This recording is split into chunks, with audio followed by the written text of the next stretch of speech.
Hi everyone, hello, and welcome in. That timer is counting down, so we're all good. I hope your day's been wonderful so far. Hold on, let me go ahead and get that roll call going. I don't know why, it won't allow me to see YouTube's chat, but I believe we're connected. It says as much, so I'm going to believe YouTube's good to go. So we'll do the roll call on Twitch's side of things. We have Chapel, we have Rudy, we have Ami, we have Demamamamur, as well as Chuck. Welcome in all, welcome in. And the little wiggle dance, oh, it's always lovely to see. And pre-gaming, her drinking water while reading chat. Oh boy, I can't have drinking water while reading chat though. We've established this. It's important that I don't have any drinking water for chat specifically. And I remember when Eris said she's going to switch to Linux. I said I will if my computer forces me to update Windows. So unless it forces me to update, I don't plan to. Because that means I've already had to reinstall Windows on my computer once. So I've already gone through that. So unless push comes to shove, but I won't be going back to Windows. That's the thing. That was the thing I was saying. And could you imagine that? Surely she's learned not to read chat and drink, right? Yeah. I haven't update Windows. Why not update doors? Hi, Alien. Welcome to the stream. See, we have some funny people here. Oh my. I hope all of your day has been wonderful so far. Say switching to Linux is worth it? I believe so. The thing is like, eventually I know I'll have to, and I do want to as well, like, just get a new computer altogether. So I'm hoping, at least, going forward, should I have the option, not Windows, and first funny person here ever. And welcome in as well, Brunchless. Welcome in. Same thing as yesterday. I'll have to take like a 10-ish minute break around the 2-hour mark into stream, so we're good to go there. Things are chugging along, and I did read everything I believe in pre-gaming water. Oh boy, let me click on, and we've nearly killed her by joking. You have, and it's awful. It almost sounds like you're doing bragging rights, which isn't a good thing. You're not supposed to be proud of near murder. And as someone who uses Windows, I recommend that people never use Windows. Yeah, I just think I've always used Windows, so I don't really know anything else. And they just started, so hope y'all days are going Gucci. I see, yes indeed. Time zones are being a thing. I hope it's going Gucci as well. What a fun word. And you're right, never brag about failing a job. Unless that was your intention, or what if it's your job to fail jobs? That can be a thing too, technically, right? Switched to Linux a week ago, and it's 420 times better. I can believe it. I can certainly believe it. I think the only other time I've ever used something outside of Windows was when, what was it? Schools used to allow you, or I say used to, but when schools had you get like Apple laptops or Chromebooks went through a stage of Chromebooks, also went through a stage of like Apple laptops where you had to lend them. Those were the only 2 times when it wasn't Windows, I think. Are Chromebooks run on Windows or a different thing? But those 2, I know for certain Apple book thingamajiggy, that is not Windows, but I'm not sure about Chromebook. That timer is up though, so that way stop my ability and attempt at technology speech. And congratulations on 50 stream streak, Ame, my goodness! And Ame Bubby G, hold on. I see, that's not even. Kaya, congratulations, and thank you for doing a total of 50, my goodness. And a Chromebook runs on battery, I'm pretty sure. I see. And you're right. And let's see here, it wasn't a fail, it was a lesson that we need to try harder. This is the issue of being a princess. So many assassinations back and right. Just a casual Saturday. Oh my. Well, we're doing the same exact thing we've been doing for the past 2 months. I had planned to do a lot of work off stream, but as some of you might know, and hi, is it Sonic? Oh, hi, hello on Twitch side. Welcome in. I usually see you on YouTube. Welcome into Twitch side of things. Recently, I have accepted a new kitten into my home, which means that I have been like every 4 hours needing to feed it. So that has left me to not have much time to develop. Thankfully, that stage only lasts about 2 weeks, I think 2 to 3 weeks. So it won't be for long. But for the meantime, my current weekly programming that I had assigned to do going a lot slower. But that's okay, because these 4 hours I dedicate to doing the game development programming, so at the very least, we do it every week, once a week, and accepted? You mean crime! I mean justice. Accepted like you had a choice? No, I didn't really. And I'm getting deja vu from this title card. Don't tell me it's the second one. I don't think we've done this one before. I can't check, but don't tell me. Oh no. And congratulations on 3rd consecutive stream streaks as well, AB. Oh, I say as well. Consecutive streaks to begin with, and Dame Give. Congratulations and thank you all over again. With that said, you all get all nice and comfy. Clearly, you don't need to go anywhere. Hold on, let me just disable this guy here. Let me just make sure that this guy good to go there. There we go. Remove that there. Okay, you all just stay right where you are. You'll be a-okay. I'm sure nothing bad will happen when you return. Nothing bad at all. Oh, hi, Agape.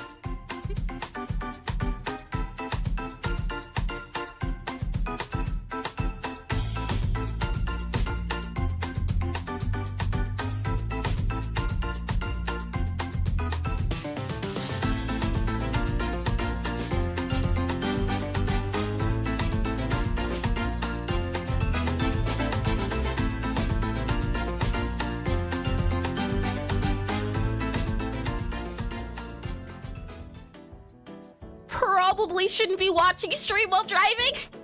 I don't know if that's a good thing either. And I don't know if you caught me, Agape, but I said, welcome in the stream, welcome in. The kid walked up to her from the bush down. How could you possibly know? Exactly. And I think I left my fridge on. I'm driving through a tunnel.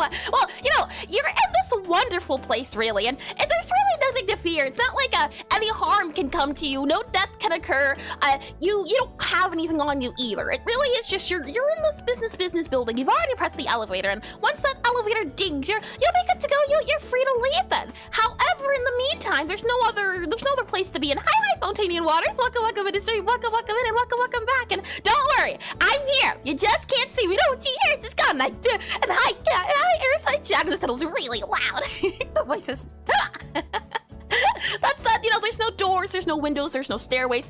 There's nothing really for you to, there's no way to leave, but that's okay. That's all right, because you can't leave and I can't leave. The difference is, I know when to take a moment of opportunity. One might say,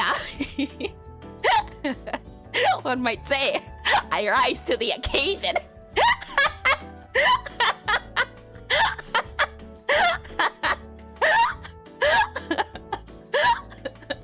Hello. Come here. I can't. I'm doing business.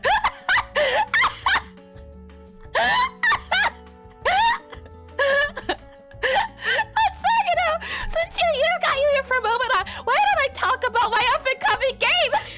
And should I follow you on Twitch? Feel free to if you'd like to. Clearly, the great business opportunity, one might say.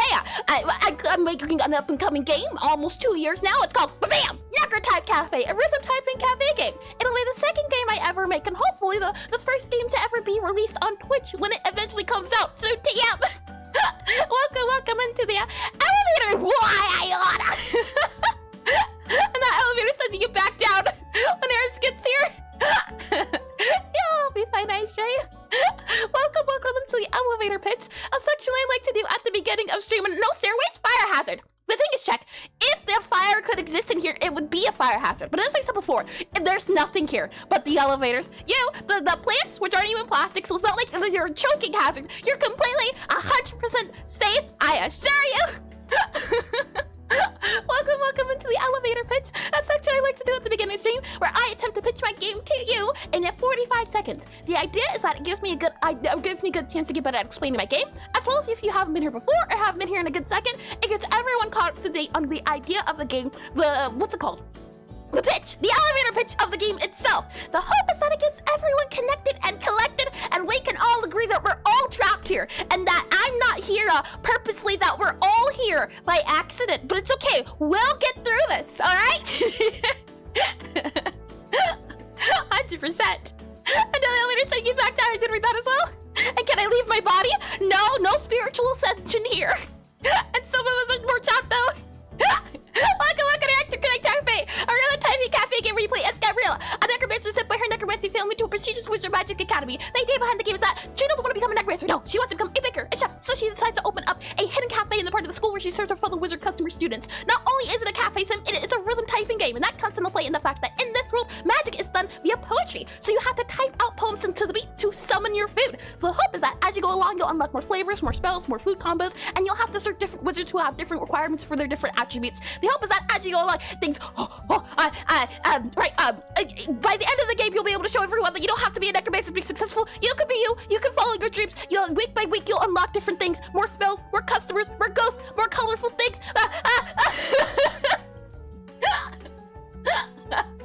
I panicked. My mind, I don't know.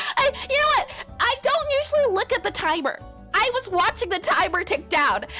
Next time, no looking at the timer. Definitely my most recently worst. I'd say like 6. No, 6. I think out of 10, 6. I think the 6 is fair. Should I follow you? As I said before, Sonic, it's if you believe that this pitch it completely sold you, but then by all means, feel free to do so. But if you don't believe that a follow is worthy quite enough, well, that's a-okay too. No forcing is that a word? No, I'm not forcing you to do nothing and run. 6, perhaps 7 out of 10. You know what? I'll take it. Not my worst, but definitely. The ending's always the tricky part. With that said, though, if for whatever reason that game or that pitch didn't 100% sell you, that's okay, and I'm always wanting her. Her home is pretty cool. Every second you stand still, I get closer. Oh my! If for whatever reason that pitch didn't 100% sell you, that's a-okay. I have a backup.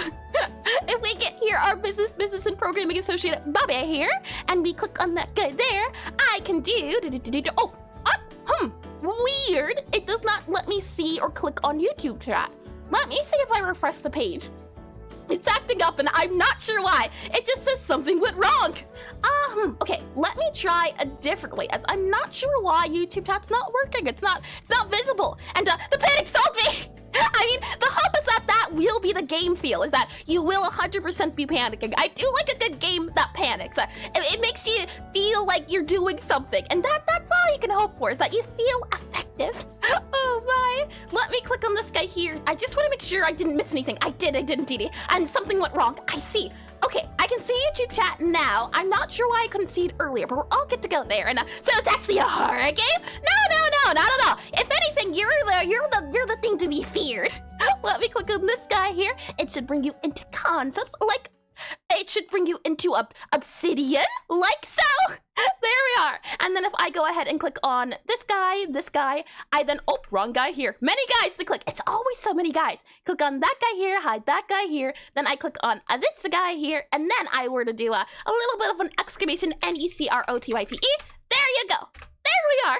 You'll be able to try out the prototype that is currently up on itch at the moment. And so many guys, like 5 guys. We can make a business of burgers out of this. Oh my. The prototype is currently up on itch. However, there are a few bugs here and there, and the version that we'll be working on today is not 100% up to date on what is going on. That's unfortunate, but the thing is, we're here to fix that. The hope is that we're making the minimum viable product, so the MVP. And what went wrong is that we are still trapped in this room. I'm not stuck in here with me. You're stuck in here with you. Wait, hold on. You're not stuck in here with me. No, I'm not stuck in here with you. You're stuck in here with me. There we go. The hope is that we're making the MVP, the minimum viable product. Since it's a rhythm game, we need to make sure the rhythm's working. We need to make sure the typing aspect is working, as well as the cafe aspect. Since we've been working on them and making sure that they're fun, what we're doing today is we're working on improving the tutorial. And you know what? Maybe.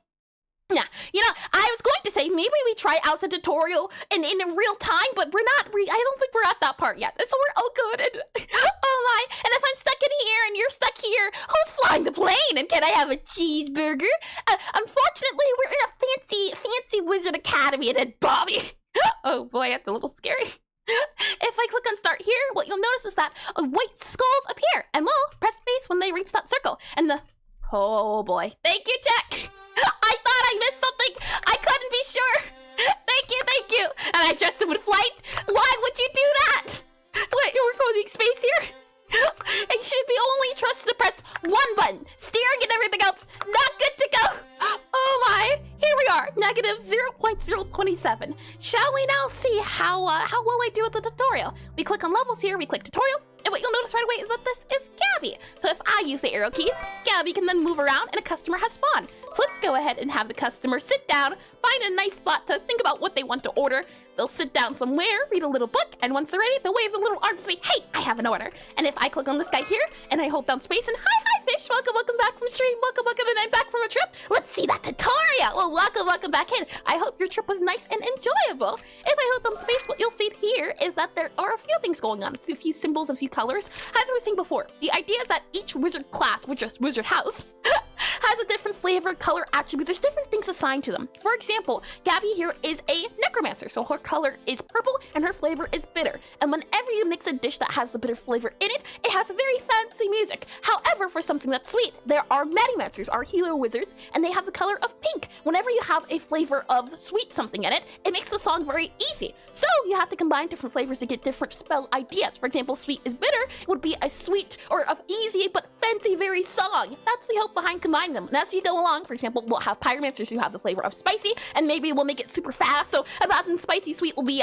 super fast but also very easy, compared to spicy bitter, which will be super fast but also very fancy. The hope is that you'll combine different things to create different combinations. And I scored 128. I'm better, and yay, I scored over the 100. I don't think you're supposed to be able to do that. Check. I don't know about that one there. You might want to call someone. I don't think that's appropriate. We'll go back here behind the desk, and we have 2 flavors and 1 product here. So let's go ahead and grab off the shelf here a flavor, another flavor, as well as a thing here. You might have to call a doctor for that, actually. Oh boy, you're just jealous. Reminds me of the don't hug me, I'm scared, and the you're jealous, I'm dead.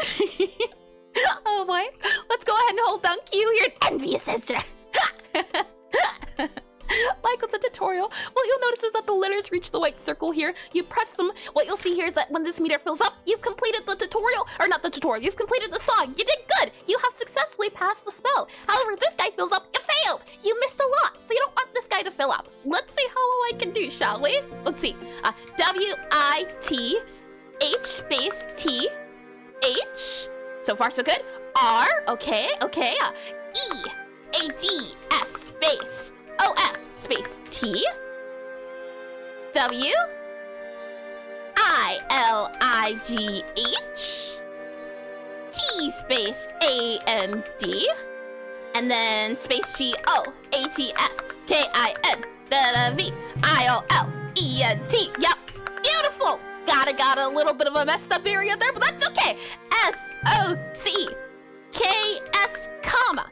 I was doing good, and then the speed part happened. And I realized, after seeing a few people play this, maybe considering it's a tutorial, it's supposed to be on the easier side. The hope is that everyone can at least get a 90%. I'm starting to think that the, speed up version of the section of that song where it speeds up is maybe not a tutorial. Could definitely still be like a first level, but a tutorial song should be on the easier side, should be passable. And Threads of Twilight sounds pretty sweet, but then Goatskin Violent Socks is something else. And Hydration Redeem, I'm wondering why the notification didn't pop off. Hold on, let me click on that guy there. I can certainly do the redeem, and hi, I hope everyone's having a great day. And if you're not, have you considered I don't condone it. Let's just say that. Oh my! Welcome back in the stream. Welcome back in. Let me get that water.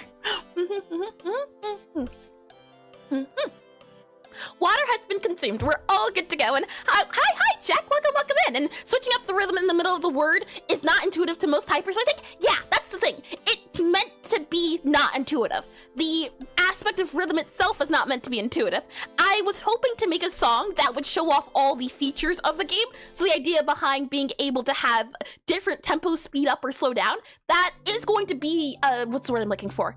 Prevalent, I think it's going to appear a lot in the game, but as a tutorial, as an early level, and considering this is also a sweet song, nothing about that is easy, I think.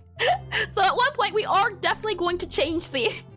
well, at one point, we're definitely going to change out the tutorial, but it makes me wonder, I don't even know if I would categorize that as like a sweet song. And I think you can't escape a learning cliff then? Yeah. The hope is to not throw people into the deep end, because you get comfortable with the very beginning, but then you reach that middle part, and it gets very difficult very fast without having a chance. So I would like it rather for it to be easy, then maybe medium, and then hard, instead of like easy, hard, and that's it. It feels a little bit too too staggering. And tutorial should be passable. Have you not played a Souls-like game? You make a fair point, Chapel. But the thing is, I'm not going for Souls. I'm going for something moderate difficulty. Not too easy, not too hard. We're looking for something so-so. Let me go ahead and bring you into hopefully Godot here. And oh, you poor creature, my condolences. And imagine living in the USA. Unfortunately, I do. And as long as the tutorial itself is forgiving, I think it's a good show for the game is. That's a fair point too, yeah. That was the hope, is that it's harder, but the hope was to show a proof of concept. Right now, that's the only song of the game, but I would like that song to appear in the first level instead of the tutorial. I think that's a good medium. This song gives you a good idea of what the game will be, but it's a little bit too hard, I think, at the moment. Let me slide this guy back up. Let me slide this guy over, and then let me mute this guy for one quick second here. Then we should be able to click on, hold on, mute that guy here, click on new here, so I can get Godot up and running like that there. And maybe you should provide your stream VODs as a tutorial. The hope is that the game will be very intuitive. And wait, where did arson come back into play? Oh boy, and I've considered arson as illegal in all 50 states. I see. And it is nice and wait, where's the laws? That was the bottom of the pool goes from shallow to deep. Yeah, that's the thing. Right now, there's such a it's such a quick difference in difficulty that it throws people off in a bad way. I'd like it for people to get comfortable with easy and then throw them into the deep end. I don't want to all of a sudden say, hey, you have 2 minutes to learn how to do things, and then I'm throwing you in the deep end. Rather, I want like a weekly swimming lesson here and there, and then deep end. And there's just no middle ground. The hope is that eventually we will be able to add a middle ground in. Let me go ahead and show you what we've been working on for the tutorial. If I go ahead and meet this guy here, you should be able to hear the game right about now. Lovely, lovely. I do see the thing popping up. So now when you enter the game for the tutorial, what you'll see here is that you enter the kitchen. So no longer do you start in the customer section and you either have rhythm changes in the middle of the word or you don't. Well, the thing is, it's like different songs. I want to introduce those easy songs earlier, so the easier maps earlier, and then the harder maps later. That's where I think the change will be able to happen at, is that we throw a lot of easy stuff first, the first like level or two, and then harder. If I move around here, you'll see that the skill wants us to follow the path, or back end here. So we'll go up here, we'll go down to here, and it says to hold Q. So now when we hold Q, the calibration test will exist here, and not on the main menu. It'll still be available, but the hope is that now players will know that this is supposed to be the calibration, as well that the spacebar, the icon has also been changed, and you'll notice here that the calibration has the UI. Ignore the boxes and this is a text, or this is text, but the UI has also been changed too. And let's see here. I wish you knew how to make music. Would make working on a rhythm game much easier. Yeah, I've had to learn how to make music. And it's kind of like Stardew Valley fishing difficulty. Gives you a lot of easy catches and then suddenly hits you with really tough ones. Players just get accustomed to harder songs when they get hooked on the easy gameplay loop. Yeah, that's a great way to describe it. Now, the player has to do the calibration during the tutorial. And once they do the tutorial, you'll also see here it's a little bit tricky because of the move around. But the calibration screen's also been changed so that you're able to have a bar to go up and down to allow the player to check their calibration. We'll also be doing it here on the controls, so they'll be able to set their calibration too. But the hope is that now the player will have more freedom in choosing the calibration. Next up, this is where we've been going, or this is what we've been up to since the tutorial change. Now we're left with this part here. This is the part where the spider is going to tell you, hey, I want you to make me a dish. And then the player will have to go to the shelves here and gather everything. You'll notice as well that the UI of these guys has also been changed. And the hope is that it gives a little bit more clarity. Everything you see here still is very much prototype. It's very much still placeholder. But the hope is that bit by bit things get a little bit easier to understand. And what you'll notice too, maybe, is that now there's an outline for our different objects here. That's something that we've been working on. It's the hope that now that we have a little bit of a highlight, hopefully the player will know what is what a little bit easier, and now we can highlight objects or things or people, so that if we go to main menu here super duper quickly, it'll allow players to know, oh, I can press this button. And what you'll see in the top left is what we'll be working on, that this is a text. The idea here is that we'll be able to have it'll say use E to interact whenever you're near something that you can interact. So that's what we'll be doing at the beginning here. And once we have a working system that allows us to use interact next to the characters and everything, then we'll be able to go for the tutorial, which will allow us to say, oh, hey, now you need to grab this thing. And it'll have a little arrow. You can see the arrow up there and it'll hover. So that's where we're at the moment. With that said, let me go ahead and mute this guy here. Oh, also, all the music you hear in game at the moment is music I have made. I've had to learn how to make music in order to make a rhythm game, which is something I didn't know about until getting a little bit more into the development. The fun part is, though, that I have wanted to learn music. I always put it up for later, but now that I have to make a rhythm game, it's because later has become now. Do you think the note scrolling by looks a little bit awkward? Maybe it should be non-linear, perhaps telegraphed in a way, perspective scaling, perhaps? I don't think so, Check. Right now, the way it works is that the player is able to tell what's coming up because of the very top, you can see the words. So I'm quite happy with this, the way it looks at the moment. In the sense of, if you would believe it or not, the white box of text wasn't there before. That was an addition made because people weren't sure what was going to happen next. But I think the top up there gives the player enough of an idea of what's going to happen that having another way, I don't think it would be available. Another suggestion made was to have a scroll speed option. And the thing is that I know very little about rhythm games and the mechanics and how to do, for example, latency and input latency. So doing an optimization or a customization for allowing the scroll speed to be changed is out of my development zone. So I'm not too worried about it. It works. It might not be the most optimal or the prettiest, but as long as it's functional, I'm good starting there. And then maybe later on we can add like a scroll speed option to speed up the words or lessen them.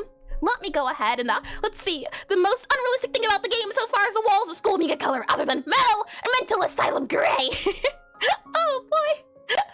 Well, the thing is, it's a magic. It's supposed to be a cool looking academy. They have magic. It's a great place. Only if you're willing to learn how to do what they want you to do. So if you're born into a necromancy family, you have to learn necromancy. That's the way it is. And as long as the notes under the indicator are at the intended times consistently telegraphed in a way, it's fine. No, I think as it is, it's great to go. And yeah, I think we need to buy the rights to Linkin Park song for the final boss. The thing is, I can say, Fish, that if you want to, there is a way to add a map to the game. So if you have the audio, if you have the notes, you can add custom songs into the game already. There's a video here that shows you how to do it, but there is a way to already add your custom music and all of those things. So if you all would like to give it a go there, that option also does exist for you too. Let me go here to main menu, and with that said, let me go ahead and close this guy here. So, let's see. What does that guy say? It's a little bit hard to see in my screen. I can't quite tell what that task guy says. Oh, link usable controls with UI. Yes! And then we did a sidetrack where we did a, I guess, was it sidetracked? Because we did have to do it. We needed to make sure that all of the objects worked when you got near it. And I believe now all the objects, I also was able to get help on the outline glitch that we had before. Now it's no longer here. So the outline glitch has been fixed. It was in options in Godot that I had to tick on. I wish I could show you, or I might be able to, hold on. If I grab, let's see. Just so, to those that are curious, or maybe you run into the issue yourself, let me see if I can pull up the image of the option that you would have to click on, if I can find it here. Oh, okay, I found it. Let me copy this guy here for clip. Let's see, clip here, copy this guy here. That way I can show you, just in case you ever run into the issue yourself. If I click on this guy here, we go to pure off, make sure pure off is not enabled just yet. And then we click on, let's see, this guy here. It should be able to show you if I click on pure off here and Linkin Park, you could. If you really wanted to link Linkin Park, you could. Oh boy, let me click on this guy here, enable there. There we are. Okay, so in the options screen, the thing I had to enable was, let me slide this to here. You had to go to rendering in the general, and then you had to do snap 2D verticals to pixels, or vertices to pixels. That had to be enabled. That was the issue and why things were acting up. Once I enabled that, now I haven't seen the angry little line since. So that's there. We're all good to go. Imagine a wizard class whose songs are straight up copyright-free classical music pieces. The thing is, the necromancers are supposed to be the fancy ones. So if anyone were to have like the fancy stuff, it would be the necromancers. Maybe like bitter would be the thing to do. Oh my, and I think I did read everything. I think we're all good to go there. Easy gameplay and yep, lovely. So we needed to make sure that this guy here, any of the objects that you go near, I believe now it's fixed. So for example here, when we spawn in an object, so we spawn in a dish here, we go near, we go we go behind it, we can put this guy down and it's still highlighted. Pick this guy up, we can put this guy down, and now it should be, yep, I think we're good. I think we can check off the list the idea of everything being highlighted. So now what we have to do is we have to make a system where when you have the option to highlight something, the little press E to interact shows up. So that this is a test text. We need to modify that to make it so that it says the press E to interact. And then we also need to make it so that it is enabled on the screen whenever you do enable or disable the options. So let me go ahead and close out this guy here. Then what I'll do is let me make sure we have a backup of the game before we even get started. I believe I did it, but let me just double check here. And what are the two objects? Why are the two objects highlighted at the same time? Because you can reach for both of them. That is intended. That is, yep, that's 100% intended. It's not the most efficient, not optimized, but yeah, that is intended. That is expected. The idea is that you can reach for both of them. It's just which one you're ever close to. There, we could definitely add like a thing of like a quality of life fix so that it only highlights the one that's closest, but that would take a little bit more time to do. And right now, I just needed to be able to highlight things that you can grab. So I'm good with this, but yeah, this is all good to go. This is intended. For example, here, when you're standing here, you could go to the thing, you can pick it up, put it down, as well as this guy here. Let me go ahead and close this guy here, and then we can do here. Let me go ahead and close this guy here. And with that said and done, we are making usable controls with UI. I believe that says, or that is what it says. Link usable controls. Yep, that is what it says. Okay, lovely. And what about the customers glowing? The customers do glow. Yeah. What do you mean exactly about it, Jack? Or do you mean what about the customers not glowing, or what exactly? Could you elaborate a little bit? The customers do glow as intended. If I spawn in a customer here, we have customer, and they sit down. The customer here sit down. Spawn a customer here. Where we go? Yeah, there we go. Okay. Spawn in like one more customer here to make sure that they do the thing. And look, if I go near the customer, it shows me when I can select on them. And oh my bad, I thought it wasn't added yet. I see. No worries at all. We're good to go here too. They now allow you to see when you select them. So that also works now too. So I believe the selection's good. We just need a way to check to see that if something is highlighted, or I don't know. What do you think? Is there a way we can make it so, or no?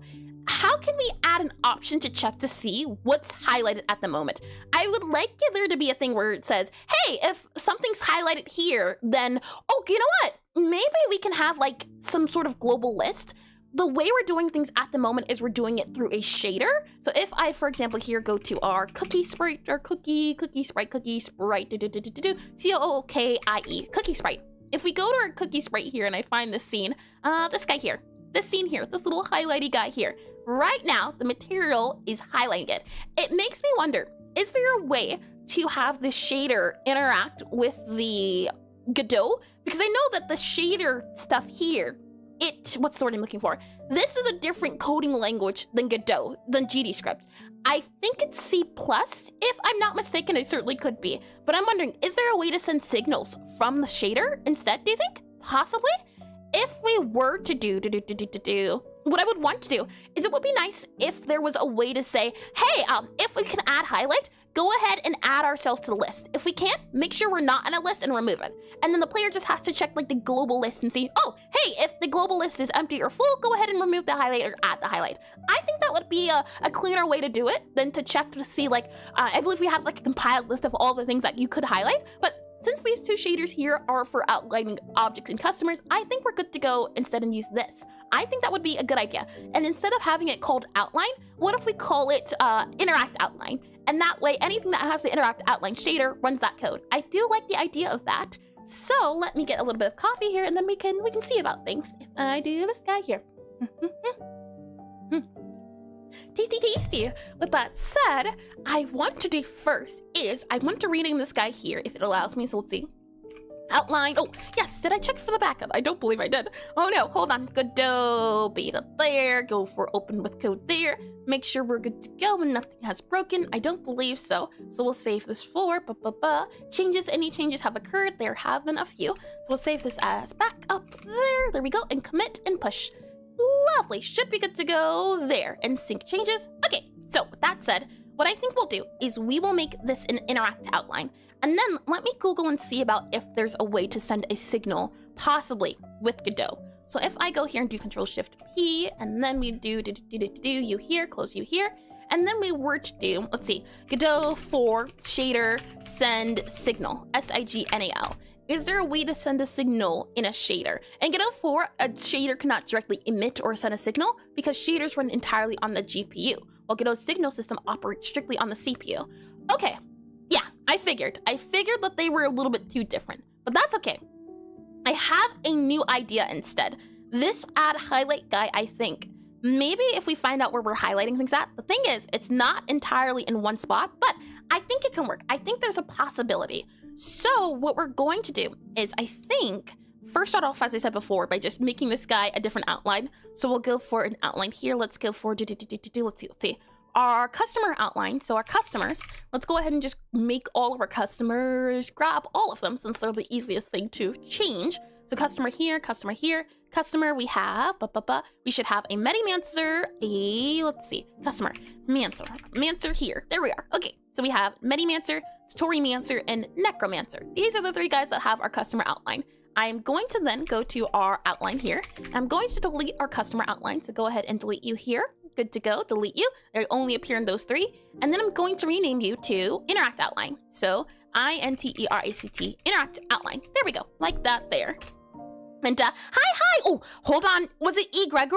I think, possibly. Welcome back in. Hello. I just heard something about sending signals from shaders. I don't understand why. What do you want to trigger the signals? Could you explain again? An egg, Gregor, egg. How about that? Did that work out better? I told you, it takes a few seconds or 2. The idea is, I want to have I'm thinking we'll just have to do, hold on. Hold on. I did something incorrectly here. Hold that thought for just a quick second while I modify this. Outline, OUTLINE, outline, yep, okay, outline, interact outline there, yep, okay, you're that there, and then on our Tutorimancer here, let's make sure that our shader material is properly, this shader material, save you there, make sure you're this shader material here, and make sure you don't break anything. You should go there, and then this guy here should go, let's see, reset you there, and then let's see you there, say that there. Okay, that's all 3 Mancers that exist in the game. If I click play, we shouldn't get the error, hopefully, because all of them are now added to the game. Let's see. Okay, good. All right, so earlier before, signals. Signals is what we were talking about. If I go and spawn in a customer here, we spawn in another customer here, spawn a customer. Oh wait, I can't spawn a customer. The thing's full. Spawn a customer here, spawn a customer here. The idea is that I would like there to be some sort of universal array. At least this is the idea. I would like some sort of universal array, keeping track as I spawn in an object here, spawn in a dish here, spawn in dish here. I would like some sort of universal array that checks to see, oh, hey, this is an array of everything that has a highlight. So the idea behind the signal was that whenever something is, hey, do the highlight here, then you would add the signal, or the signal will say remove it or add it. That's why I wanted to have a signal. That way, whenever a highlight is added to something, the signal will catch it and send it out to that universal thing that says, hey, you can interact with something because this array has objects in it. But since it does not do that, I'm thinking we'll just have to do it in some sort of function, which should be fine to do. I'm not opposed to that. It'll just be a tricky idea of figuring out if we can find a solution. I believe we have 3 different areas, and this is the thing of where I try my best to follow rule of 3 in the sense of if I have to do it 3 times, it should probably be changed into something else. And I think in this case, we'll have to do that, which is fine. I think maybe we can possibly see about doing some sort of, let's see, our objects. Where exactly are we using the highlight at? And good luck with the coding errors. No worries at all, Chapel. No worries at all. And thank you for the stream. No worries at all. And gotta head out soon. Have a great Saturday, everyone. Thank you. And I hope you have a lovely Saturday too, as well as the rest of your beginning of day. And yeah, how do you even trigger the change of the outline? It feels like it should work around there. Yeah, I think it should work around there. At the moment, we have something. If I do CC and wow, 70 consecutive stream shake, and also something big number. Number go up. Congratulations, Chapel. My goodness, 70 in total. I do appreciate your attendance. If I do Control-Shift-F on here, let me type in HIDHLIGHD, highlight. And if we do this guy here, our highlight appears, to close all these guys here, I believe it appears in 3 different places, and I think we'll just have to remove it so that it is one single function, because it exists in a few places here. You can kind of see add highlight, instance highlight. This guy here is our G shader. Let's see, this guy here, I don't know where this guy is. It's not saying it, so I'll remove that there. We have that guy here. Let's see, we have remove highlight, add highlight. This was the main guy. I wanted it to be the function. I think this is where you would then choose to add, for example, this would be where you choose to add the signal at. And the hope was maybe we can have a way to do, as you'll see here, this also has a highlight, as it's a different object that has to have a different highlight function. And then I believe this guy here, let's see, yeah, this also has a different highlight function. So it does appear in 3 places, I think, where we have the highlight and remove highlight. I don't like this. This was temporary in case. And, can't you just use the same logic and make a global object or global object glow and use it to make the thingy pop out? Or is that too brute forcey? Could you elaborate what you mean a little bit, Check? I am quite curious, as I'm open to ideas. Let's see here. I'm thinking, and I don't like it, but at the moment, the only thing I can think of is having a way, or checking all of these guys here. So if I do Control-Shift-F, we should find everywhere, yeah, that a highlight has been made into a function, which seems to be the case of 1, 2, 3, 4. And these guys here, they do, oh, hold on, if I can grab this guy here, I would want to make this one function. But since they're different objects, that's where I got concerned at. So what I'm thinking is, if we just put this in utility, is utility going to have the idea that it's an instant shader?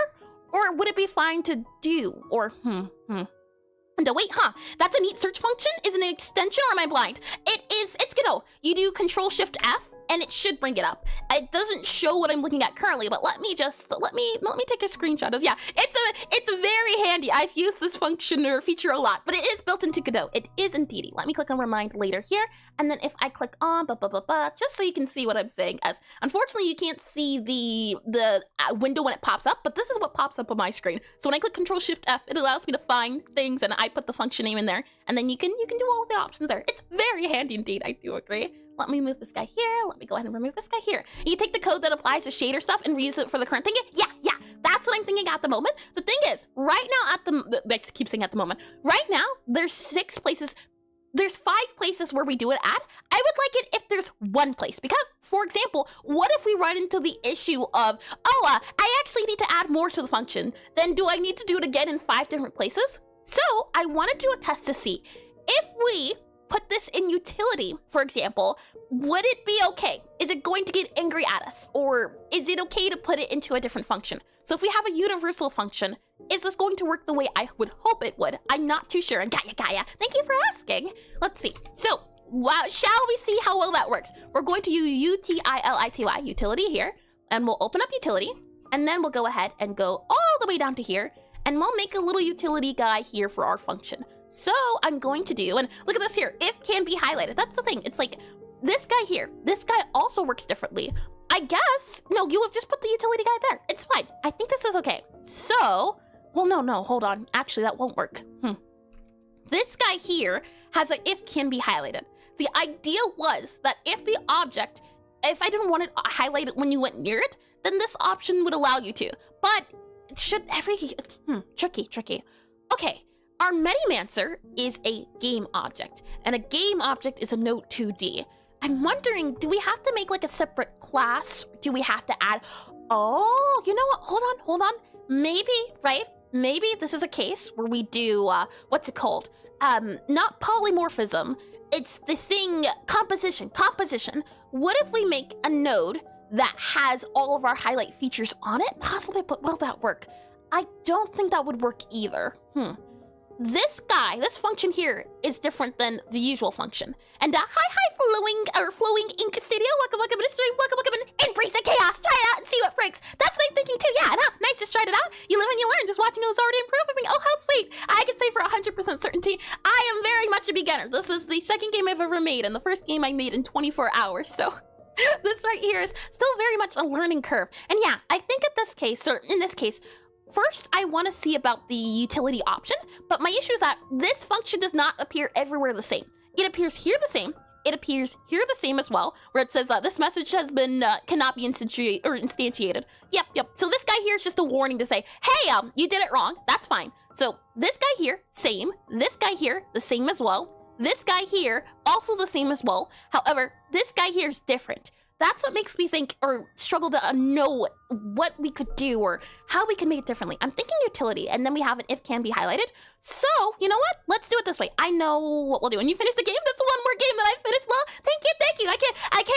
Technically speaking, I've made a game, completed a game. I'm a game developer. What we're going to do is this. We're going to go to utility here. So we'll open up utility, as I was saying before. And instead, what we're going to do is, we'll add a function here. And what I'm thinking is, at the very least, where did my utility go? We just had utility here. Utility. We'll go all the way down to here, enter into here, and have our function here for our highlight and the set instance. Now, this guy here is not found in base self. So, what I'm thinking is, we grab the object. So we'll say object, object, object, and we don't know what the object is. I don't usually like using a thing unless, what's the word I'm looking for?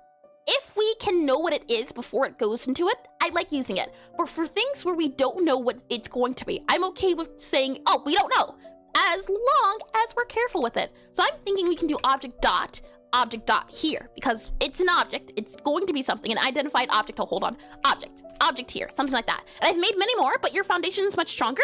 Just your workspace is much neater than mine. I'm gonna stop distracting now. No worries at all. Right, Egg Gregory, no worries at all. I have a background in computer science. I was in college for game development for like 2 years, and then I dropped out. So I do have a bit of a small background in it. I initially learned C++, and then I dropped out when I realized I'm not really working on a game engine. And then I learned Godot. So there is like a background in structure, but game development itself, not too much. And I do wish you luck on LLP. That's a lot of fun to read about. And let's see here. I want to make sure I didn't miss anything. I think we're all good. Lovely. Okay, so with that said, I at least think that this guy here is a good replacement for this function. I think it's also a good replacement for this function here. No. This one's fine. This one's fine. This guy here would be a good guy here, as well as this here.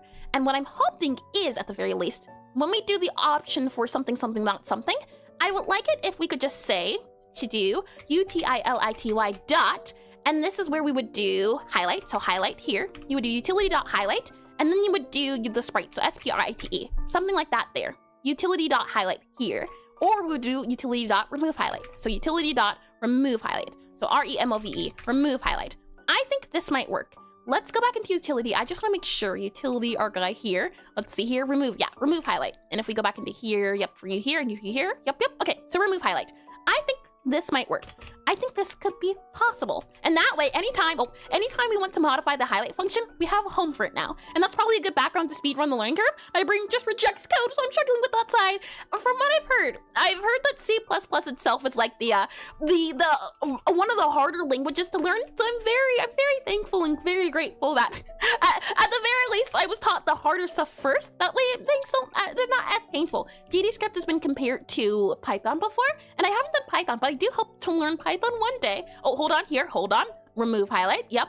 Highlight here. Hold your horses here before I go speaking and can't see anything. Let's remove that there. There we go. And remove highlight, and remove highlight here. So remove highlight. And then we'll go ahead and also make sure this is self. So utility dot remove highlight self. And then we do here utility dot highlight.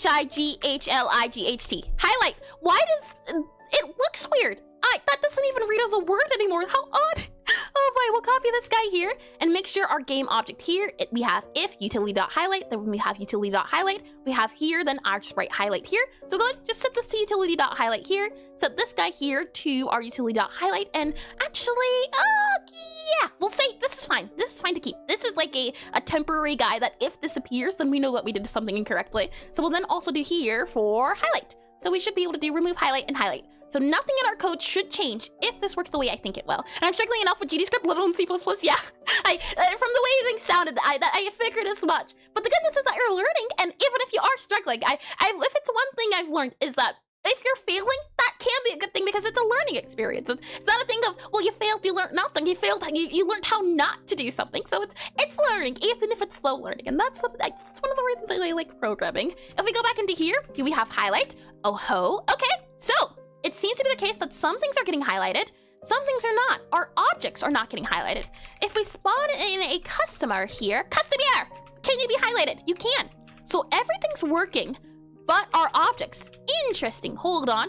Go here, go here. All right, let's check our objects and see if there's a reason why these guys here. Now, if I spawn in a dish, does our dish here get highlighted? It does not. So all of our objects don't get highlighted. All right, shall we see then what is going on? Do Control-Shift-F here again. Oh, hold on. What's this guy here? Error. Opening case mismatch request. Implicit new. I have no idea what you mean. And this file will not be exported to other sensitive case platforms. You know what? We'll just go to our calibration map here. Calibration map. Calibration. Calibration map. Oh, hold on. Let's see. Map here. MAP. We have calibration map. Here we are. Copy you here. Copy your UID. And then set you to be this guy here. You are the right guy. How odd. Can we right click and maybe reload you? Let's see. Copy UID. Show in. No. Okay. Well, I'll just see about reloading the project and see if we can get rid of that error. And while that's going on, let me get some coffee here. Tasty enough. Yeah, I'm learning a lot from my constant chain of disasters. Doesn't help that I'm also jumping into the shark-infested deep end instead of being smart and making a simple game. I don't know. What an error.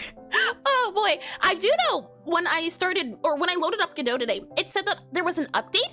I'm wondering, is that the reason why we're getting the error? Is there some sort of update that made this guy specifically? This guy right here.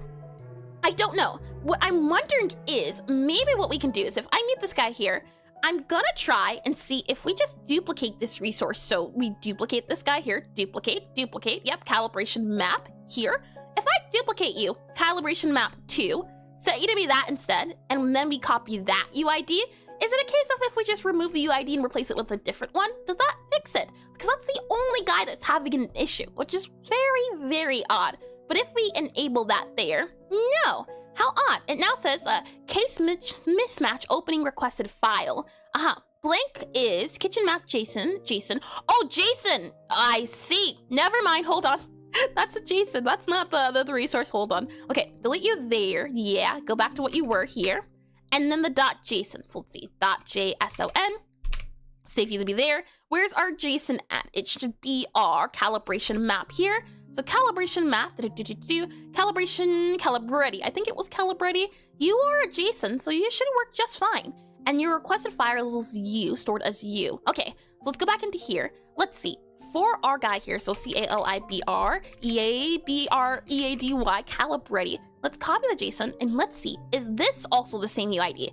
It is not. It's set as a map, which is why I'm curious. This guy here, a map is a map. Map isn't a JSON. How odd and not good that it's doing that. Calibrati. And looks like it doesn't cases calibrating. Maybe get rid of the big C. Oh, you know what? You make a fair point.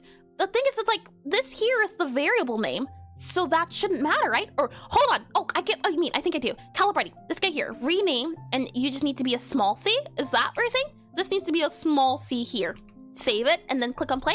That would be an odd thing. I've tried my best to get rid of any errors, even if they're small. That way, you did it! Hold on. Egg, right? Egg-Gregory? Egg-Gregor.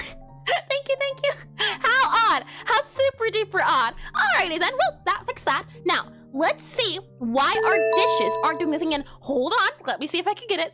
Arvenith? Possibly. Please correct me if I'm wrong on the name. I do tend to butcher them. Thank you for the follow, and welcome into a trial and error. Now, for our dishes here, why are they getting angry?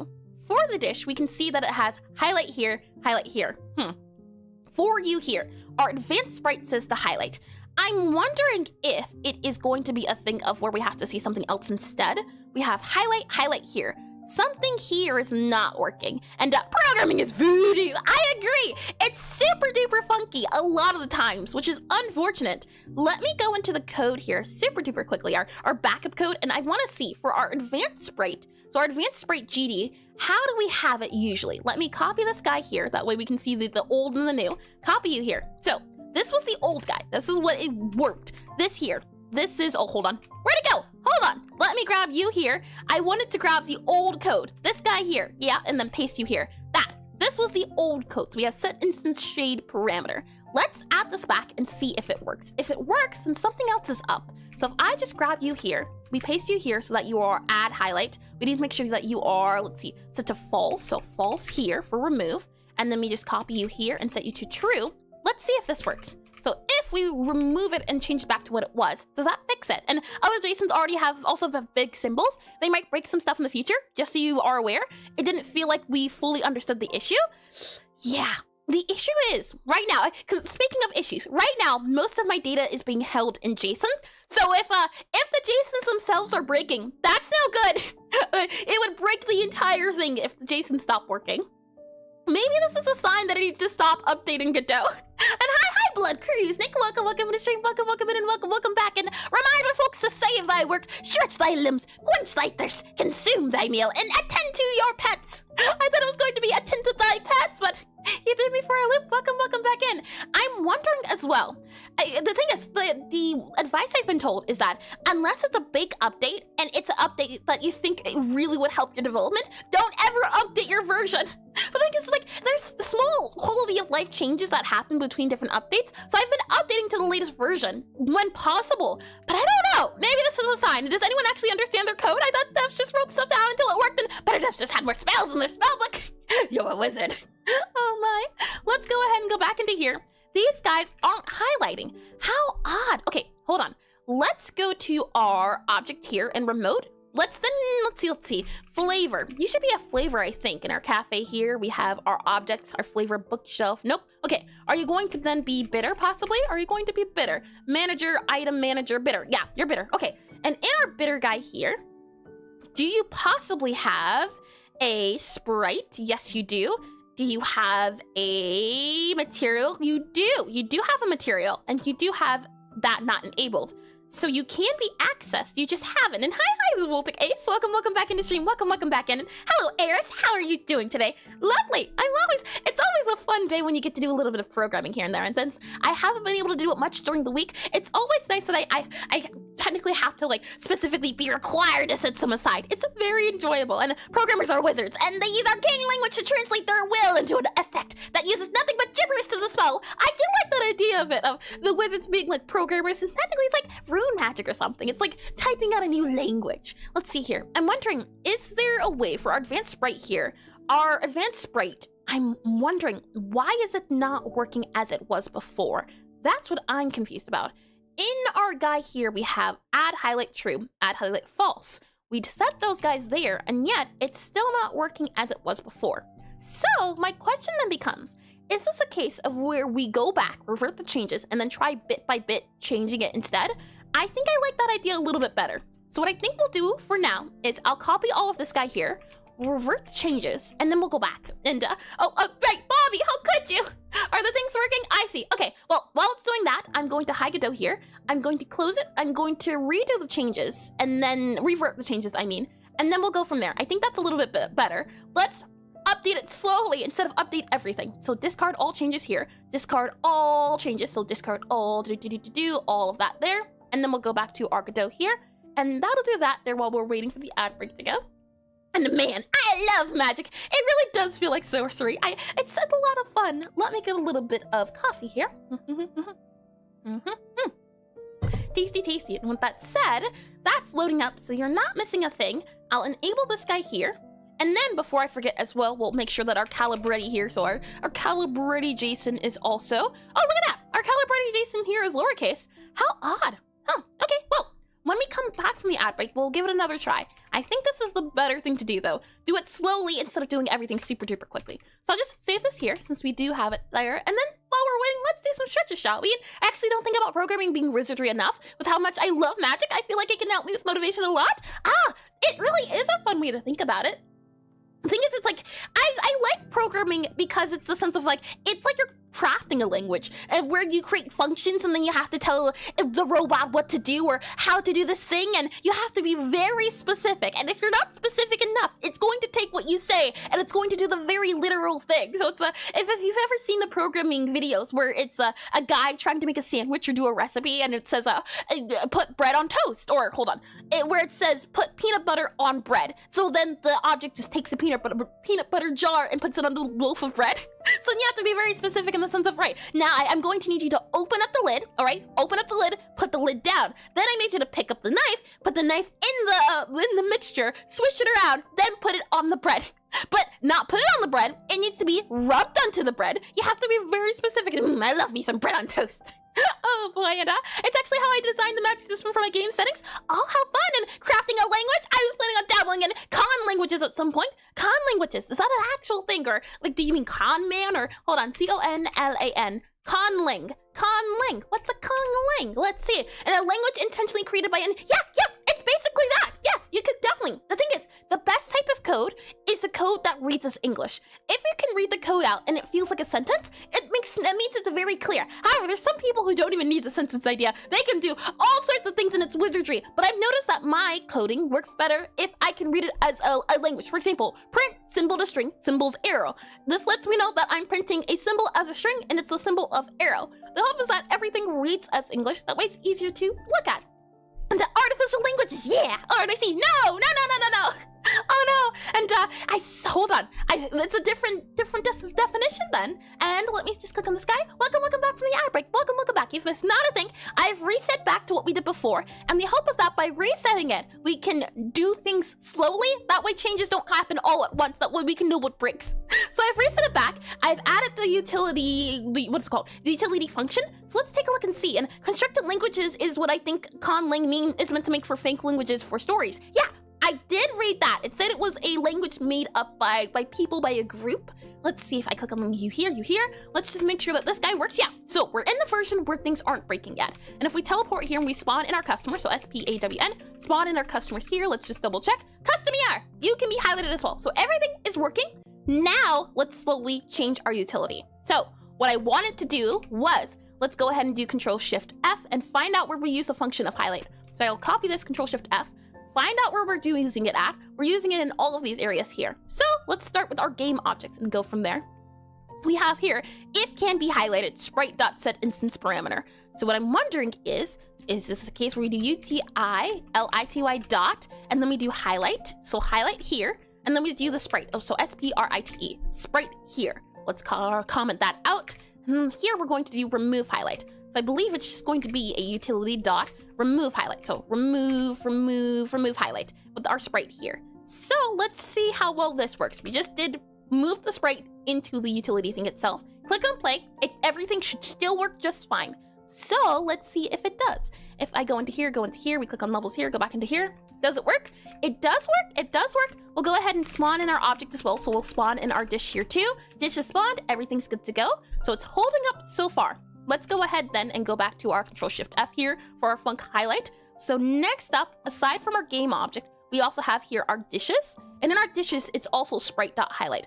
So again here, what we'll do is in our other highlight here, let's just go for utility.sprite. So we'll copy that guy here, go back to our dishes here, and make sure that this guy here highlights our sprite. And here we remove the sprite. So remove REMOVE, remove highlight here for our little sprite guy. So we'll remove this guy here too as well. Then I'll go ahead and comment this guy out. Let's do a test. We're doing things slower this time. And now this might be subjective. I know perfect plain English code is maximizing to AIs and stuff, which I don't feel like is the best solution. I do feel like Rust or something that maximizes for clarity, types, and optimization is the best. If I did say it's the best, my apologies. I misspoke. I meant it's the best in my opinion. Not that it's factually the best. I find that it's easier to work with, easier to do. It's recommended, but the thing is, even if it's recommended, there's a lot of people out there who the recommended thing is not the thing that helps. So if it is the case that you understand best when it's not written in English, then that's okay as well. It's a thing of finding your own groove too. So my apologies. And let's see here. Yeah, I did read that as well. So now we're back in here. All of these guys highlight properly. Let's go ahead and spawn an object in here. So spawn in a dish. Yep, okay, so that's working. This is working. This is all working here. Let's spawn in a customer. So let's go ahead and spawn in this guy here. There we are. And do that guy here and do that guy here. So still working, still good to go. Let's do then, we can go ahead and remove these guys here. So remove you here as well. Let's go ahead and check all of our func highlights. So Control-Shift-F here, find all of our highlight instances. So we have this here that we can go ahead and remove. So we'll remove that guy here, remove this guy here. Let's see, a highlight happens here, a highlight happens here, a highlight happens here. So here we're also going to do utility with sprite highlight. So let me go ahead and just grab these guys here since they do have the sprite option. So copy you here, go back to here. This is both sprite and sprite. So we should just be able to do this guy here since it's highlight and sprite. So let's go ahead and click on play, make sure this is working and good to go. And let's see, shall we? I'll click on play here. We then go to you here, just do a quick little test here, spawn in a customer here, and we are good to go. Yes, okay. These guys are highlighting, the objects are highlighting here, spawn in a dish here, spawn in dish, and we get, yes, okay. So they're all still working properly. Control-Shift-F again, fine. So this guy has been changed, this guy has been changed, this guy has been changed, this guy has not been changed, which is okay. This is an error message if it doesn't work. So that's good. This is all right and fine. We have then this here, which is also not what we need. So for this guy here, it's just a self. So we'll save this guy here. And then what we need to do likely is to then do utility.highlight. So highlight here, and we do self here instead of doing our sprite. So I'll go ahead and do this guy here, and then we'll do utility.remove highlight, so remove underscore highlight, remove highlight, and then it's going to be self here as well. And then I'll go ahead and I will comment out this guy and comment out this guy. So this is the only thing we've changed Hopefully it works, but we can always see. We can always certainly see. I'll click on play here. We'll then go into the game, go into you here, and now spawn in a customer. Make sure that's working here. Customer, you are highlighting. You guys are also highlighting. Lovely. That's good to see. That's good to see. And let's spawn in our object again. So spawn in a dish, or hold on. Spawn dish. Spawn. Hold on. Hold on. Spawn dish. Spawn you here. Spawn dish. There we go. Okay, spawn dish. Good to go. Lovely. Okay, so everything works. I think we can see that it has successfully been refactored. If we then go to find here, now, the reason why I wanted to do all of this is now, going forward, anytime we want to update the highlight remove or the highlight function, we only have to look in utility. That's the only place we have to look. Instead of 5 separate places, now we only need 1 place. So anytime we want to highlight, it uses this function. That's why I wanted to update it. So we'll go ahead and save this guy here. We'll then go and let me do one more check here. We do utility here, we do utility here, we do utility here, we do utility here, and we do utility here. Okay, good. Let me go ahead now and make a backup of this version. So go ahead and do utility or HIGHLIGHT highlight in 1 FUNCTION highlight in 1 function here. Click on commit and push. So now if we ever mess up, we can go back, which is one thing. Another thing I learned is that having backups, having different versions, version control, very important. Oh my, is it important? Let's close all of these guys out because we don't need any of them. So I'll just close all of them out since there's so many and I don't know how you got here. Yeah, you can, no, don't need any of you. Thank you very much. Okay. But that said, we can go ahead and also close all of these guys here since they're also not needed. We can close you as well, so everything is removed. Let's then open up our, what do we need? We can open up the cafe here. So if I do the cafe here, say FE, let me go to scene here, cafe, that guy here. Okay, so we have our cafe back and we also have our utility script. So now what I'd like to do is I would like to have some sort of way to check and do a counter. Now, the question then becomes, do we want to have a number that goes up and down? Or do we want to have some sort of like I think a number could work, a number to check. We can do a number or we can do an array to check to see how many objects are currently highlighted. I kind of like the idea of doing a number, but I'm not sure how well that would work. Well, yeah, a number because then we wouldn't have to check for, hey, does this thing exist? Does this thing exist? For example, var objects object objects highlighted or interactable items. interactable interactable things in range. It's going to be an int, and let's go ahead and set it to 0. I like this idea. And do you know about control slash hotkey? That comments to the point that highlighted lines. Control slash, do you mean, am I doing it correctly? Control plus backslash. Nope, that's that slash. And then there's this backslash. Am I missing something? Or comments to the pointed highlighted line. Or it does do the thing. Oh, this is the thing it should be doing. The commenting out. You can do this with control K. You can do this, yeah, control K. Control K also does this. And then if you select all of them, that also works too. I see, I didn't know it was also control backslash. That is an interesting one. You learned something new. I wonder why it's for both. Yeah, it's weird. I wonder why it's for both. I usually do control K, but it's interesting that control backslash also works. Why? I wonder why it exists for multiple buttons. That would be something to know about. So highlight here. What we're then going to do is do objects or interactable. So INTERCH. So interactable things in range plus equal 1. And then whenever we remove a highlight, I'm thinking we can set the interactable highlights minus equal 1. I think this might work out good. So minus equals 1. This way it keeps track. My only worry is that what if it equals a negative number?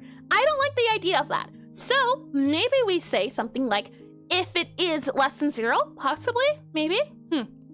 Maybe. That's what I'm thinking at least, that if it's less than 0, then cap it. That would be what I would want to do. I'm thinking of maybe the game lags or maybe it freaks out for like 1 second. And what if it's the case that it tries to subtract twice or add twice?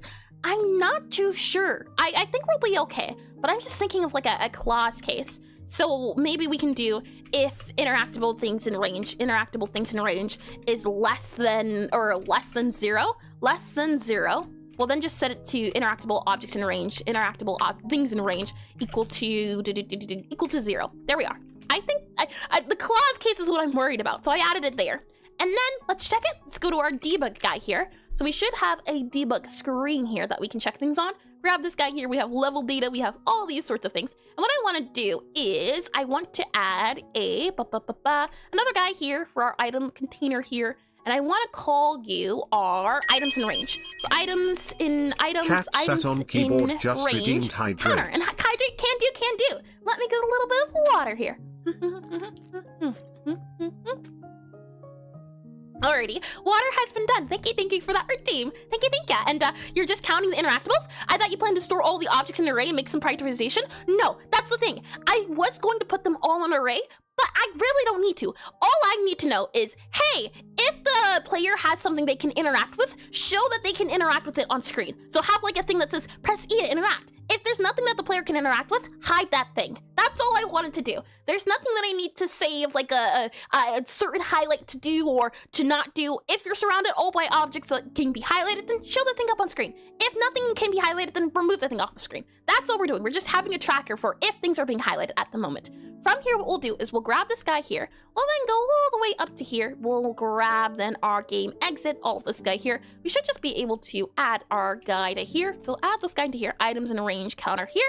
And I should be able to, in theory, if this is fine, doing things correctly as I remove that there, you should really go there instead. And we'll grab our items in range counter. And where do we do this guy here? I would want to modify you here. Lovely. So update game state.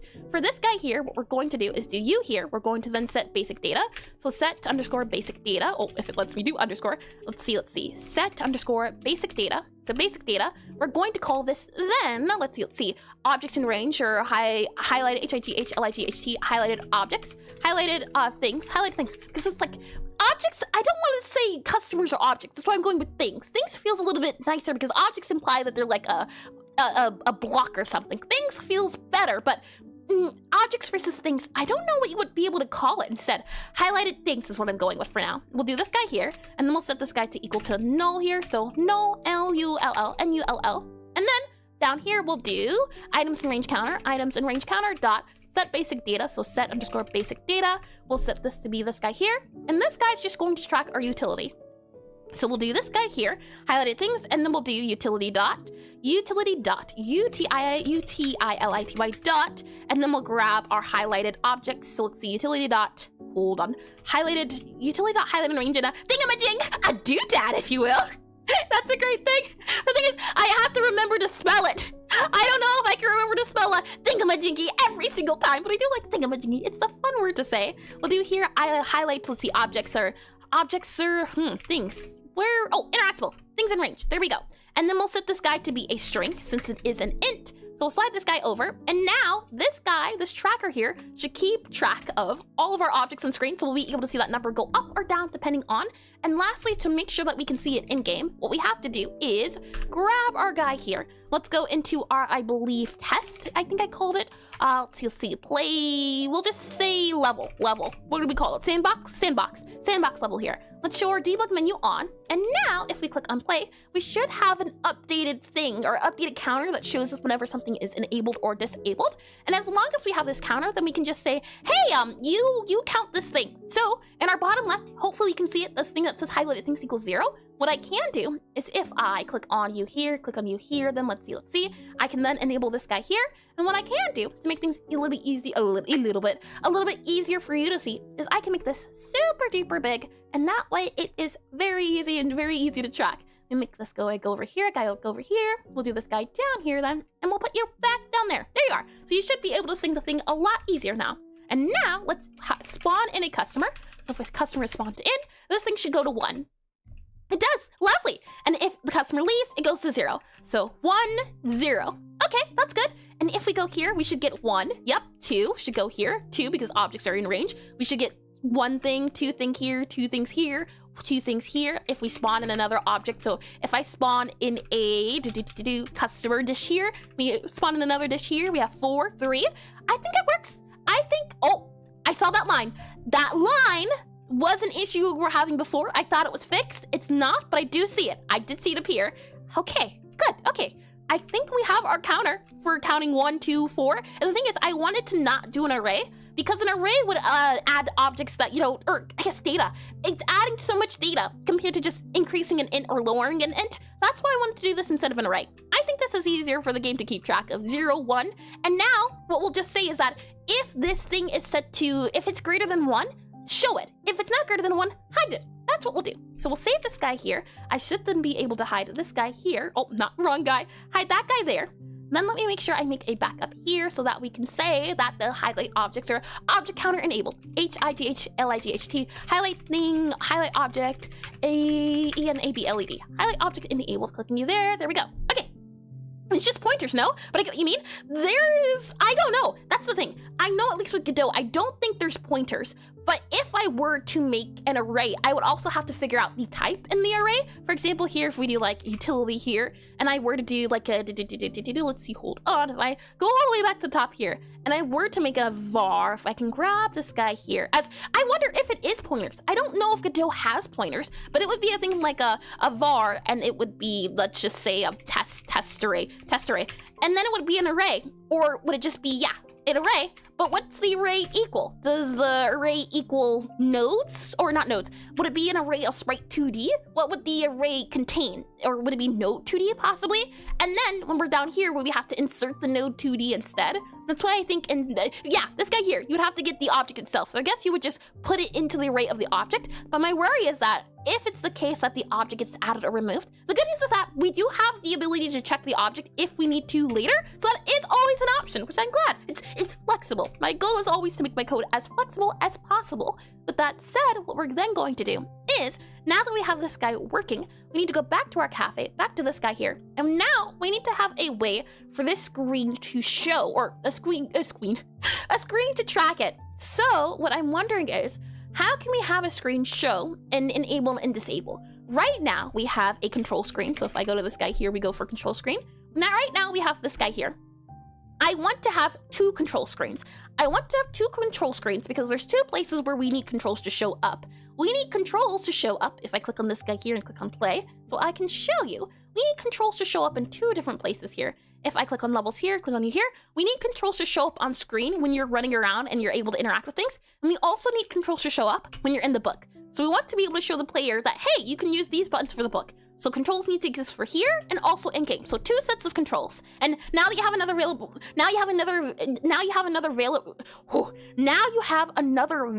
that you have to keep in mind and clear when you load and change levels and stuff. I don't think so, do you? And your utility cleanup and all of the nerdy stuff.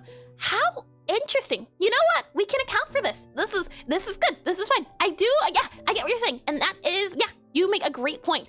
If that is the case, right? All we have to do is just make sure in our cafe, we just set our cafe guy here to utility dot, and then we do objects. So let's see, interactable, INTRACT, interactable things in range. Let's just set that to 0 by default. So whenever you enter the cafe, things are set to 0. That way, we also, Claude's case right there. Thank you for that one. It seems to be the case my English wasn't Englishing properly at the moment.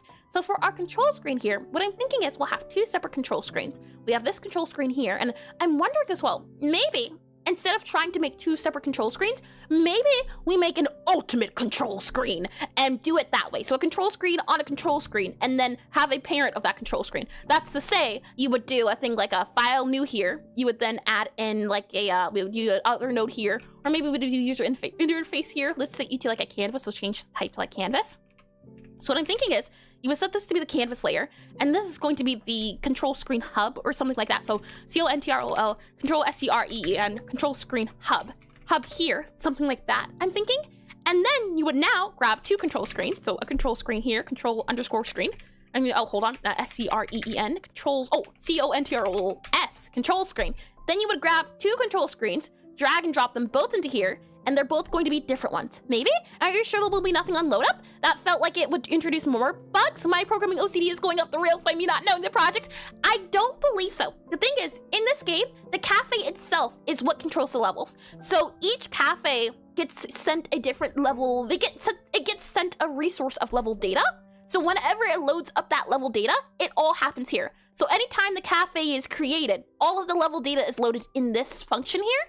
So the only way I think this guy would mess up is if, for some reason, when you load into the cafe, something that you can interact with in this area here, it can be highlighted, but it doesn't get loaded. That's the only way I think this would fail, is if something in here, as soon as you spawn in, can be highlighted. And now it's in ready. Yep.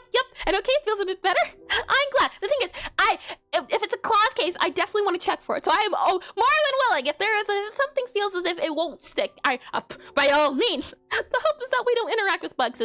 I love refactoring, but I'm not a fan of bug fixing, so the less bugs we have to worry about, the better. I'll take it by all means. So let's see here. Now that we're in, I'm thinking we have like a control screen hub, and then we have this guy here, and I'm thinking we'll make this the book control screen. So book control screen, so book CONTROS, book controls, and then we'll go here for book controls, and then game controls, CONTROS.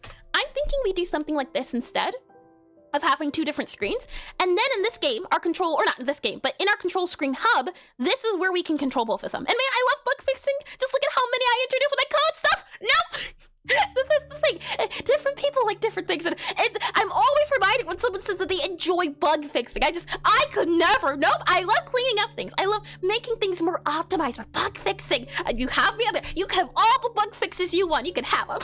Oh my, let's see. Let's go here to screen and, oh, actually, hold on. Let me close this guy, close this guy. Let's go here to our controls. We should have screens in here. And then for our controls guy, yeah. So our control screen, we have our control hit panel. I'm going to save this guy here. So our control screen hub. We'll go to common here, we'll go to screens, we'll go for controls, and then this will be a control screen hub screen, or scene. We'll also make here, I'm thinking, a resource here. So we'll do you there. And this guy here, I think we'll make a global container. I do like the idea of it being a global. Is it a global for Godot? It's either a global or a, what's the other word for it? Let's see, project settings. No, yeah, it's called a global. I'm going to make this guy a global. So I'll go ahead and make you a global. We'll go ahead and add a script and scene. So add a script, we'll add in then our screen here. And this guy is going to be a global. And I like the idea of this because it allows us to be able to use it anywhere. And I'm thinking we'll just have this screen on the main menu as well as in the game. And Godot will be able to point to it anytime, any place. Since again, this game is small, so we really don't have to worry about optimization too much, as well as worrying about the little bitty things. My concern would be me making bad habits now because the project is small, and then when we do a bigger project, all the things that I thought wouldn't be important now happen to be all the bad habits have compiled. But my hope is that this here is a good enough idea that it'll stick for now. So I'll go ahead and close this guy here. Our control screen hub should be closable. So this guy here. Now, our control screen hub, I've wanted to make global because, and hi, hold on. A bowl, maybe a bow, possibly. A bowl, a bowl mad mead, maybe. Please correct me if I'm wrong on the names. I do tend to butcher them, so by all means. And hello, welcome to the stream, welcome in, and thank you for the follow. Oh my, let's see. So what I'm thinking here is then we would have our two guys here, we would make you access this unique name, and now that I'm thinking this through, I'm realizing actually no, you would not need to be a global. Yeah, I take it back. You're not a global. I don't think our options is a global, so I don't think this guy should be a global. We have our game controls, our book controls. I take it back, you're not a global. Yeah, our what's currently, let's see, game input script parser. Yeah, you should not be a global. I take it back. Let's see, control screen hub. Yeah, no, not a global. Close that there. Okay, we'll then go ahead and make this guy here our class underscore name, and then we'll call you our class name, and then we'll say CONTROLS controls screen, or control screen, or you're called controls. So I'm going to honor that and add the S at the end. So rename you, add a little S here. And then rename you, control screen hub, rename you, and add a little S here too, just in case. And then we're going to say that this is our control screen hub. So control screen hub, and then we'll go here and we'll say that you are SCREEN hub, control screen hub. And yes, I'm in pain because of my current project despite its size. Because of that, it's just for now. Better just do stuff good from the start. Well, the thing is as well, I am a person who very much, and maybe still is, a perfectionist. So I ran into the issue of optimization, and I never moved on from that, solving that one problem and tweaking that one problem. So because I started looking at things with a microscope and a magnifying glass, I've had to get out of that habit. So now it's a case of making things good enough instead of making things perfect. So make it functional, and then I can optimize it later. That way it can fall out of that. And yeah, so opposite. How funny is that? That's great to hear. That's the fact that there's different people who do different things. As if I stick on a project forever, I will stick on it forever. So I make it good enough, functional, and then worry about it later. That way I can actually do things. Otherwise, I can be stuck on a thing all day. And it's no good at all. Let me go back into here. So we have our game controls and then we have our book controls. And what I'm thinking is maybe then our utility has a control screen like something, this guy here modifies, or not modifies, but it has the settings of the control screen and it points to a control screen. So what I'm thinking is we'll have options that you can just tweak or do something of the case. I think it'll work. What I mean to say is that we'll have a var here and it'll be called settings here, and the settings is going to be a dictionary, possibly a dictionary here, and then it's going to be a dictionary for, okay, I take it back, not a dictionary, something else. The hope is that this control screen hub, we're able to assign to anything wherever we are. What I mean is that when we're in the main screen, so when we're on the main page, the control screen, it has not been set up. The control screen that exists here is not the same as the one that exists here. So how do we make sure that they link up? When we change it in the settings, how do we make sure and say, hey, this control screen is a thing? How do we make it universal? That's what I'm looking for. And I think a dictionary, yeah. And I have an asset that does all that. That's the thing too. I like making tools. Tools are a lot of fun. I have a few tools you can see down here a little bit. The idea that there's signals and says cannot do certain things. I like making tools a lot too. I'm thinking dictionary. And then we put a dictionary in a utility. And that way, anytime we load something up, it would create it. But I'm just wondering, what would go into here? What are we trying to say? We need a few different things. First, we need to know the location, or yeah, the location. So what I'm wondering is, we have a var here, so let me undo this guy here. Back to our dictionary settings. We have a dictionary here, and it's going to be a dictionary for game controls. So game controls here, Now, I wonder, game controls, yeah, dictionary here. Let's go for a dictionary, and it's going to be a dictionary of control screen, control screen, control screen, so control screen, and then it's going to be control screen and map it to a location. So where is it appearing at on the screen? And this is where I don't remember specifically the naming of everything. It's going to be a control hint panel mode direction. This guy here. This direction, nope, not direction here. I think it's like certain names, I forget. The good news is that they do exist so that I don't have to worry about looking at them wherever. But what I'm looking for specifically is like up, down, left, right. Let's see here if I do center top. So if I do Control Shift F, I think it's center top, possibly center top. Yep, here we are, center top. It is called a position. All right, control dot present. Yep, okay. So it's position. It's going to be control screen dot position. I was right there. Control screen dot position. So we do here control screen dot position. There we go. Control screen dot position. And this guy here gets linked up whenever we are disconnecting it from the utility or connecting it to the utility. So then what I'm thinking is, we go to the utility here and we have a var, and it's going to be called our control screen settings. So we do this guy here, and we do control control underscore screen, control screen settings. So control screen settings.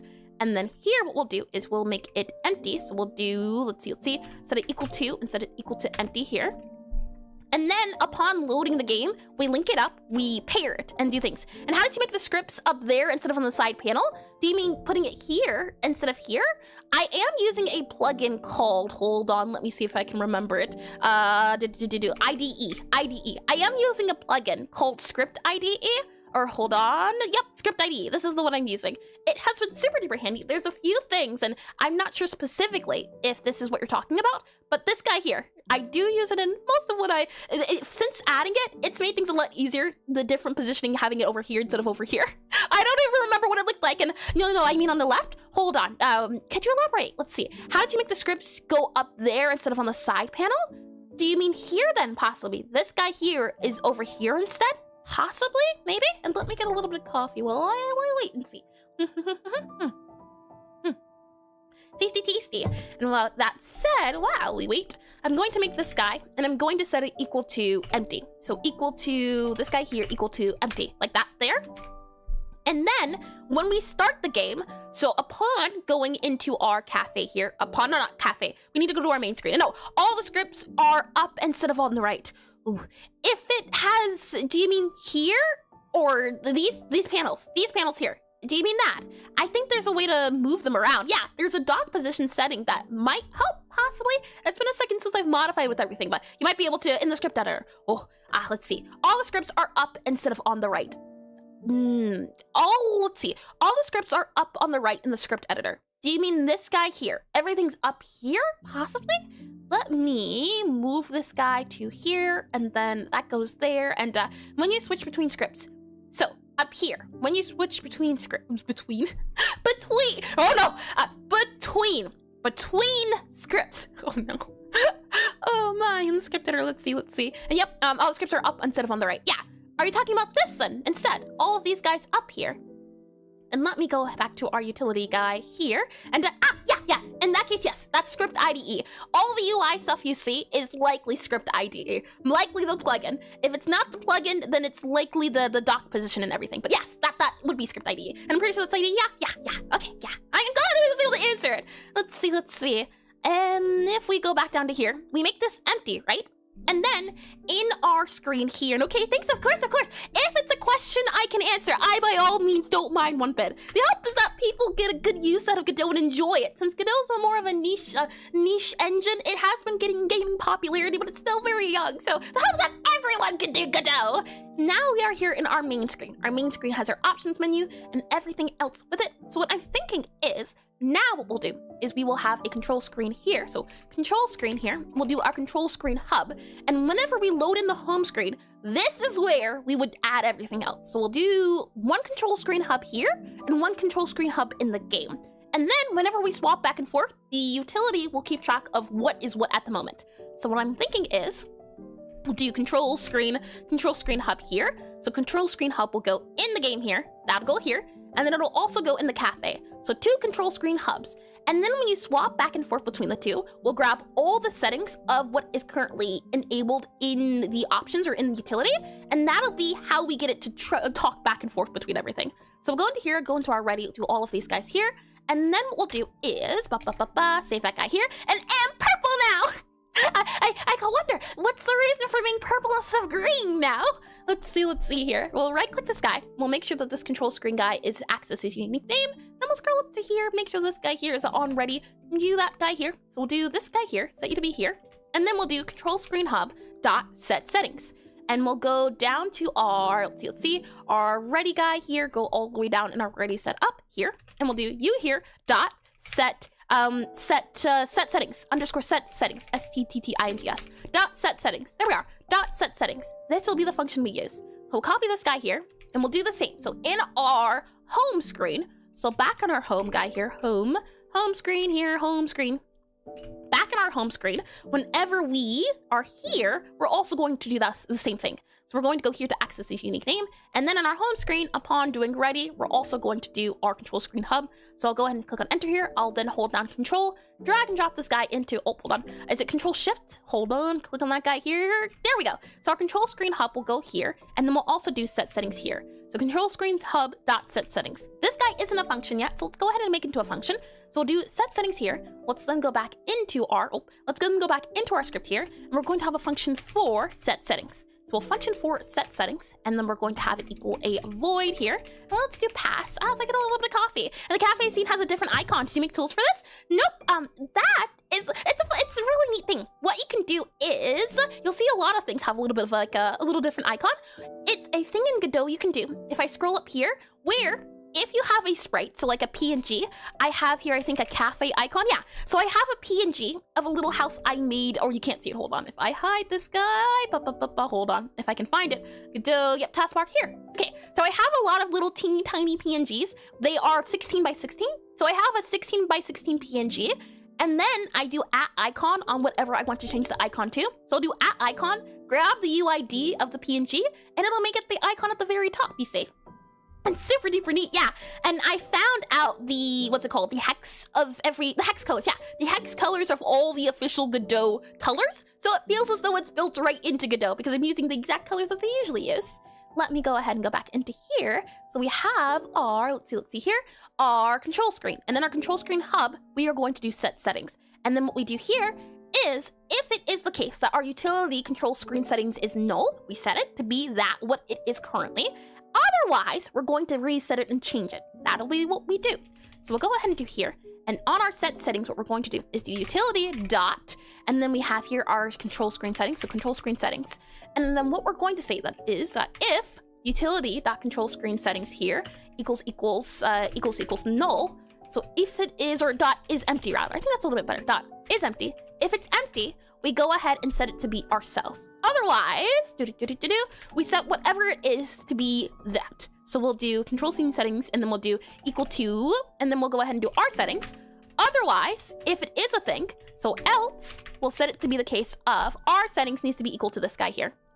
So if it is the case, what we'll do is, how can we do this now?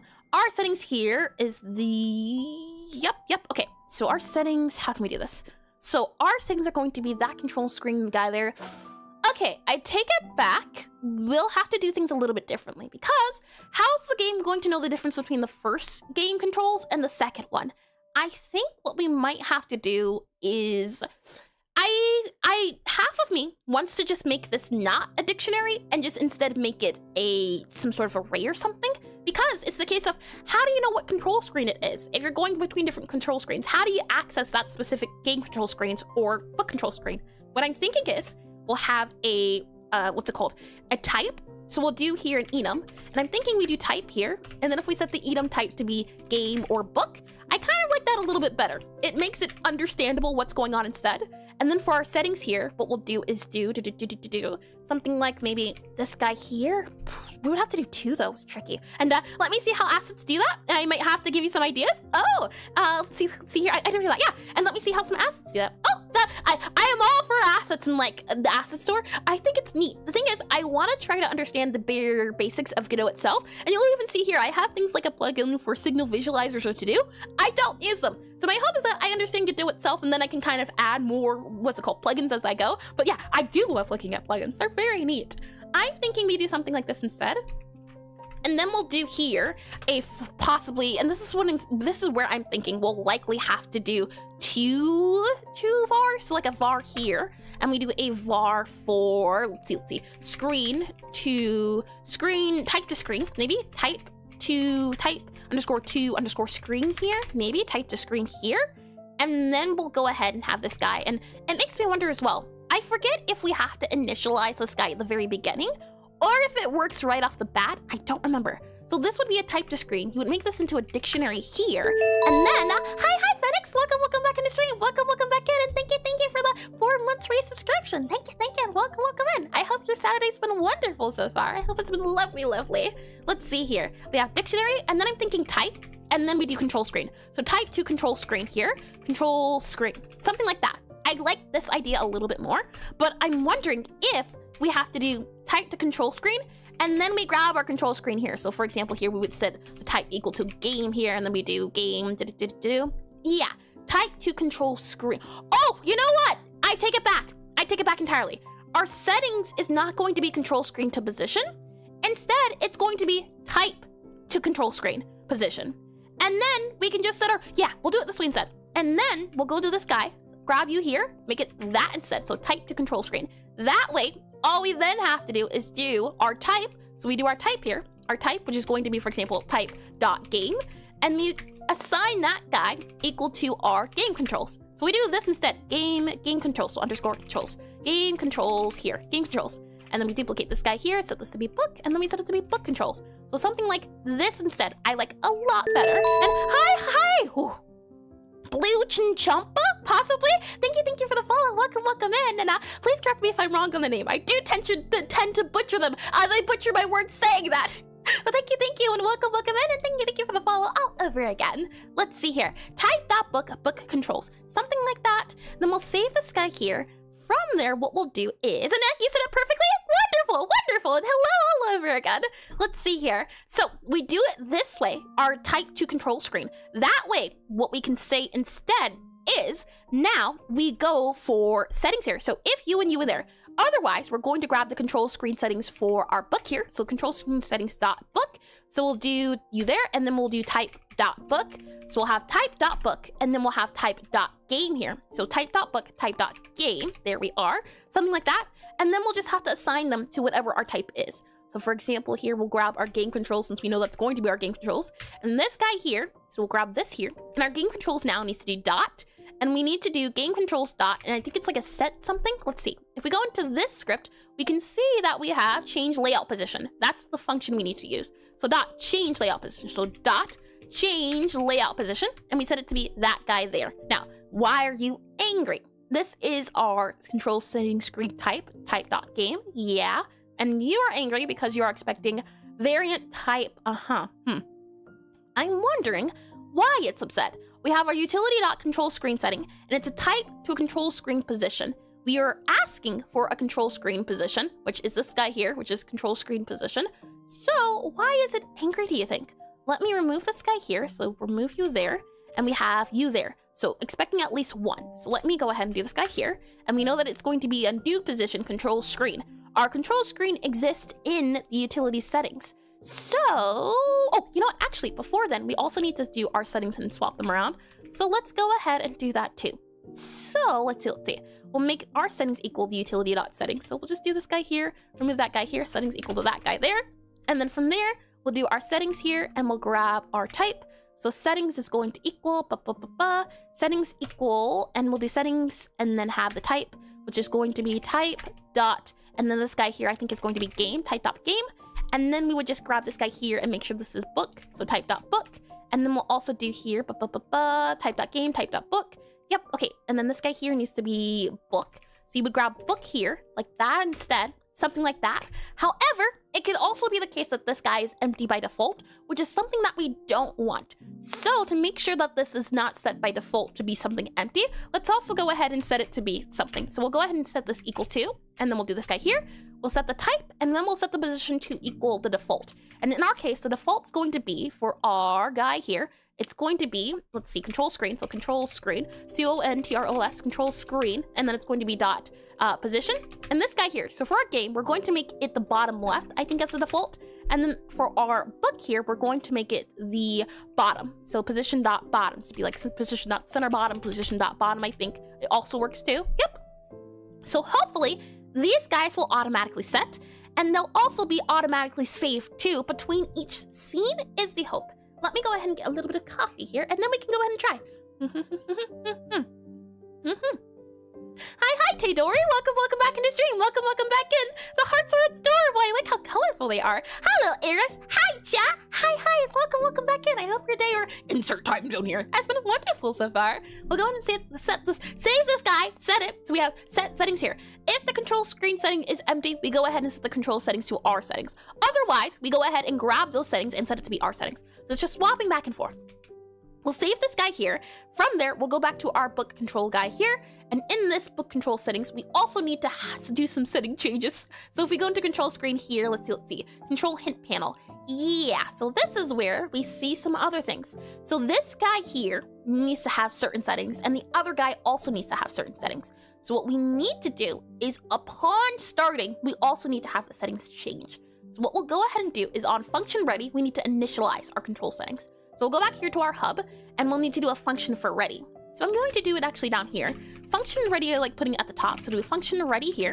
And then ready, we need to go ahead and initialize. So we'll do here INITINLIZE, initialize game controls, CONTROS, game controls. And then we'll also need to have a function for initialize book controls. So initialize game controls and initialize book controls. Book, B-O-O-K. We'll save this guy here, and then we'll make this into a function for our initialized game controls. So I'll just go ahead and copy all this guy here, since that should not be too hard. We'll make this into a void, then set this to be pass, and then we'll just copy this guy here and do the same exact thing. And these two guys shouldn't be too bad to figure out, as they're a little bit different, but they shouldn't be too different. For our game controls, or for our book controls, we know for certain that we're going to need to first add controls to all of these guys here in the bare minimum of our control screen here. So back into here, we can go ahead and I think I like the idea of clearing out a panel group. I do think that would be a good idea. We have here, for example, add controls, add panel, and then we have, let's see, add panel, yep. And we have set all of these guys here. What I would want to do is see about removing it. So we have control hint panel group. I want to see, is there like a clear controls? I like that idea. So we're going to go into our control hint panel group, and let's add a function for clear. So I'll do a function here, and we'll say a function for clear. So we'll do clear here, then we'll do a void here. So void, and then for child in get underscore children. So get children for child and get children. And then we'll do this guy here. We're going to go ahead and do, I think, child dot remove or erase, I think erase, or how do you delete it? Delete is queued for deletion. Q clear, right? Q clear, Q free. There we are. Child.q free. And this should hopefully clear out everything. And then we just have to add the control. So let's go back into our home screen, not home screen, control screen hub here. And in our cannot resolve control screen settings. Hold on. Why are you angry? You're in here. Oh, never mind. It's good to go. Lovely. Okay. Well then, we'll go here to our initialize game controls here. So what we'll say instead now is we'll do our game controls. So game controls dot, and then we'll go ahead and do dot clear, I believe. Now we should be able to do. So game controls dot clear. And we'll also do here our game controls, and this guy here is going to be put controls. So we can go ahead and clear both of them. Now for our game controls, this guy here by default should already have our interact button enabled. There should be other guys, and I'm wondering as well, oh, you know what I just realized too? Is there another control that would be enabled? For example, what if it's like a press L to do something else? Right now, the player can only interact with something, but what if it's the case that we need different controls to be enabled or disabled? Are we just going to have to add more and more control screen hubs and more screens? Maybe? I hope not, but that's what I'm realizing might be a thing. I want to make sure as well that this layer guy here, and question, how can you make a green hashtag to do in console? This here is a plugin. I don't own it. I barely use it. This actually is the first time it's actually been kept on screen. If you're looking for it though, I believe it's the, let's see, TODO to do. It should be on here possibly. Simple to do, I think is the plugin I'm using at the moment. The simple plugin, nope, that's not it. To do, let's see. If I type in to do here, to do manager, let's see. To do manager, possibly, that guy there, to do manager. Nope, let me see if I can find the plugin I'm specifically using. I should have it on my screen here. Let's see if we can find it together. I think I keep all of my plugins over here, possibly in this area, if I remember correctly. I think it's right here. Yep, hold on. Okay, I don't have it on here, but it would be here. We have Ace Bright Wizards, Collab Folders, Penku Console, Script ID, Signal Visualizer. I don't see it, but it's the most popular one. I do remember that. And to do. Oh boy, let me go back here into our programming guy here. Should be good to go. But you would find it here. It's like the most popular one. So if you search up in Google Godot to do manager, you should be able to find it. It was like I was watching a video where it was like top 10 Godot plugins you should install. So it should be very easy to find. Let me go ahead and close this guy here, and then let me go ahead and clue back to you here. And in our control screen hub, for now, at the very least, I think it'll be okay to have an enable or disabled for now. And hi, Mungo. Thank you for the shout out. I always get surprised when it happens. I'm surprised there's like no notification when it happens, but that's a-okay and good to go. Thank you for the shout out. Let's see here. If we do initialize game controls, that there. Okay, so we clear out our thing, and then we need to add our other controls. For now, the only control that we can add is interact. So I'm going to do here game_controls. Game_controls, and makes sense that to-do managers are high up. Usually to-dos are handled by linters. What's a linter, Eska? And welcome back in this stream. Welcome back in, unless you have been lurking, as I do know you do that as well. Game controls dot, and I want to do like an add. Let's see, add control. So game controls dot add control, and I specifically want to add a certain control, and it's going to be our interact control. So if we do add control here, it's a control hint panel here, set offset ratio, all of those guys here. Yeah. We want to add a specific control. Here we can see control hint panel, add control. Yep, I thought it would allow me to set the specific control. You can see here it has control hint panel, add group, mode, direction, movement, all of these guys here. I see. Okay, so in our add panel here, we actually need to grab this guy and we need to copy you to here. So copy you here. And then in our controls guy here, what we need to do is do add control here. So we need to paste this guy into here. And then we can go ahead and say new mode here. So do this guy here. Then we can go ahead and do label text here. So label text would go here, and then our new button would go here. So string for new button, and then we would do you here for you here. Button dot directions got controls. Yep, new buttons there. And then we'll also remove this ready because we don't need the ready anymore. And I was lurking. Linters are basically things that manage your code by marking things you want to mark. Usually it's style rules and certain code rules, naming schemes, code smells, etc. I have heard of code smells before, and also marks to-dos. I see. Yeah, right now, anytime I do hashtag to-do, it counts it, which is neat. And then basically they mark a lint or small dirty things in your code. Oh, that's neat. Oh, like a link collector. I see. I'm picking up what you're putting down. How neat. Let's see see here, I will then go for add controls here, and then we have here for add panels, and add panels here, we have new buttons here, new buttons.assign. So we're going to want to assign specifically, and single button uses in Godot. Yep, game inputs, direction presses, or dictionary, sectional by default, int arrays. Yep, okay, so back in here, if I can do this correctly, if I do recall, it's going to be add controls here, and print rich color equal green to do / color founded. Oh, I see. I do already do, what is it called, print rich. So it's interesting to see that it's also there for the linter. Let me go ahead and do add controls here. So game controls, add control. We do a new mode. It's going to be a single control hint panel. So it should be able to do control hint panel. So control hint panel dot mode, and it's going to be dot single because it's a single button. Then what we're going to do is we're going to add in the string. So it's going to be interact, interact, and then the buttons. Now the buttons, I don't remember how this guy works. That's what I'm not too sure about. So our add control here, we have new button here, add control, new button here. I believe what it's going to be is in our new buttons here, new button control assign, string new buttons. Let's see if new button is, yep, set single mode, new buttons, yep. But how are we assigning our specific button?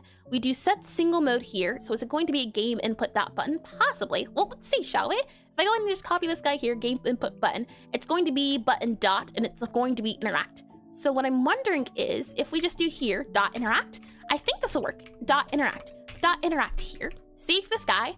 And what I'm hoping is upon doing ready, it should initialize both of these guys. So I'll hide our book controls for now. So when we spawn in, the hope is that, oh, hold on. This guy here gets, initialized and then ready. And then our set settings, this should be a hide. So I believe it'll have interact when we click on play, when we open up the game in our home screen here, possibly. That is the hope. Shall we see if it actually does do the thing? I'm not too sure yet. And it does not do the thing. I can let you know that right now. Type is, it needs to be control screen, doesn't it? Hold on. Control screen dot type. There we go. Control screen hub here, hub dot type. There we are. Control screen hub dot type. Okay, now click on play here. And now let's try all over again. We get, drum roll please, angry. It's super duper angry. Now let's see. Previously freed instance. Oh, interesting. Add controls here. Yeah, okay.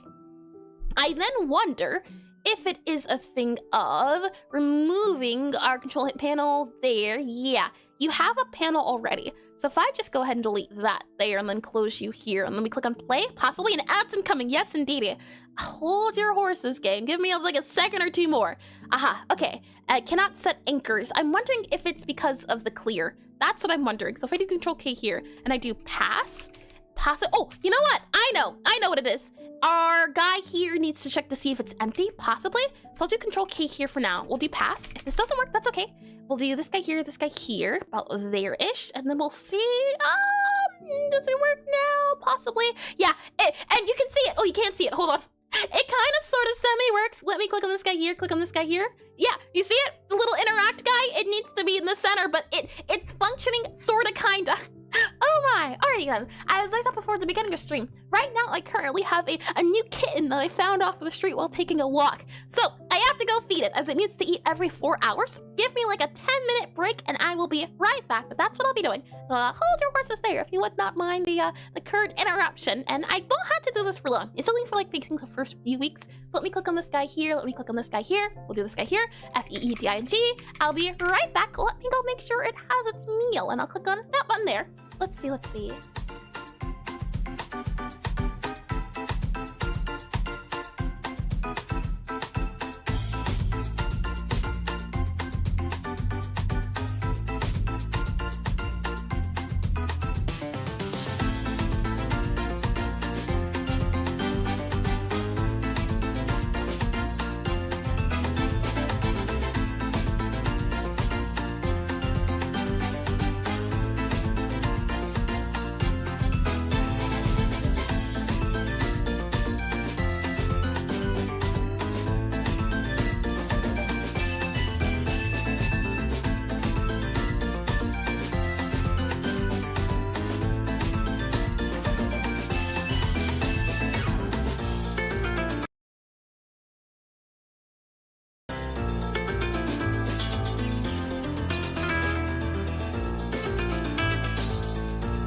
he's all good to go. We're all settled. Thank you all for waiting.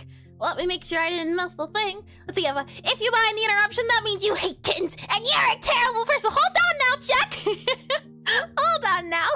And if you look through input and parts or input options part in my assets, they're kind of complicated. Further provides the idea that it's a digital plumbing of game dev, and one will swim in deep water so they don't pay enough attention to it. One of the reasons why I use standard issue assets. Interesting. And I'm working on my pixel art project, and the song is fire to work to. It's a lovely song. It's like a remix song of what's it called? Deltarune. It's lovely, and welcome back. Thank you, and Didi. Now let's see. You do studies on art and stuff. Do you do the same for coding? I feel like studying by reading through this code.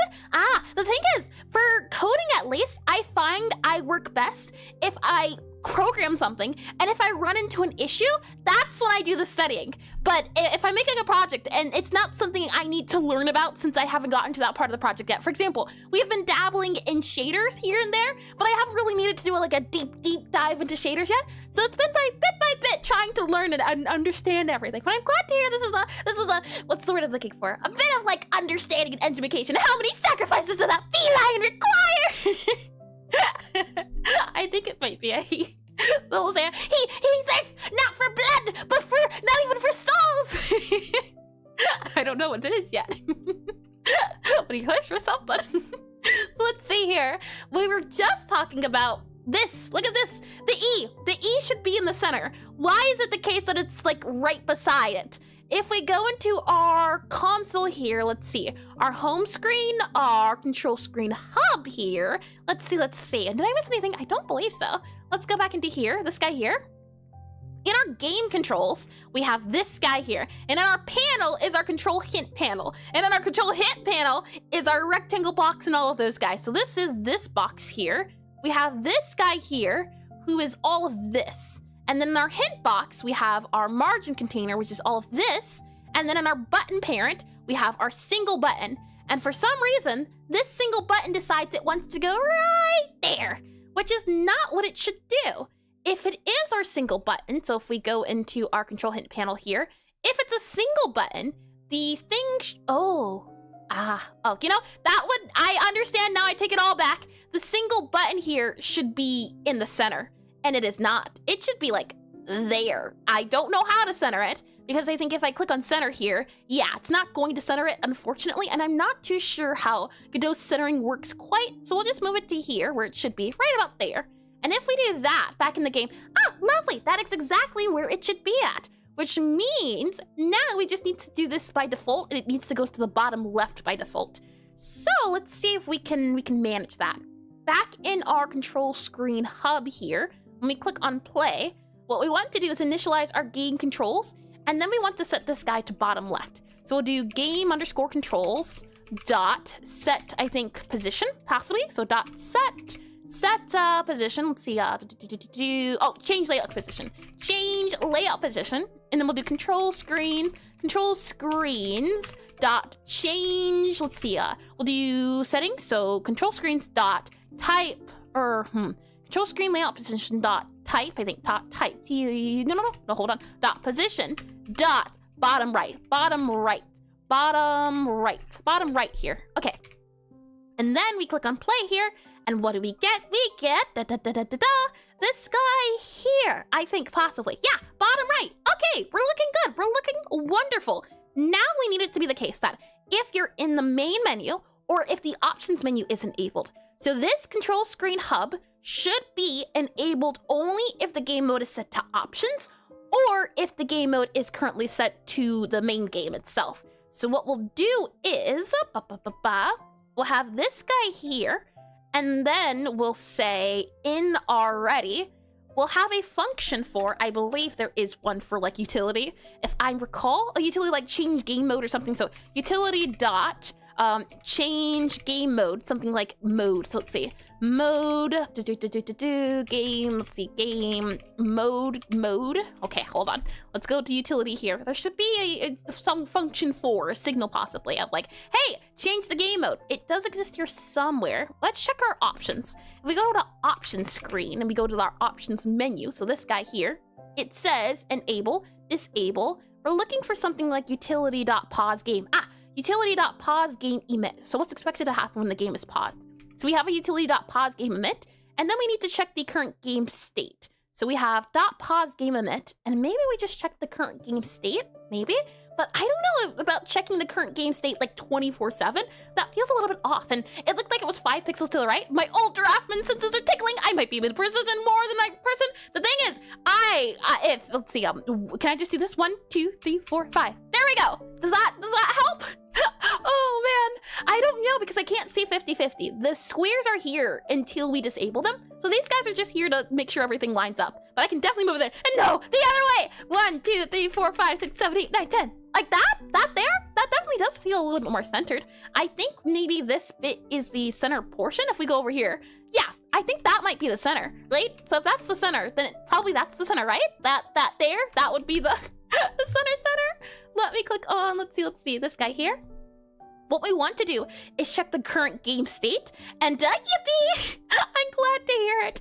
Let's check the current game state, and depending on the game state is what we'll do.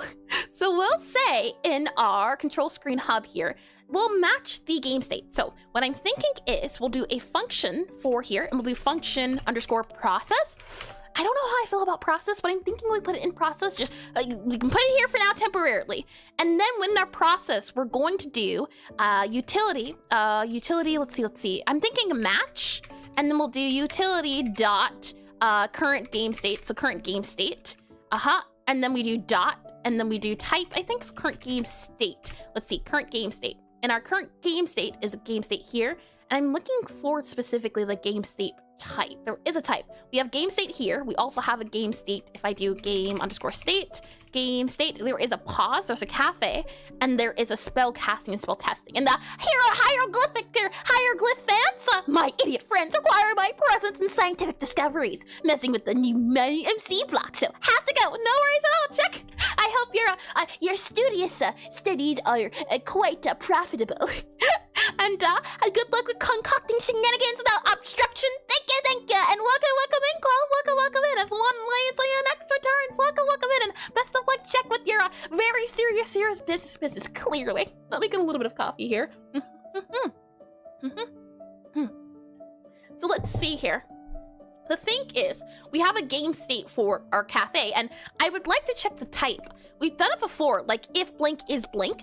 I don't remember. My question is, do we want to say if it is or is not? What I'm thinking is, we have maybe a ability to say, hey, we'll check the game state. And if the game states can be enabled or disabled, I like that idea, kind of. For example, we have player can move. I'm thinking we do @export var, so @export var, and we have an option for the enable or can show. We do can show. We'll do can show. What do we do? Can show something, I'm thinking. It sounds to me like you're describing a state machine. And hi, Sess. Welcome back into stream. Also, hello, peeps. Yep. Right now, we are working in a game state. Yeah, state machine. You can see we have enter, exits, enter, and exits. Yes, indeed. These are state machines. Let's see here. Can show. So I'm thinking can show control screen. CONTROS controls hub, possibly, and we set this bool equal to, by default, false, and then we just check the one. Oh no, you bet I'm turning the sulfur signs into the walking bombs as soon as I find them. The thing is, can't you already do that with create? No, not the state machines. Yeah, I haven't touched state machines much. I made the state machine for the game mode because I kept running into issues where things weren't enabled or disabled. I have a state machine for my mobs, or entities, as well as the game itself. So we have, I think, a can show controls hub here. And then what I'm wondering is, can we then change this guy in other areas? So if I go to our game state cafe, for example, here, our cafe, I would like to have it so that our guy here is set to false. So is there a way I can like set this equal to false? Like if I do this guy here and yeah, unidentified. I would like it if we have this guy, there's no like export var we can do because it's not a resource. That's my only issue, is that I would like it to be like an @export var or something, but it's not the case, which is a little unfortunate. So it makes me think maybe we have like a function underscore ready. Would that be okay to do? And I love state machines. There's always, if it's not someone liking bugs, it's state machines. And the goodness is that all work has to be done. So the fact that everyone likes something a little bit different is the thing of, oh, we can all work together on our favorite things and we don't have to worry about not enjoying it. I'm wondering, can show controls hub, and if we change this to true, for example, I wonder, this doesn't feel right. You can make a state machine of bugs. How dare you? That sounds horrendous, awful even, terrible and no good. Oh my, we have here is in menu, we'll do controls hub. So this needs to be set to false, so definitely can't do that guy here. And I'm wondering, then we do, let's see, spell testing here. We don't need to do you here. We have a cafe here. So in the cafe, you can show the controls hub. If you're in the main menu, you can also do the controls hub. So if you're in the cafe or main menu, and maybe a global variable that different scenes change to fit the situation, we do have that. We have right now a utility for game state, so the current game state. The thing is, the different game states act differently. So it makes me, because we already do have to do like an enter and exit, so I'm thinking we'll just have a bool here, possibly. We could definitely do like an enter exit here, technically speaking. That would be an option.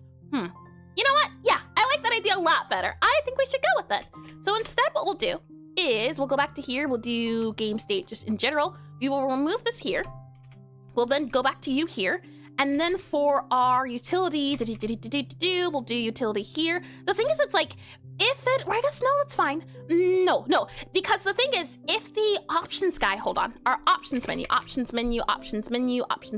this guy here, our options menu, it's not a game state, but it can connect to game states. And then there's like on enter, on exit. So my worry is that if we disable it or enable it somewhere else, that's what I don't like the idea of. There's like all these other guys here too. It's the idea of if it's enabled, You know what? Yeah, I take it back. Let's go back to the other idea. And you'd have to be careful since you could forget to switch it. Yeah, that's what I'm thinking. I don't like the idea of that. So what we're going to do instead, I think, is the other one. And then by default, since we have enable and disable here, anytime we enable it, we set it to by default be true. And then on disable, we go back to whatever the previous utility game state was. I think I like that idea a lot better. So we'll do instead, go back into our game states here and just undo it all over again. So the spell casting, that should not have our controls. So we'll do, let's see, game state here. So game underscore state. And then we'll go here for our cafe. Cafe should indeed have our control hubs here. I then think we should go back to the game state here, have that guy as its own guy here. I think this is actually the only game state, the one that allows it to be a hub. That one there. Because we only want the controls to show in the options menu, in the cafe, and also in the home screen. Those are the three areas we want them to show. If it's not in there, then we don't want to show it. So then what we'll do is, and you know what, actually, in our home screen too, since it's not a thing, we don't have to worry about it.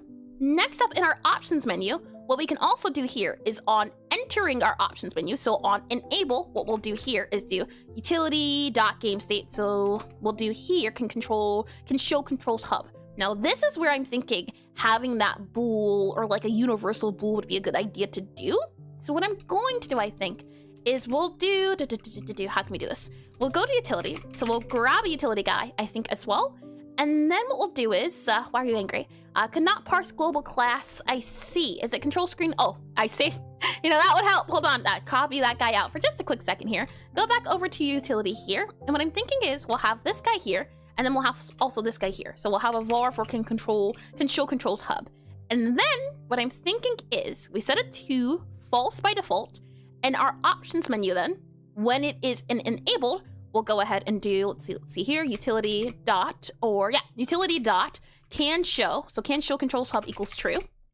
And then when we do disable, we're going to do utilities, so utility dot, utility dot, and then we can go ahead and do can show controls hub equal to whatever our current game state is. So utility dot current game state, so utility dot current game state dot can show controls hub, something like that there.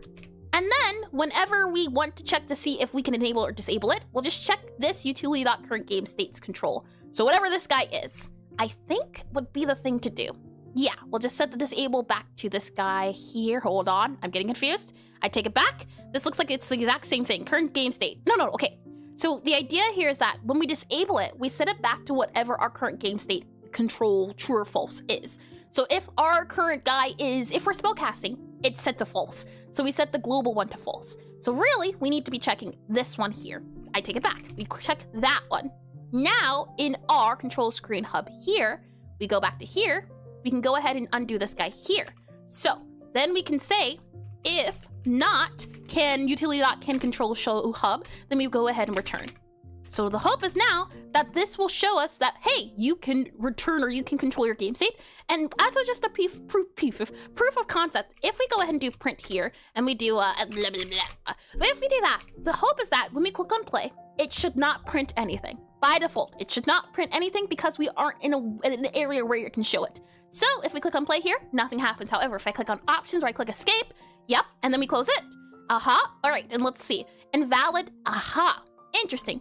So what we can say is then, if utilities, if utilities.control hub, so if your utilities.current game state equals null, so if it equals null, otherwise we'll do this here. So else, we'll go ahead and set this guy back to if not null. So we'll say if it is not null. So we'll, I think, do this guy here. So if it's null, we just set it to be false. Otherwise, we do whatever the current option is. So we'll do this guy here, like that there. Okay, so now give it a go. We'll close this guy here, click on play here, and now hopefully, when we're in the main menu, nothing happens. And let's see, main menu, and are you using object-oriented are you using object-oriented patterns or more on the procedural line? Could you elaborate a little bit, Cess? The thing is, I have a background in object-oriented programming, so OOP. I have a background in C++, so I'm more inclined to approach a problem that way. I say very recently, but I learned about, what's it called? Composition a lot later, so I'm only now just starting to approach options and problems with the idea that composition, but usually I approach it from an OOP sort of point of view. We have this guy here. When I click on escape, we print it all out. When I stop it, it stops. We click on escape, good to go. If we go into options here as well, calibration here, we start the test here, test, good to go. Actually, the test has to be all done. We'll do this guy here, we reset it here, go back to main menu. Oh, main menu button. Oh, actually, it is enabled right now. No, main menu should work on its own. How odd. Why do you think the main menu button doesn't work? Is it because of something that we can't see? Something, main menu button did it that time. Hold on. I think we found a bug unintentionally. But for some reason, if I click on play here, also, the game is taking a lot longer to load. It used to be very quick to load and unload, but for some reason, now it's taking a lot longer to start things up, which is really odd. Yeah, it takes a good hot second now. Interesting. We click on calibration here. We go back to main. Oh, the main menu button just doesn't work in general. Interesting.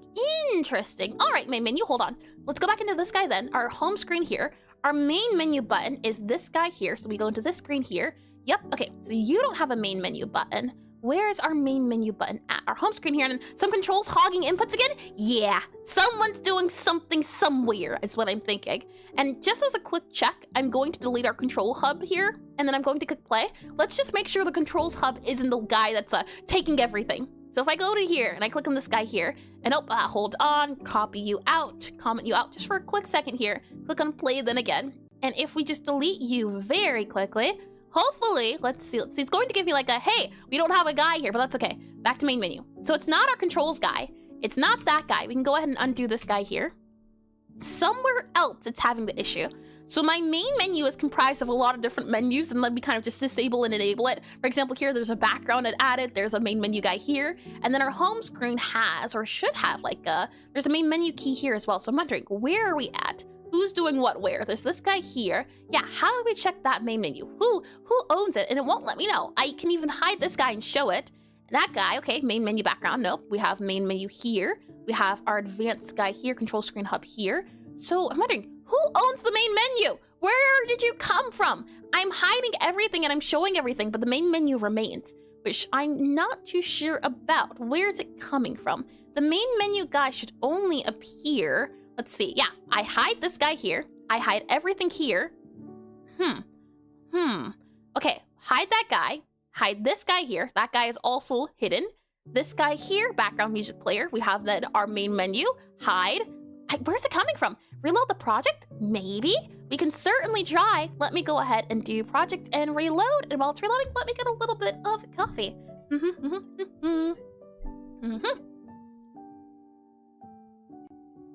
Tasty, tasty. Let's see. Reloading is being done, and while that's doing its thing, let's see. Now, I wonder, where is it coming from? I haven't run into that issue before. Now, either that or the pause logic is messing up. Well, the thing is, I can't even find the origin of where main menu exists at. That would be step one. Figuring out who owns the main menu button. It exists, but I don't know where. When I hide and control the entire scene, main menu has to originate from somewhere. Where is that button located at is what I'm wondering. This is the entire home screen, so we're here, but where is it? Who owns it is what I'm wondering. This guy, excuse me, this guy here is the background. This guy here is the main menu guy here, and it's just standing there menacingly. Oh boy, if we go into this here, the main menu does not exist in our main menu screen. Our home screen, who owns them is what I'm wondering. And I don't know. We have our calibration screen. We can enable and disable that. You can see that's the old guy here. So it's not a calibration screen. It's not a level up menu. That guy has its own main menu. You know what? I'm curious to see as well. In our levels menu, the main menu button, does that guy work in the level screen? If we click on this guy here, and then we mute this guy for just a quick second here, and I go back into you here, we go back into you here, go back to you here, and you here. Okay, so level screen. This is a different main menu button. It also doesn't work. Interesting. So let's try to solve this button, since we know where that button lives, and then go from there. So I'm wondering, in our button here, this is the root of the scene here. We have our home screen, I think, hide and show. Does it not let us see the remote of everything? We have our levels menu here, okay. So, who's controlling what? Our control screen hub does exist, and I'm wondering, maybe it's a thing of if we hide this guy, can we select it? No. Someone is hogging up the controls, and I'm not sure who. We don't even have an editor on here that lets us know. It says mode inherit, priority, all of those guys there, but it's not letting us choose a button. So what we'll do then is we'll go to our levels menu here first. Let's go to our levels menu here. So this screen here, let's then go and hopefully it should allow me to just open up the scene from here. Fingers crossed I don't have to reload something else. No, okay. So the main menu is selecting when we have it out on its own. So the button does work properly. The issue is just when we grab that screen and put it with everything else. Then someone decides to hog up the controls, which is what I'm not sure about. We have here process, we have mode, physics, all of this guy here, mode, all of you. I don't believe any of these guys matter. We have layer visible, and hi Axel, welcome back in the stream, welcome back in. I hope your day's been wonderful so far. Welcome into someone's hogging up the controls. Let me play controls for a second. It's my turn. Let's see here, offset visible, I'm just wondering, where is it originating from? This guy here doesn't allow us to have the control selected. In our main menu, we've already eliminated the fact that it also doesn't work here. And CJ ain't here today. I see. That's unfortunate, but that's also a-okay. Well, there you go. Hi, CJ. Welcome in. Thou has been summoned. Oh my. Let's see here. We have you, our backgrounds menu. I'm wondering who controls. We have our physics process, which is possible. And hi, chum. Welcome in the stream. Welcome in and welcome back. And never mind. Where have you been? I'm always here. What do you mean? Oh my. And can you actually try to hide everything? I did. I can certainly try again. Hide. All of these guys are hidden. So, I don't know. I do know, for some odd reason, the home screen's blue. And I don't know why it's blue. It's never been blue before. And I'm not too sure. Don't expose me, worm! And I had to remind you, is the tool possibly that? The only time I've seen it blue is when it was a tool, but the thing is, it's like, let's see, if I do arrow here, there should be like a target arrow scene. Yeah, this guy here is a tool, and it has a blue script here, but it has the script guy. I've only ever used a tool here. This guy is a tool, but it's not blue. So why is the home screen blue? And we better dip, because we gotta go and content debate. I see. Well, good luck with your game dev creation. And can you press it after everything is hidden? Hold on, let me click on play, and we can certainly give it a go. I wish the two of you luck. Oh my. We click on play here. Everything should be hidden. It is not. Well, everything that's showing up here is this. So if I go back into our remote, this is our root here. We have so all of these guys here, our Pinku console, our home screen here. We have our advanced screen guy. This is odd. And see ya, Eris. Bye. Take care. You too. Yeah, what is that? Let's see here. I'm wondering, I don't see the button here. Now it's just the internet. Yeah, what I said. Oh my, let's see. I'll also delete the control screen hub to also eliminate that guy there. I'm gonna Google, why is it that this tab is blue? Why does it have a blue name as the tab? That's what I'm not too sure about. I'll also comment this guy out. So right now, all of these guys are disabled. Main menu guys also here. So I click on play now, and what happens? Let's see. I don't think anything's going to appear. Yeah, nothing appears. So let me see, Godot 4, why is tab blue? Godot 4, why is tab blue? Let's see. Godot 4, why is tab blue? In Godot, the word tab can refer to different elements. But how to get rid of the blue outline and change? How to get rid of the, why is scene tab? Maybe, why is scene tab blue? Why is scene tab blue? Let's see, the scene, a blue name label means that it indicates the scene is set as your project's main scene. I see. Okay, so it's blue because it's the main thing. Whenever you open up the game, this is the main script, the main scene. That's why it's blue. So it's nothing to be concerned about. I just never noticed before. Well, that's at least good. So we can rule that out, which means something here still is off. Okay, so our home here, guy here, so we can just enable these guys back to what they were. Click on this guy here. I'm wondering about that button. I know for certain that our options menu seems to be good to go. If I click on these, all of the buttons here are visible. There's no main menu button here. This guy here, all of our buttons here work too. So all of these guys here are functional. Next up then we have our levels guy here, main menu here. So these buttons work, but our main menu button doesn't. And when we load it into its own scene, it also works on its own. But for some reason when we're here, it doesn't work. In our remote guy here, we have our home screen. And in our home screen, we have the main menu button enabled. We also have our levels enabled. If I hide this guy here, okay. So our levels menu, main button here, but who else is controlling is what I'm wondering. Maybe we can go to the main menu button itself because it is its own scene, as I needed a lot of main menu buttons. Is there a way to make this guy go to the very top of the scene? So like if we do localization theme override ordering, if we make it like 1, would that help at all? And if we made it higher on the order of operation, maybe that would work? Let's see. If I click on play now, we go into the game here, calibration. Main menu button still doesn't work. All the other buttons work, but the main menu button. Okay. Let's see. Process, physics process, and maybe the update issue might be the update issue, a breaking change. Maybe, though it could also just be a thing of, I have not checked that single button. So I don't know if maybe it's an old issue or maybe it could be an update issue. That's what I'm not too sure about. We have visibility here, ordering, this guy here.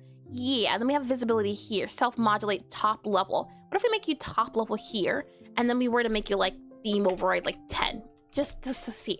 Because if that's not the case, I won't worry about it too much right now. That might just have to be a thing I try to figure out later on or off stream more so.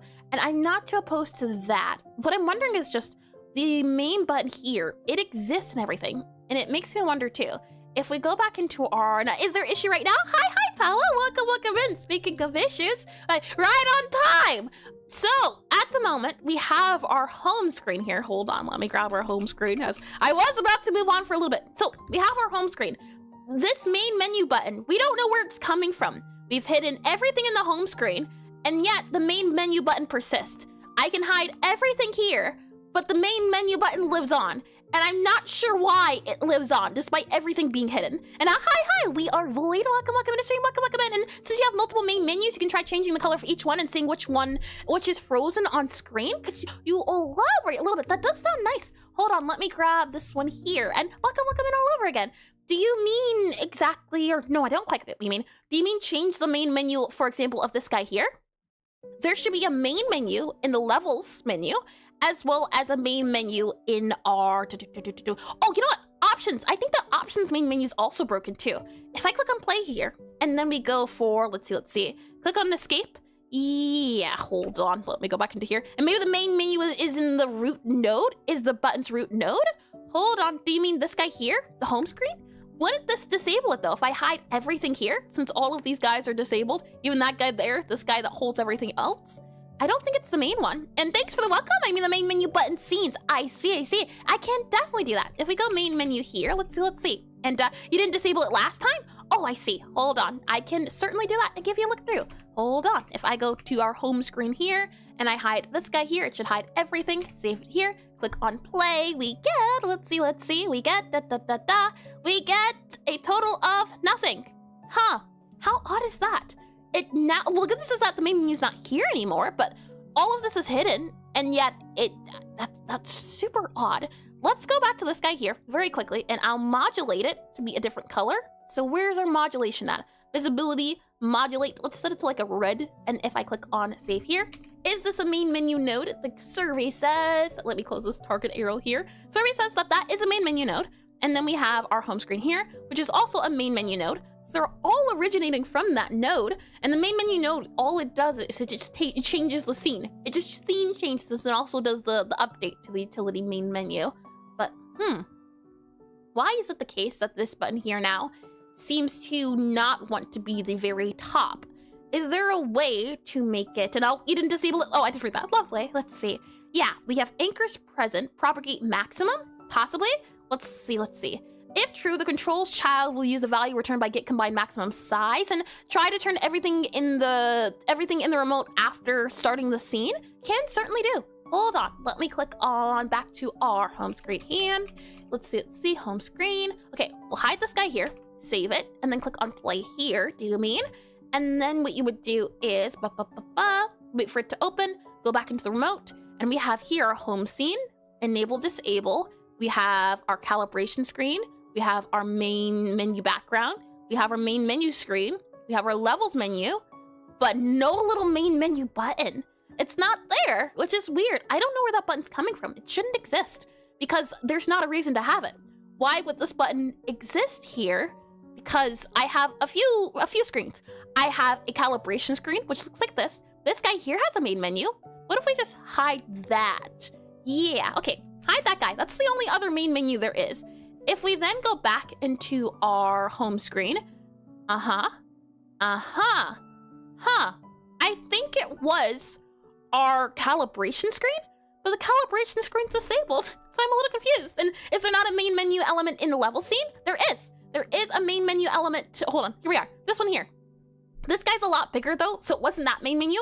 It seems to be the case that this main menu is originating from our controls, or our what's it called, calibration, our calibration screen. This seems to be where it's coming from. And yep, it disappeared because it's from calibration, right? It's from calibration, so this is the calibration screen. However, what I'm finding confusing is that it's in the calibration screen. We go back into the home screen, so it should appear again. Yeah, home screen, but calibration is hidden, so I'm a little confused. Calibration, hide, show, but right, if I go back to our calibration here, so we go calibration again, calibration screen, I hide that main menu, we go back to our home screen then, now, home screen, it's gone. So it's the calibration main menu, but why is it enabled if this guy is hidden? I don't quite understand that one there. But we found it, so I'll take it, I suppose.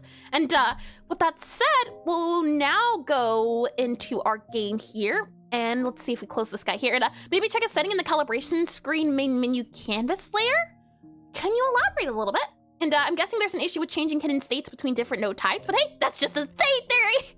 That's just a theory, a film theory. The thing is, right, this is our calibration screen, and then this is our level screen. They both have main menus, but this guy here in our level screen, so if we go back to our home screen, in our home screen, our level screen does have the button. So the button gets enabled and disabled when we do it, but for our calibration guy here, it does not. Or at least, hold on, where are we at? Calibration here, hold on. Yeah, it's enabled, but the main menu, it's as if it's not linked. Hold on. Hold on. Hold your horses. Levels menu screen.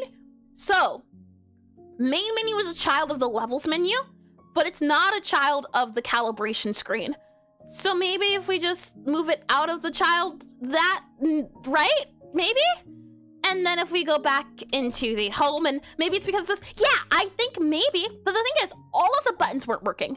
So now that's interesting, huh? And what are you using for the canvas layer for? I don't know. That canvas canvas layer, I don't know where it came from. I don't think it's needed. It doesn't feel as if it's needed. Now if we click on play here and we go into the game, what do we get? We get, let's see, click on play here. Now in our calibration guy here, main menu button. So now we can't click it. But the good news is that it now hopefully, or it now gets enabled and disabled. So we solved one problem, but now the button still doesn't allow us to control it, which is the next problem. Why isn't it the case, or why is it the case that we can't click the buttons?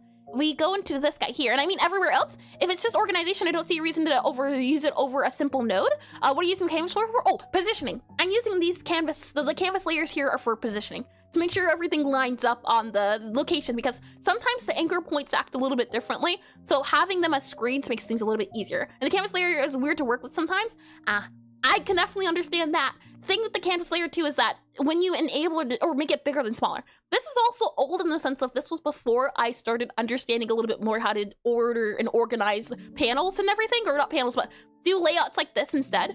So it also could be from just a time when I did things a little bit differently.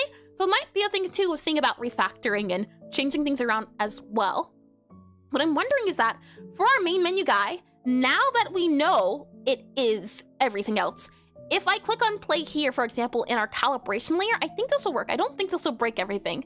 But if we're in, I take it back, it broke everything. Hold on. Yep, our calibration screen here. Okay. Hold on. And our main menu button here.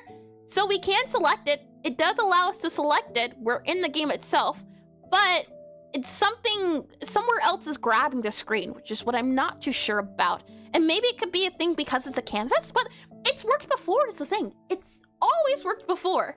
And it could, I think, maybe just be a thing of either A, I changed the settings somewhere along the lines and completely forgot about it and haven't needed to use the main menu button, and that's difficult. Control nodes are like a headache, but fixing it by using the canvas seems like to be overkill. Yeah, I see. I am more than willing to change it. Not now, because we're streaming and we only have like an hour left, and that would be a whole different rabbit hole. But definitely like sitting down and changing these guys to not be canvas layers, I am all for if that is the big old issue here, as these guys could definitely just be base control nodes instead. What I'm wondering is, in the meantime, is there any way to change it back or to change it to what it was, or is this just going to be what it is for now until I sit down and redo everything? I'll mess around with this for like until Bobby says it's time for ad break, and then we'll skip the main menu button for now. Keep working on what we're doing, and then come back to it a little bit later. Maybe once stream's over, I can take a look and then let you know tomorrow, since we'll also be doing this tomorrow. Let's see here. What I'm going to do is say Godot 4 can't click button in canvas layer. Godot 4 can't click button in canvas layer. The common issue is that there are containers overlapping and there is filter. And change the filter property to ignore. This allows clicks to pass through the node and hit your button directly. And look at Expector and expand mouse section. Select your canvas layer, look at the layer property. If you want your button to overlay to sit on top of everything else, make sure the layer number is higher. Okay, well, your layer number here is the as relative. You are the highest ordering on the pecking line, and I think that was earlier, so I'll just save that to what you were before. You here are show behind parent. I did set you to top level as well, so you're good to go there. And it makes me wonder too. And according to GitHub issue, I found the canvas layer behavior is intentional. Interesting. Do you mean with the buttons at least? And it's the thing as well too. Why do these buttons work, but not that button? There's different buttons on the screen, but they don't function the same. If I go back into here, for example, let's see if I click on this guy here, there is the fact that these buttons work. There's the fact that these buttons work, but the main menu button doesn't work. That's where I get confused at. I would understand if all the buttons didn't work, but it's just that button. And the spell casting screen, so this casting panel here is its own thing, its own guy, but it also exists here.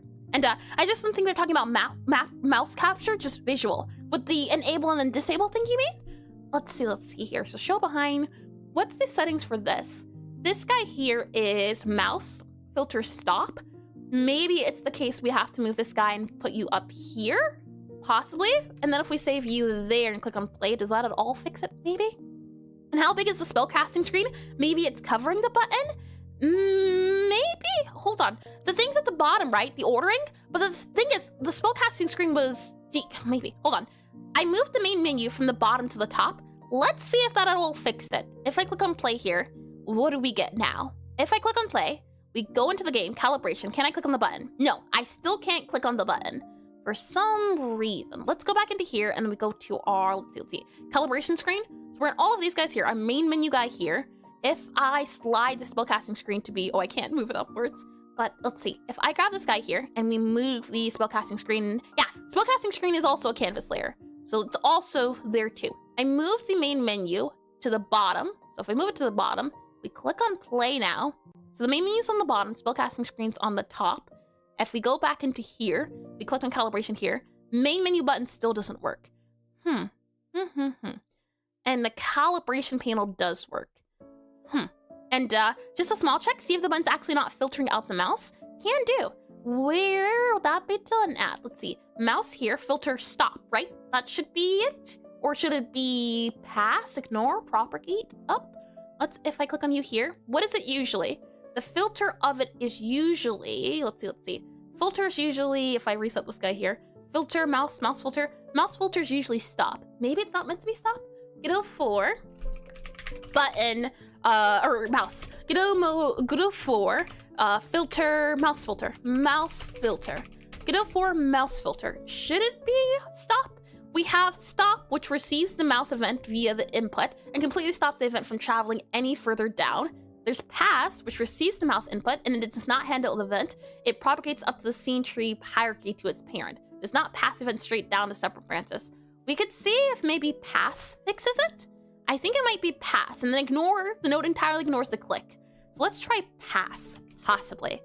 And if I click back into play, pass is the only one I can think of maybe being the difference. There was stop, so we were on stop. I changed it from stop.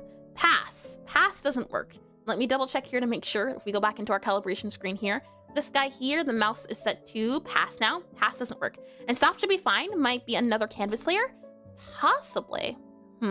We'll go back into here. I'll change it back to stop. We'll save this guy here. And behavior, all of those guys here. Yeah, maybe there was an update to the canvas layer, and that's why it's not working.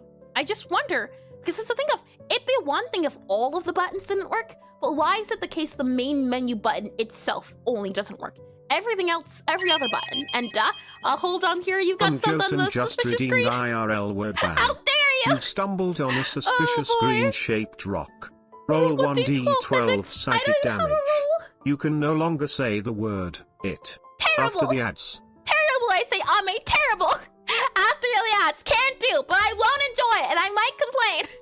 Oh boy, terrible, I say, terrible. Let's see here. Main menu, anger's present, transform, all of those guys here. We have stop, we have pass, we have ignore. Yeah, okay.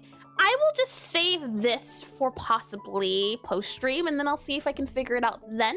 Is there a way we can avoid this problem until then? while that's being figured out.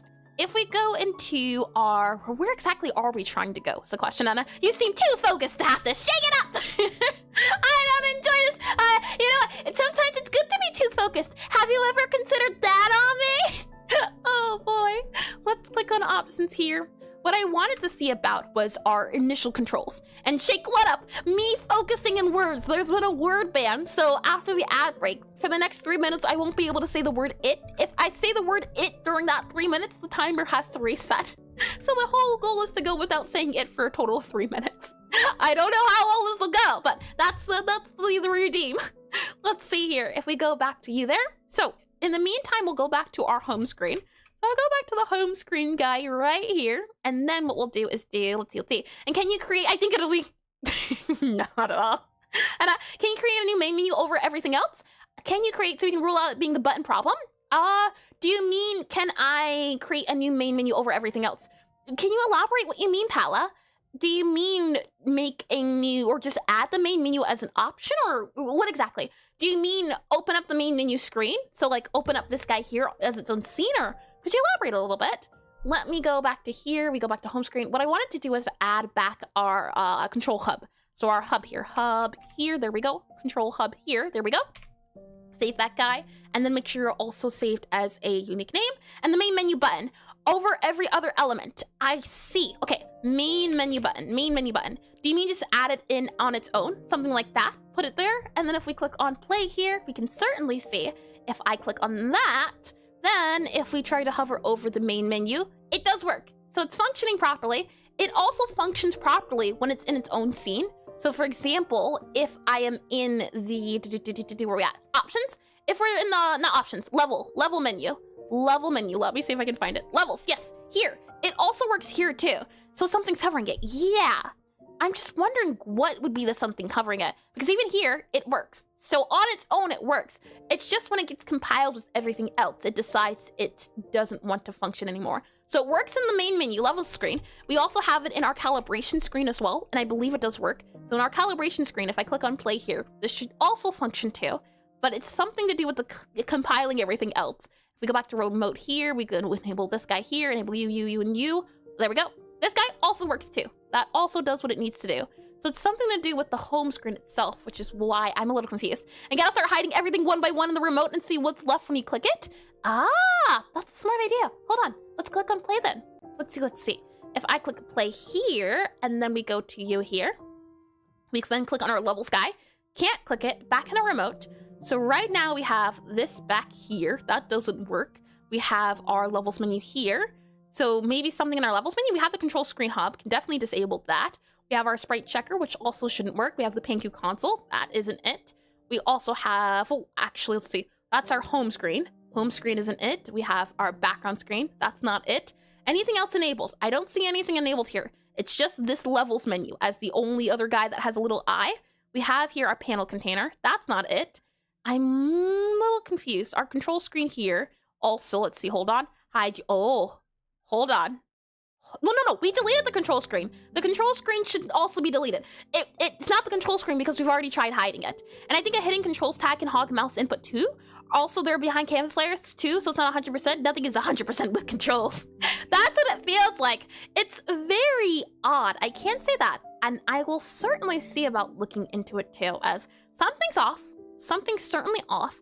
It is a smidge of an issue in the sense of it's like a soft lock. It soft locks you out of the game. So it is a concerning issue at the moment. I'm wondering if it is a thing we can avoid for like the next hour. Maybe we can certainly try. Let us, because I've been doing this and I wonder if I go to like before yesterday, if I were to go back to like an older version, if the main menu is also broken there and I just never noticed. I'm not too sure. But the good news is that this guy is tracking. And if we go into options here again, it's tracking because you can see the number going up in the bottom. And it also tracks when we're in the game itself. And then if we, oh, hold on. Now this, I do know I have to disable the debug screen here. And we can click on main menu. Back in the main menu here. Ah, oh, that guy there should be disabled upon entering into you. So hold on, let's see, let's go to our home menu. So home menu here, home screen here. The home screen should set our guy here to our disabled. So utility dot, and let's see, can, let's see, screen, and you didn't back up before migrating? I did back up indeed before migrating. I did it right before stream. So I will also be able to check too, as I do my best anytime. I back up before migrating, and I migrated as soon as stream started, or yeah, as I was opening Godot this very morning, it said that there was an update. So I can definitely see about that too. And delete everything except the levels menu, make a backup though? Could you collaborate? What do you mean, Paula? Delete everything except the levels menu. The main menu is working on its own. The levels menu is working on its own. Do you mean like delete when I'm in the home screen and I do the when I'm in the home, oh, on a whole timer. When I'm in the home screen, are you suggesting? Just so I think I understand. When I'm in the home screen, when I have the guy open, start deleting things on the side when it's on remote. Do you mean testing it like that? Let me go back into our, where were we? We need to go into our utility guy here. So our, let's see, script here, and yes, okay, got you, Gaia. I can certainly give that a try too. Once the stream is up and done. Let's see here. If we do utility, this guy here, this guy here. I only say that because I'm still very new to Git and making backups and going, or what's the word I'm looking for? I know how to undo a save, but going back to like an earlier version, still have a little bit of trouble with like the git bash here and things like that. But I do know what you're talking about, so I can also, hold on, let me make a note of it too. Yeah, rollbacks. I'm not good at rollbacks. I still don't quite understand it. So I'll put on here Godot, Godot, look, L-O-O-K, look, INTO. Look into, let's see, update UPDATE. Oh, also, we'll have the ads going. Nothing will happen while they're going. But when we come back, we'll do the challenge as well as the we'll seeing where things go. So I'll click on that there. I wanted to see about, as that's rolling, I wanted to see about also this guy. Where are we at? Update candles. Where did my guy go? Set continue mode. I wanted to just make sure we did that guy there. That way I don't forget. Set continue mode visibility equal to false. There we go. Save that now. And with all of that said, let me go ahead and have a little bit of coffee. Tasty, tasty. And why is this saying cannot assign a value to a thing here? Set continue visibility to, oh, I see.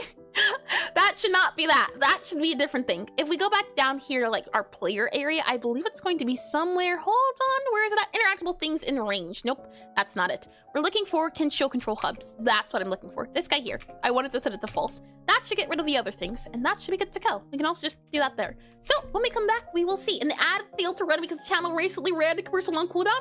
I am very confused, Twitch, but you know what? You do your thing, I suppose. Let me just double check. I know beforehand the chat wasn't working on YouTube. Let me see and make sure that the chat is still functional. I haven't missed anything because that would be super duper unfortunate. If YouTube has been running it, it has been doing chats, and it has, oh, my apologies to everyone on Twitch, I mean YouTube.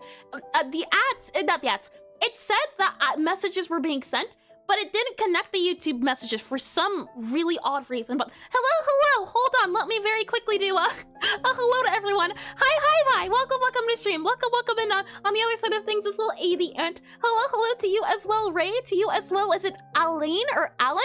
And let's see here, we also have Kimmy K, Slateboard, as well as Timmy Q. Possibly, please correct me if I'm wrong on the name, my apologies. And shaders accept variables. You can set a flag on a CPU and tell the GPU to render it. Oh, that sounds like a technical thing that I would not be able to understand in the briefest second. And let me make sure. I think I was trying to sleep. See ya? Okay, I think we're all good. I think I've caught up on everyone. Save me! I'm gonna manage so I'm not noticed. Oh man, that is unfortunate. And will you let me play your game live, Elation Lady? And it's scary business woman run. Oh, that is unfortunate. I wonder why I wasn't able to see the messages before. And wait, Godot uses Git for version control? No, it does not. And we are AFK, or I see AFK. And wait, Godot uses Git. No, I use Git for Godot. I don't know if there's like a, what is it called? Native control version people use for Godot, but I use Git, well, I use Visual Code, but I use the Git in the Visual Code to back up everything. I'm wondering, how can I save the, where is that? How can I save the chat to roll while I'm doing things? This is really unfortunate. I don't see it side by side. Maybe if I close the guy and reopen it, maybe that'll let me see both of them. If I close this guy here for a super quick second, cancel that guy here, discard there, yep, just close that there. Let me try reopening the chat messages and seeing if that works out. And then no problem. I left for 30 minutes and came back and you just saw my salute. I see y'all. Welcome in all over again. Reconnecting things. I don't know why I didn't see it before. Let's see. If I click on that there and then do that there. Okay. I think it might work now. Let me do a test. If I click on A here, I do see the little YouTube icon. But oh, okay, now I can see all the chat in one spot. Lovely. Okay, we're connected now. And there is a Git integration for Godot. I don't. Idon. What do you mean by Idon, pal? And hi, Jaxus. Welcome to the stream. Welcome in and welcome back. What's the current task for the tutorial, Eric? Well, welcome back from the ad break as well. Now I can see everything, thankfully. Let me go ahead and click on this guy here too. What we are doing now is we're trying to make it so that we know, or we're making it enabled and disabled for wherever we want the controls to be able to show up. So for example here, the main menu, we don't want the screen to have the control ability to show or not show, but when we're in the options menu, we do. So you can see that message sent out that it's available to do. So when I click on escape, it does it. When I don't, so here would be a menu where we want the controls to show up at. If we're in levels, it doesn't show up. If we're in here, we also want it to show up. So the question is, why is it the case now that it does not show up? We would want to when the cafe is enabled. So when we're in the cafe, it to show up. We also want it to show up when we're in the options menu as well. So for some reason here, it does not. And now we question, why aren't we getting that spam message when we're in here instead? That's what we're looking for. And I don't mean, oh, I see accidentally clicked enter when typing a message. I see my lineage is now ruined and never to recover ever again. It's all right. Mistakes happen all the time here. our home screen, what do we see? We have home screen here. We have our control screen hub. This is where I wanted to print the physics process. And if we go to our, let's see. If we go to our cafe, we wanted that guy to print out. So in the cafe, if we go to our cafe scene here, this guy here, we had a control screen hub. So the control screen hub is enabled in here. It's a thing. It definitely is a thing. I don't see it for some super odd reason. Visible enabled? Yeah. I don't know why it's not disabled or enabled. Let me delete it very quickly here. Save it again. Then let's go for our control screen hub here. This guy here should also have its guy say send and all of those things. You can see here that if utility.can show controls hub, that's what that should be. I mean, Git is good for code, but it wasn't meant for handling big files like images and such. Ah, what would you suggest then for version control when it comes to Godot and print? And I see no problem with that string of words. Good. It's clearly English, Jaxus. Clearly. Let's see here. What I'm wondering is for this utility.can controls hub guy here, what we're going to do is back to here.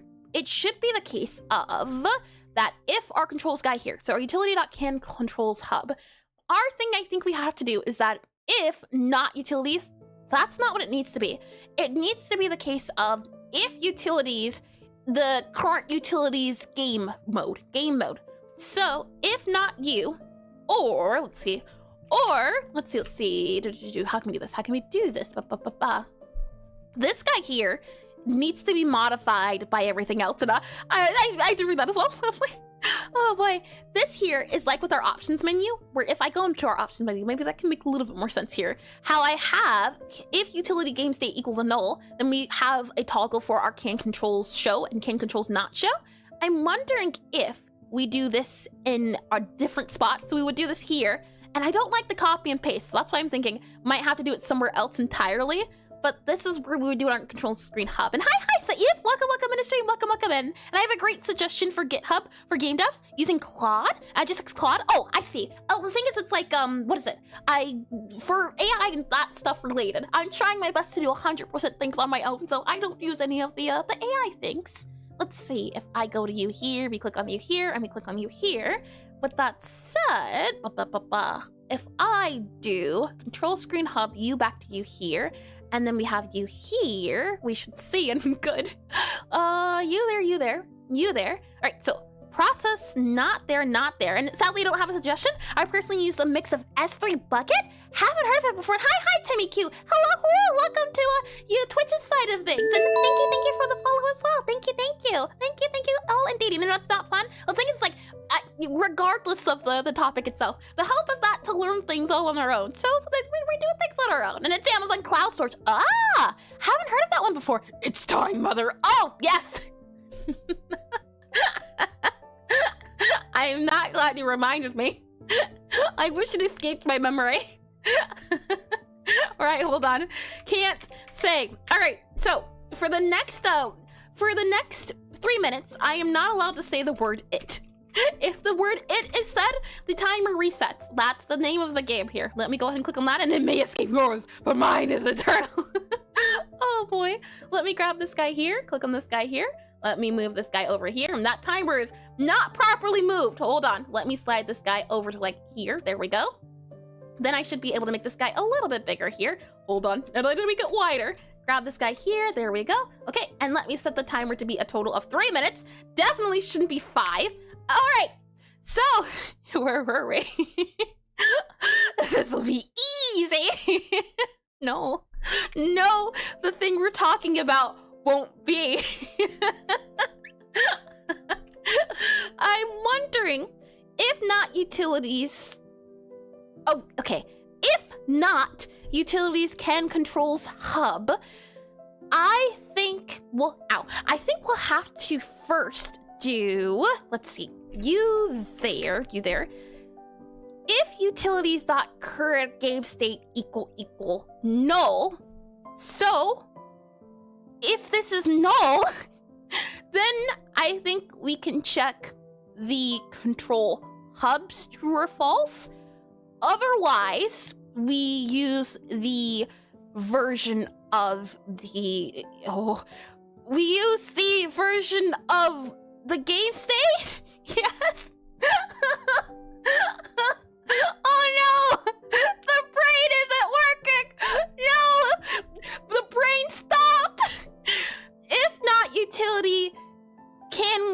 show controls hub. I can hear the gears grinding! Steam submitting from my brain!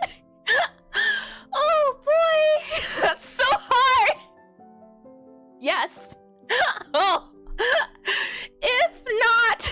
Hi! Side quest! Welcome into stream! Just got here, says you can't say that word! No worries! Gave me brain damage. Smile through the pain. I'm trying. My mind. Almost over. What's the word? I can't say the word. Oh. If not, utility can show controls hub. Welcome into stream, by the way. No, that doesn't count. That doesn't count. Different word. I'm not counting that. Right, where were we?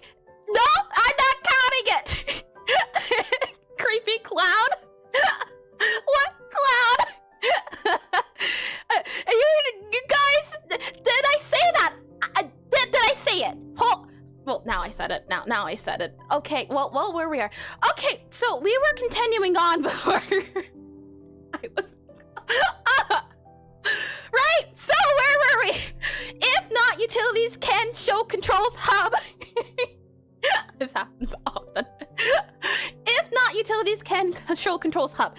I don't think this works. 20 seconds. I tripped. Yes. Yep. You know, once upon a time, the timer used to be 5 minutes. I'm thinking we go with a different variable. I don't like how there's two of them. I don't like how there's two of them. Oh man, hold on. Yep, okay, where were we? If not, utility can show controls hub. It was so close. I'm thinking instead we go for a different bool to check. And I'm wondering, utility can show controls hub equal. Speaking of fun, don't you think? No! Let's see. I'm thinking we check the current game state, or we check the...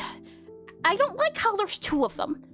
I would like either to do and, maybe or, check them, then see. Yes? Oh no! What I'm thinking is, how does work? You won't catch me slacking. Oh my! We'll go into... That doesn't count. I said it didn't before. Options. It has to be the singular word. We're good. Options. OPTIONS. Options menu. Options MENU. That's not options menu. Options menu screen. Okay. Options menu screen. Did I say? Okay.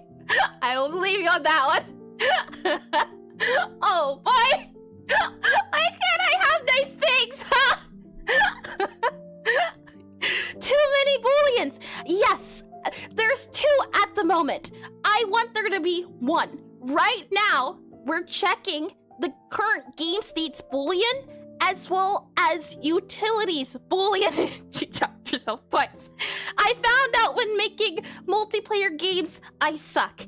I'm making a multiplayer asteroids where you shoot at each other.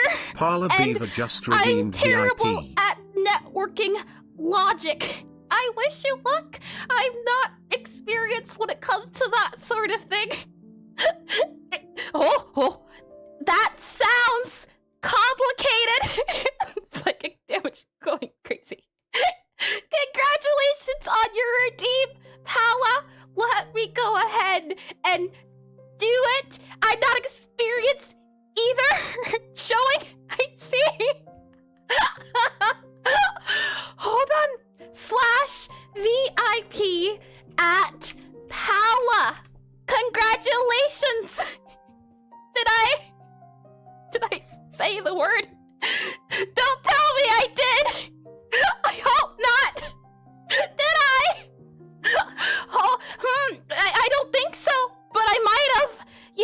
Okay, alright, I'll believe you. Oh man, okay, fine. Okay, we're good. So, as I was saying before I was rudely interrupted by my own mind, I think it should be 1 bull. Yes, hour.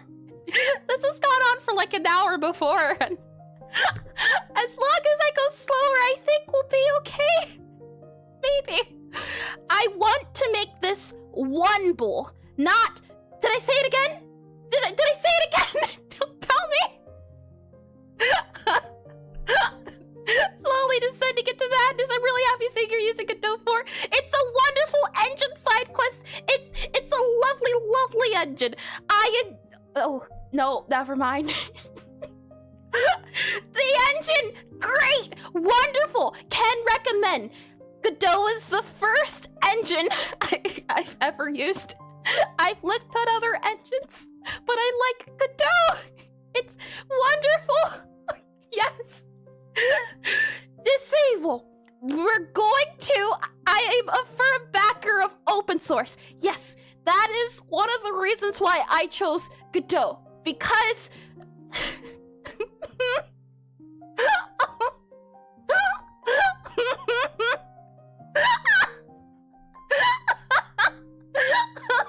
I want out!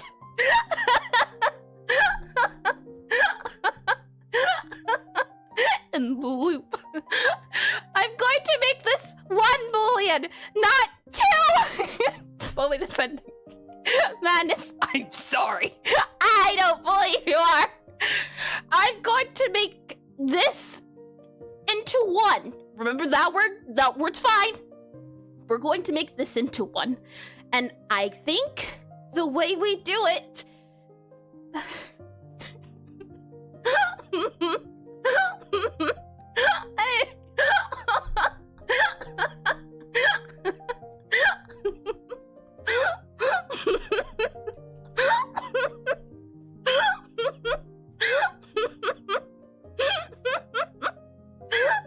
We're okay. 1 boolean. 1 boolean, all right? Utility can show controls hub. What I'd like to do is utility can controls hub. I want to... Why make a boolean and not a type that holds functions you want? For example, game pause returns paused game, which has paused game functions, and so I think that's a good idea. Yes. Let's remove this and try elsewhere. I like that idea a lot more. Don't tell me I said the word! Did I? Oh my! I'll go ahead and I want to delete everywhere this is instanced. Find here. Let's remove it. Ah! Boy! Oh no! Right! Where were we? I know! I did it! I reset the thing! Right. We'll remove this. We remove this. And then we remove...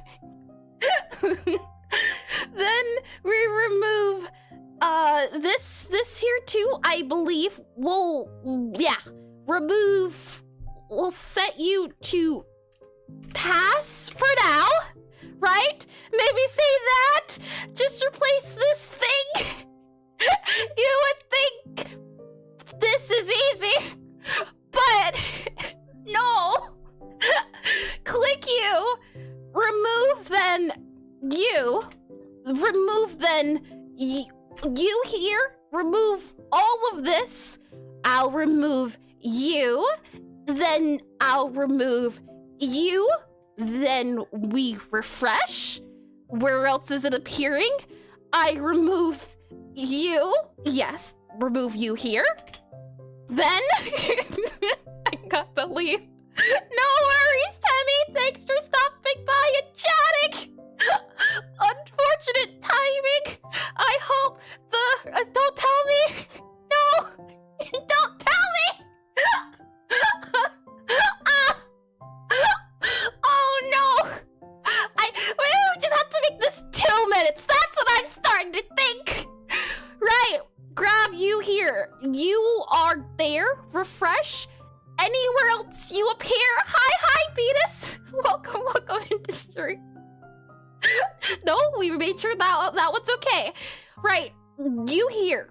Can show hub. We're good there. Hi, Pumpkin. Welcome into stream. You came at a painful moment. Thank you for the follow. Okay. We're okay.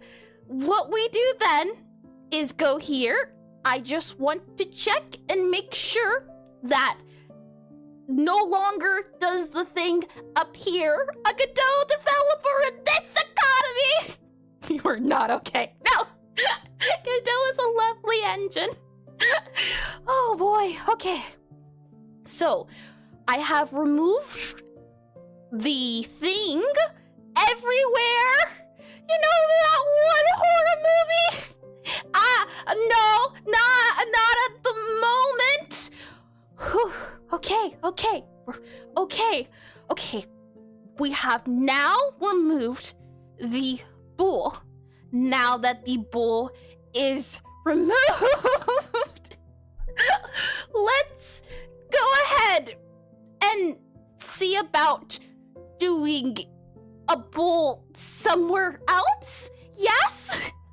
So, we'll go ahead and go here. Somewhere else, yes. We'll go ahead. No, Texas. Oh my. So, here we are in our options menu screen. And what I was hoping to do, caveman speak, ooka booka, orc. I think the bull is still a good idea. I just think we have to move the bull somewhere else. Possibly. What I'm thinking is utility here. Let's, oh no. Slow. In utility, I like the idea of universal bull, right? 1 second, Pumpkin. Give me 1 second. Let me speak through my words slowly. Just few more seconds here. Okay, so as I was saying before, welcome, in Pumpkin. Now that I am no longer free from the curse, yes, I can 100% talk about it. I was talking about Godot. Godot's the first, yes, first engine I've ever used. First engine ever. I have a background in computer science. I was getting a degree in C++, a game developer, but I dropped out of college because I didn't enjoy it, so I started learning Godot. I learned C++, then I learned GDScript, but now we're all good. We're okay. Oh man, and hi, Red Rami, possibly. Welcome, in the stream. Welcome, wait. I've been free from my shackles! Oh man!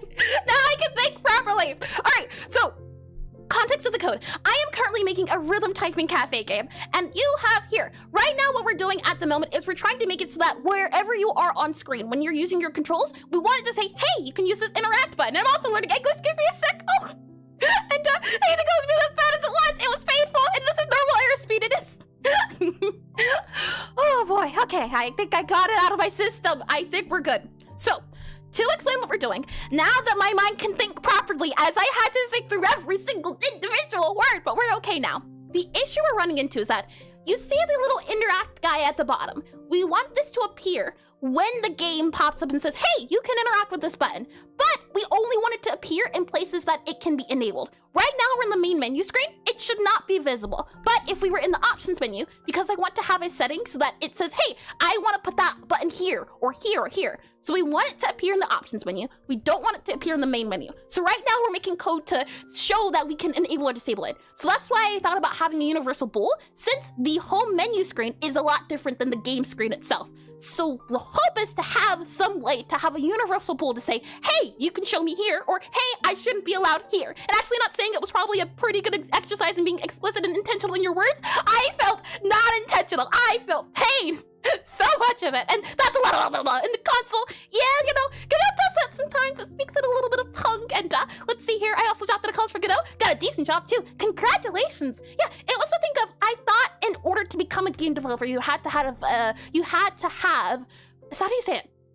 You had to have a game developer degree or computer science. Truth be told, only really if you're trying to like a AAA job, since I always wanted to be an indie dev, it wasn't really needed. And in multiple states, how about enums? Right, enums. We were talking about enums, weren't we? Thank you for the reminder here. So, enums, speaking of those guys, let me go ahead and click on you here, back into our script guy here. I think enum-wise, do you think it should just be like an enum setting? Wouldn't an enum be the same as a bool though? And computer science is a bunch of math and algorithms? Yeah, most of it was really like sorting algorithms. That's what I remember in great detail, sorting algorithms. And stats and calculus, whew, calculus. Give me 1 second to clear my throat here, hold on.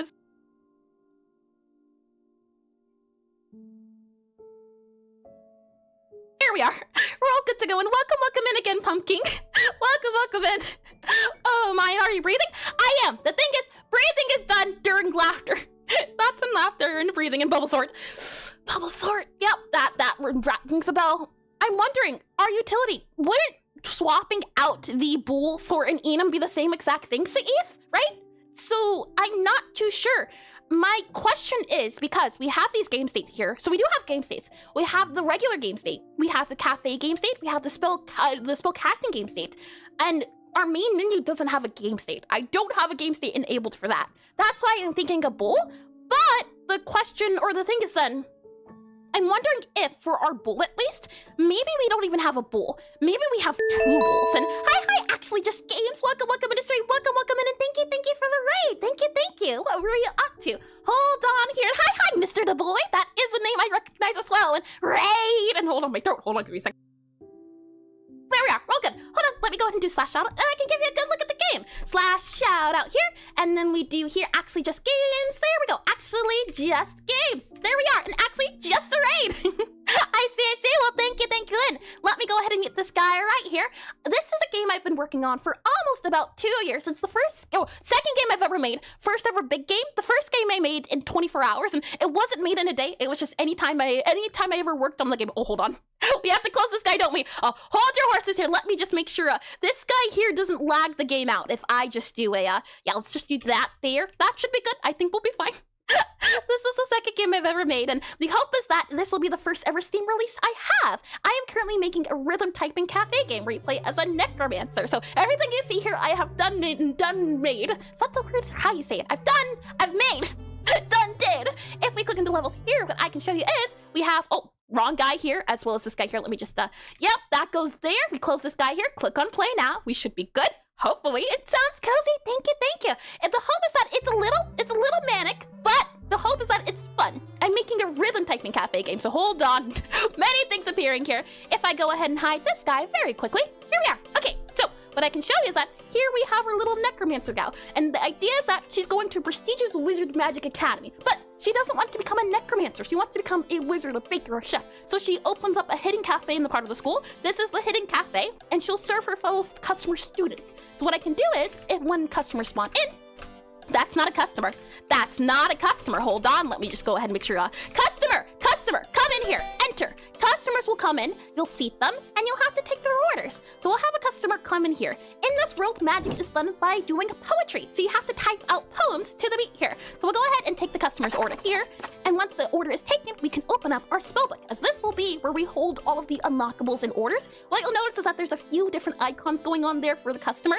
You can see that there's like a little heart, maybe a bone, and then like a cookie icon. The idea is that different foods will have different combinations, and different wizards will assign to different things. For example, Gabriella here is a Necromancer, and the flavor and color is purple and bitter. So anytime you have a song that has bitter in it, that would be a representation of the Necromancers. And anytime that a song has the bitter, the flavor of bitter, it is a fancy song. And if it has the flavor of sweet here, which you can see is a little pink thing, that means the Many-Mancers, so your healer wizards, they'll be pink. Anytime the song has the flavor of sweet, it's super duper easy. The idea is that you'll be able to combine and mix and match different flavors to get different attributes in your song here. So for example here, if we had Pyromancers in the game, which will be added eventually, if you add Pyromancers in the game, will probably be either orange or yellow, and they'll have the flavor of spicy. And what you'll do is, the spicy I'm thinking will be like super duper fast. So anytime the song has the spicy attribute in it, it'll be very fast. So something that's bitter spicy or spicy bitter, it'll be very fast and very fancy. That's the hope behind combining all of them.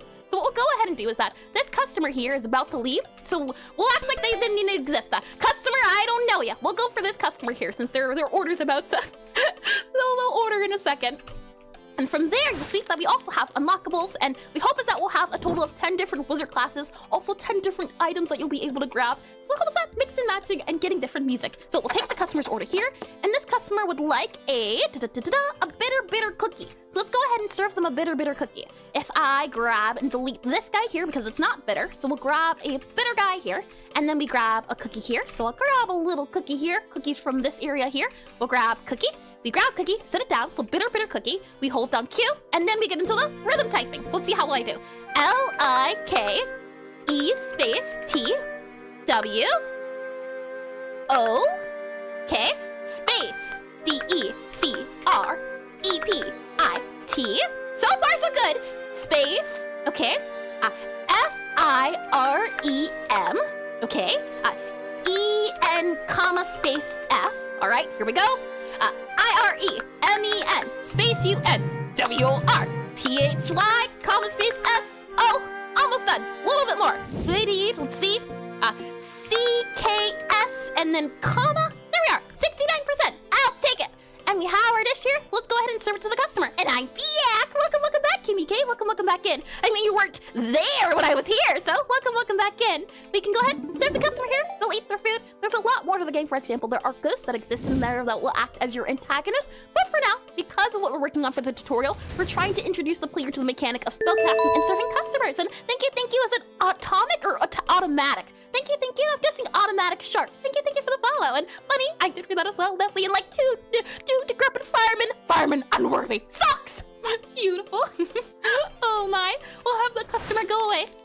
What you'll notice is that when we're near objects, you see how they have a little highlight. The goal of what we're doing today and what we're doing right now is that whenever there's anything highlighted in the area, we want that little interact thing to show up. Right now, it's showing up 24/7. So what we've been trying to do, oh, I forgot to mention as well that the prototype is up on itch. So if you'd like to give it a try, you can certainly do that as well. If I do !NECROTYPE, that exists there too. Right now, the book, for example, doesn't exist in the game, but the actual spell typing, spell casting, serving customers, that is already implemented on the website. What we're doing right now is just trying to redo the tutorial for all the new additions. For example, the cafe look being a little bit smaller, as well as this little book here that shows you what you can order and what things you can use. I'm wondering now, let me make sure I didn't miss anything. I don't believe so. And tree sword, I haven't heard of tree sword before. That's a new one. Bubble, I remember very fondly. My professor even had us watch like dance choreographies where people danced to the bubble sword, to the sword algorithm. It did make it memorable. I can at the very least say that. Oh my, let's see here. So I'm wondering, and I think having a bowl here would be a better idea. And having a bowl of saying, hey, this is an area in the game where you can do enable or disabled. That's what I would like to do. So I think our best bet is actually just doing the, how can we do this? Let me go ahead and enable the music back to here so that we do have music going as I'm thinking. I do like the idea of there being a bowl. It's just a matter of figuring out how to set the bowl and everything that I'm having an issue with. So what we're going to do is a few things. We'll start off by having our utility have a main bowl guy. I think, again, I do think this can work. So we'll do here a var for var, and we'll have a can show, C-O-N-T-R-O-S, can show control screen. And it's the super complicated recipe book, still a thing. Can you elaborate what you mean a little bit, Kimmy? What do you mean by super complicated? And that got chill out a brain for a bit? Tired from the stream? No worries at all. Feel free to read and run and rest and relaxation and R&Rs. I know. After stream, I'm going to have a good passing out moment, have like a nap or two, and then wake up and start all over again. Thank you all over again for the raid, and I hope you have a lovely one. And now I think about the setting. I wouldn't trust a necromancer to summon me food. Not gonna lie. Who knows what it's made of? Well, the thing is, in this world, magic is spoken. So it's like a thing of, you don't have to have ingredients, you just have to have words. So for example, if you're born new in the world, you wouldn't be able to cast magic. So you don't have to worry about it being like a thing of, oh, is it made of skull and bones? No, it's just voice, how you vocalize things. So if you got a good voice, then you're naturally attuned to do those things. So don't have to worry. All the ingredients you have here is the idea that Gabby here, the main character, she takes ink bottles of different colors and then writes them on paper so that she knows which, what's it called? Inflections, intonations, I think, to say different things. So for example, maybe in this world, necromancy is like slow and soft and that gives it its fancy feel. But when you start to do like a sweet, maybe then you have to make your voice go up and bitter. So then like a poem could become, let's see, if I go in here into like spell, let's see. Maybe the spell would then become a spell participles data. The spell might be spoken like, he by thee, tum-tum, and stood in that. Something like that would be the way a spell would be casted. You wouldn't need any objects or anything. You would just need to have good vocals. Let me click back into here, and with that all set to go, let's close this guy here. Let's then close this guy here. We'll save this guy here, and we'll do can show controls. Did I miss anything out? Oh, I don't believe so. Oh, yes. Kimmy K, if you could elaborate, I can certainly try to answer your question. So we'll do can show controls screen, and instead what we're going to do is we're going to do a bool here. We're going to set it to false, and then what we're going to do is we will do, let's see, in our options guy here, we'll modify it a little bit. And hi, Atomic Shark, welcome into the stream, welcome in. I think I did say the name right, and thank you all over again for the follow as well. So we're going to do can show control screen for false, I think. And then, for example, here in our game states, that's where we really have a little bit of tricky issues at. I know for certain that when we go into our home screen, for example, it's going to be false because we're in the home screen. So the home screen is automatically going to be set to false. So we'll go here in our function ready. This guy can go ahead, set to false. So we'll do utility dot, and then all of the other guys at the very end. So utility dot, all of this guy here, that can be set to false. We know that to be true. That's because it's its own thing that always gets set to false, especially because it's a reset. So that gets set to false. The thing then, though, becomes when you enter the cafe, for example, I want you to be able to have the control screen when you're in the cafe. But if you're in the spell system, oh, you know what? I got an idea. What we'll go ahead and do then for our cafe, or not cafe, we'll go for our, let's see, game state cafe. And then our game state cafe, what we'll do is, what if we did it in here instead? So for example here, unhandled input, all of these guys here, enter pause, exit pause. I'm wondering if we maybe just do it in this area here. So we have enter, exit, pause. If we do the settings in here instead of in the cafe, that might work out better. We just have to use one option, only one. So in our options menu screen, for example, here, there is an enter, hold on if it lets me, on exit press. Yeah, there is like enter, exit, all of these guys here. My question would be then for our enabled or disabled, you can see there's even a general pause here. And I would like it to be the case of that when you are enabled, that you allow us to be true, and then on disable, you allow it to be false. So what I'm wondering is, it can be the case of, is there a way we can have like a temporary save or something? So like a var here for like temporary screen, SCREEN, temporary screen underscore setting, something like this here, and we make it a bool equal to false. And then my idea is at the very least that we would grab the utility, current utility can show thing, and we would set it to be true. Or we would set it to be true here. Then we make sure our temporary guy here. So let me just duplicate this over again. And then we just grab this guy here. We do that here. And then we do our temporary guy. So temporary screen setting here. We set it equal to whatever that guy is here. And then the hope is that on doing disable, what you would do then is set the control screen here to this guy.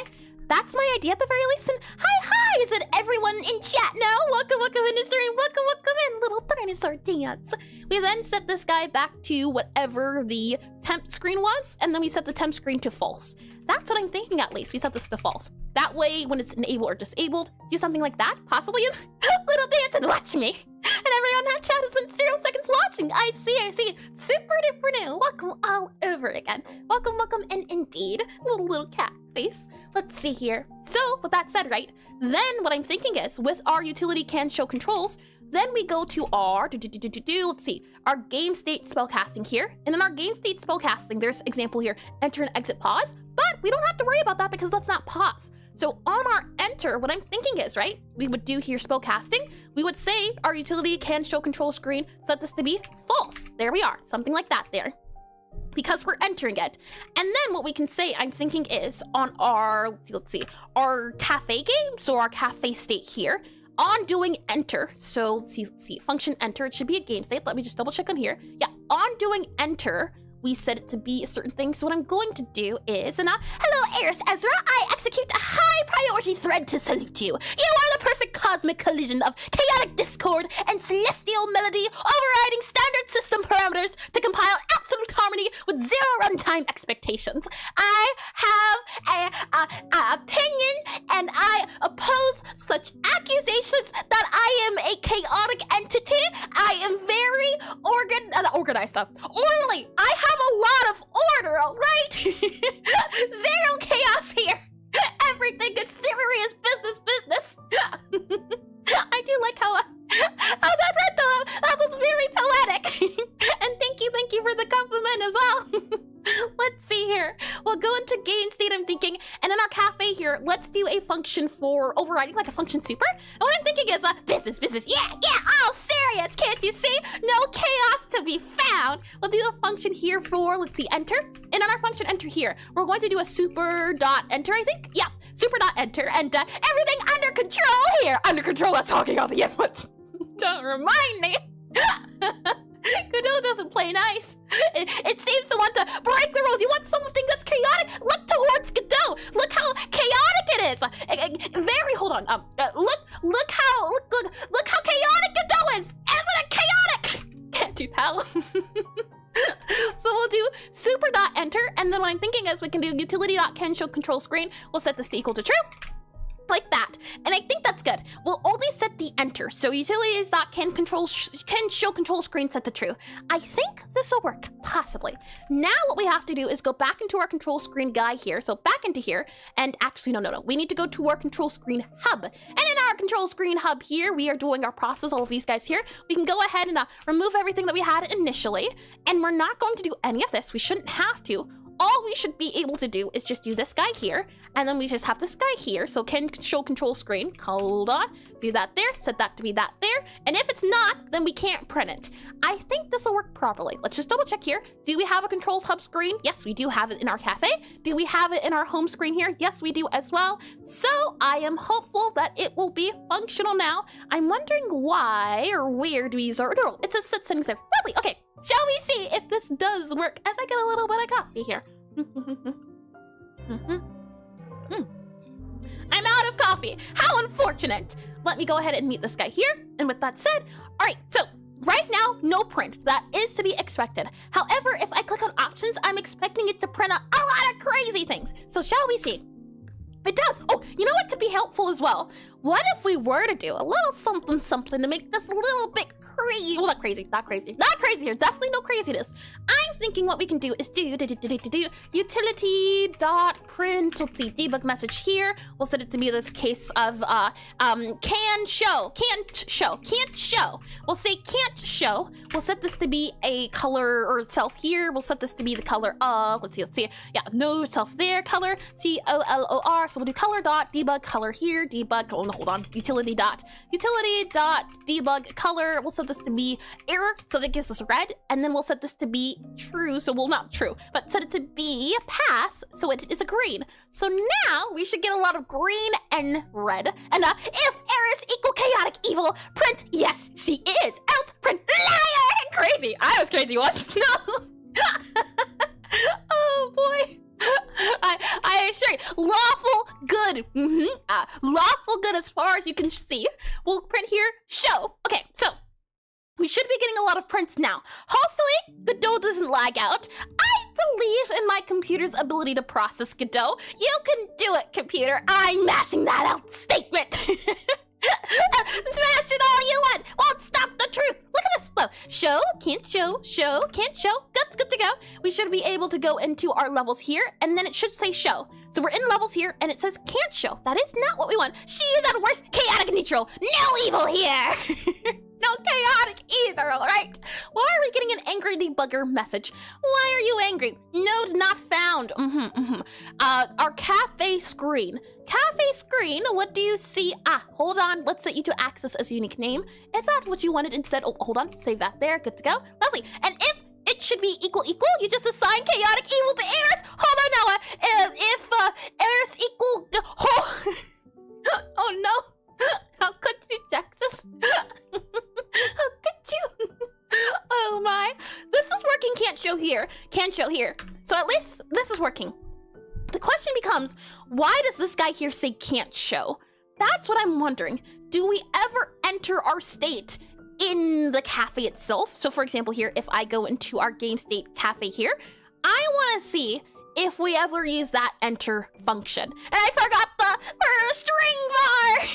Oh my. Let's see. We click you here, click on levels here, click on you here. We don't enter the cafe. I see. Well then, what we need to do is do in our cafe here. Let's go ahead and do, I should be able to do utility dot. So control screen hub settings here. What we should be able to do is do utility dot, and then we go ahead and do like, I think, what was it? Game state, current game state dot enter. I think that'll work. We set it to be current game state dot enter, and I think that will set it on its own. So if we go back into here, click on play, we should get green when we enter into the level. So we right now have red, and if we go into here, it should be green. Yes, it is, and it still should be green here, not green. However, if we go into spellcasting here, it should be red, and we get red. Lovely. And if we go ahead and just miss all of that there, hold on, hold on, spam it through. Okay, we're back to green. Yeah, okay, I think we did the pull properly. You want to reduce errors to a string variable? I thought at least types matched. Hold on now, I'm the main function. Don't you see the parentheses right next to my name? Oh boy, I think we did it though. I think the show and hide is functional, which means now what we can do is in our control screens hub option, what we'll say is that if not you, we return. However, what we can then say is that if we can show it, what we're going to do is enable our book controls. So we'll do here, actually no, hold on. If it's not there, then what we'll say is that if utility, so if utility dot, what do we call it? We called it like item interactable things in range. If interactable things in range is greater than 0, then we go ahead and do initialize books control dot show. Show, like that there, dot show. And then what we can also say is, and why are you angry? Interactable books dot controls dot show. Why is it angry? What is it not in? Oh, hold on. Nope, I take it back. Why the case? That show not been found and callable. You are, hold on. Okay, so game controls, paste that there. And hi, Hardonics, welcome back into stream, welcome back in. Yo! Welcome into stream and initialize, yep, it should be game controls dot show. I got it. So now that is show, otherwise, if it's not show, we do hide. So, let's see here. If you there. Otherwise, I'm thinking maybe we just do hide here, and we do hide here. So set this to hide. Hide like this here. If you there. Otherwise, hide. Something like that, possibly. And no. Oh no. Did I do it again? Oh no. Right. We went through this before. It's not spelled like that. Hold on. Let me grab you here and do I-N-I-T-I-A-L-I-Z-E-D. Is that it? T-I-A-L-I-Z-E-D? Hide every tick. That doesn't sound correct. Yeah, that's what I'm wondering. Something's off. So initialized, before I forget, Control Shift F. Control Shift F, if I can grab it all. Control Shift F. And then we'll go ahead and click on replace here. So anytime initialize that is used, it should be I-N-I-T-I-A-L-I. Oh, hold on. I-N-I-T-I-A-L-I-Z-E. Initialize, like that, right? I-N-I-T-I-A-L-I-Z-E. Replace all. There we go. Reload. There we go. Okay, now it should be redone. I think, right? I-N-I-T-I-A-L-I-Z-E. Yeah, thank you for that one. Hold on. Did that say initialize or initialized? Well, we're good. I don't know, but it's all good to go now. Thank you again, Harjonics. Let's see here. What I'm wondering is, if not utilities can control or can show control screens, return. What I'm thinking is, right, at the very least, what we do is, as I redo these guys here, or never mind, I guess we don't. I'm thinking at the very least, upon doing ready, we need to make sure that these guys are hidden. So they'll both be hidden upon start. Upon ready, they're both hidden. And we'll also just do this as a clear point to make sure as well. We'll also do here our game controls.hide. We'll do that there, just in case. We'll also do it here for our book cover. So our book control. And ready gets called when the window is initialized. Initialize game controls. Does that not read right? Ready gets called when the window initializes. Could you elaborate what you mean, Tess? I'm not quite too sure.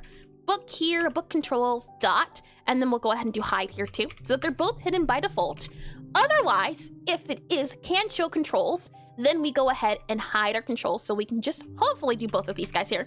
And hard lint has been updated to version 3.0.03. I mean, I have heard of lint. I learned about lint earlier thanks to Eska. Let's see, if I go you here now, game controls hide. This is also going to be book controls hide, right? And a phrase, when does ready get called? Oh, I see. Ready gets called when it's created. So as soon as this node's created, ready should get called, as far as my understanding goes. When this scene gets created, it should run the ready function. We do game controls here, and then we do book controls here. Okay.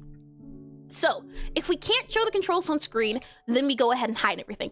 Otherwise, if interactable things range is greater than 0, we can go ahead and set it to be this. Otherwise, we go ahead and hide. Oh, actually not. Hold on.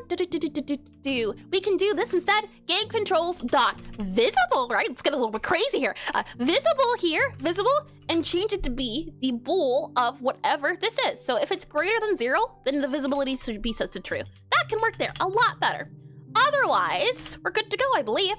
With that said, I think this should fix it. So now we should have that E interact on screen when it is enabled. Shall we see if it does work? So when we're in the main game, main menu screen should not be enabled, and it is not, which is good to know. That's good. That is what we want. Next up, when we click escape, this is when it should appear, and it does not. So it should appear here, but it does not, which is, well, what I'm wondering. Did we do this wrong? And also, are you deinitializing if game controls or book controls are global? No, they're not global. There's no need to deinitialize. I just do initialize because it's a thing of it's like set up the thing when you first spawn it, when it gets deleted, it gets deleted, so there's no reason to like clean up anything. That's one of the things I like about Godot versus like C++, where you have to allocate memory and dedicated RAM. Thankfully with thankfully with GDScript and Godot, I haven't had a need to like delete something unless I really need to delete it. Otherwise, it goes ahead and deletes everything. So there's not like a point where deletion would be necessary as much, like as sensitive. C++ was very sensitive when you're deleting and creating things. This here, not as sensitive, which is really nice. And did you say C++? I did indeed. Let's see, did I miss something? Game controls visible. Yeah, game controls not visible. Why is this guy not visible true is the thing I'm wondering. If not, utility can show. So, otherwise, we said the game controls visibility to equal that there. This should work in theory, I thought. For example, if we click on play here, this shouldn't run yet because we haven't opened our options menu up. But when we open up our options menu, it should then enable. But it doesn't, which is what I'm wondering about. Why is that the case of? We're back in our home screen here. We do have a control screen here in our home screen and then our control screen here. If not you there, you there. Yeah, I'm wondering why this is the case here. What if I click on you here? Is that better? Let's click on play here. And imagine porting the entirety of Necrotype Cafe to C++.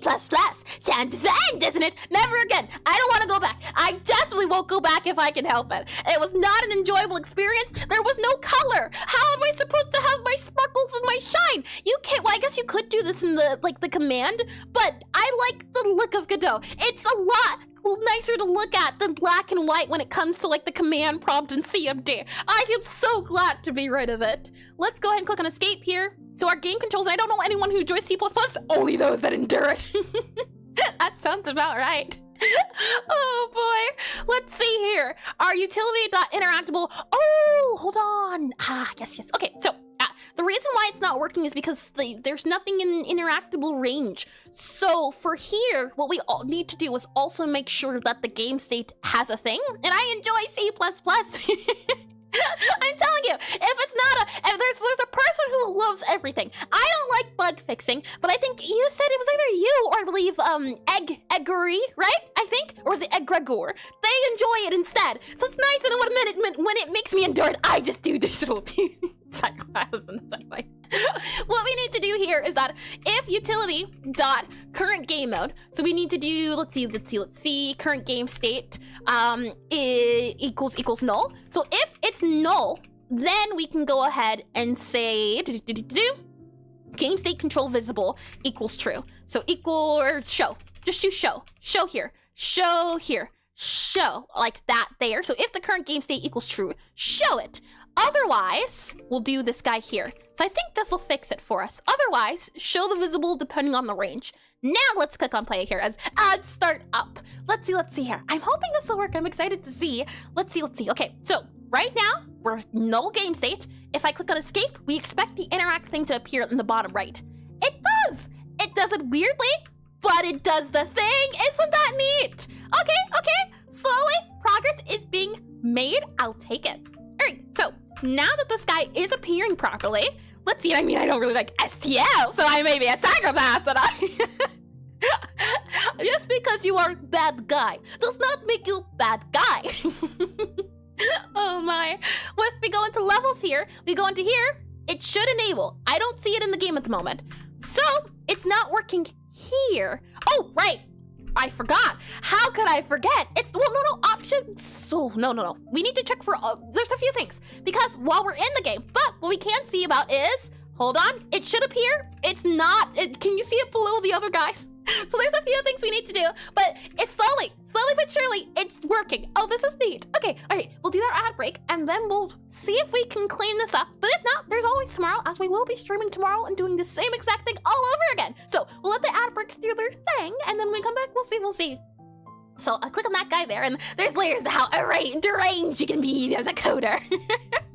Oh boy, people who eat, sleep, and breathe on multiple if-else statements and multiple line scripts. Oh my, unfortunately I am out of coffee, but you know what? I have a backup. I have some tea here, so let me get a little bit of tea. Give me 1 second.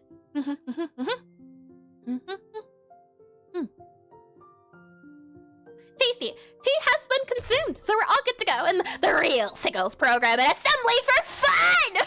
Oh, my. I say thankfully I haven't had to try, but then again, I do like a little bit of a challenge. You know, it's not too bad. And, you know, since we're talking about old things while the ad break is going, I can go ahead and show you a little bit to those of you that might not know. Cafe. Necrotype Cafe is based on a college project I had to do. A college final, Final exam? College final. It was a college final that I had to do. And if I click on our itch here, and we gotta get Eric to play one of those Zachartronic games. Hold on, let me copy this guy here. Click on this guy here. Zachartronic games is developed by Media Pursuit of R&D Objectives. Engineering puzzles? I don't like the sound of that. And I mean, honestly, I work in assembly a lot, just in small chunks. Oh my, this sounds painful a little bit. I'm just looking at it. I don't know. Well, Infinity Factory does seem cool. That, you know, that one, I do like a good factory game. I do like a good factory game. And I see, psychology is what pushes you into mixed and madness. I'm not mad, you're mad. If we go here into view all, what you'll be able to see is Console Cafe Simulator. This was the version 1.0 of Necrotype Cafe. It existed all in the console, and since I had no ability to do the images myself, I did it all in ASCII art. And this isn't a rhythm game. I added rhythm as the idea to make sure that people who do know how to do controls or type, to slow them down. You're not typing out poems either, you're just typing out buttons. I think once we get Necrotype Cafe to like the demo release, I would love to go back and try to do this in Godot. I enjoyed this. I think it was a lot of fun. But also, if you like to play it, you can as well. I believe if I do exclamation itch, you should be able to download it. It should run.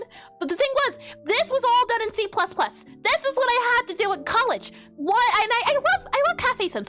They're great. I love typing games. They're great. I love rhythm games. They're great. But as like a first project, like big project, don't recommend. But this was the inspiration behind Necrotype Cafe. My love of cafe games and the fact that you had to type in commands in order to serve customers. So I just thought, okay, type commands, cafe, to make it harder, what if we add rhythm? So you have to type out the rhythm. This was like the 1.0 version. And glad they weren't making you also learn how to make windows from scratch. CMD output, oh boy. I remember at one point we had to like insert CMD. Yes, it is. This was in C++.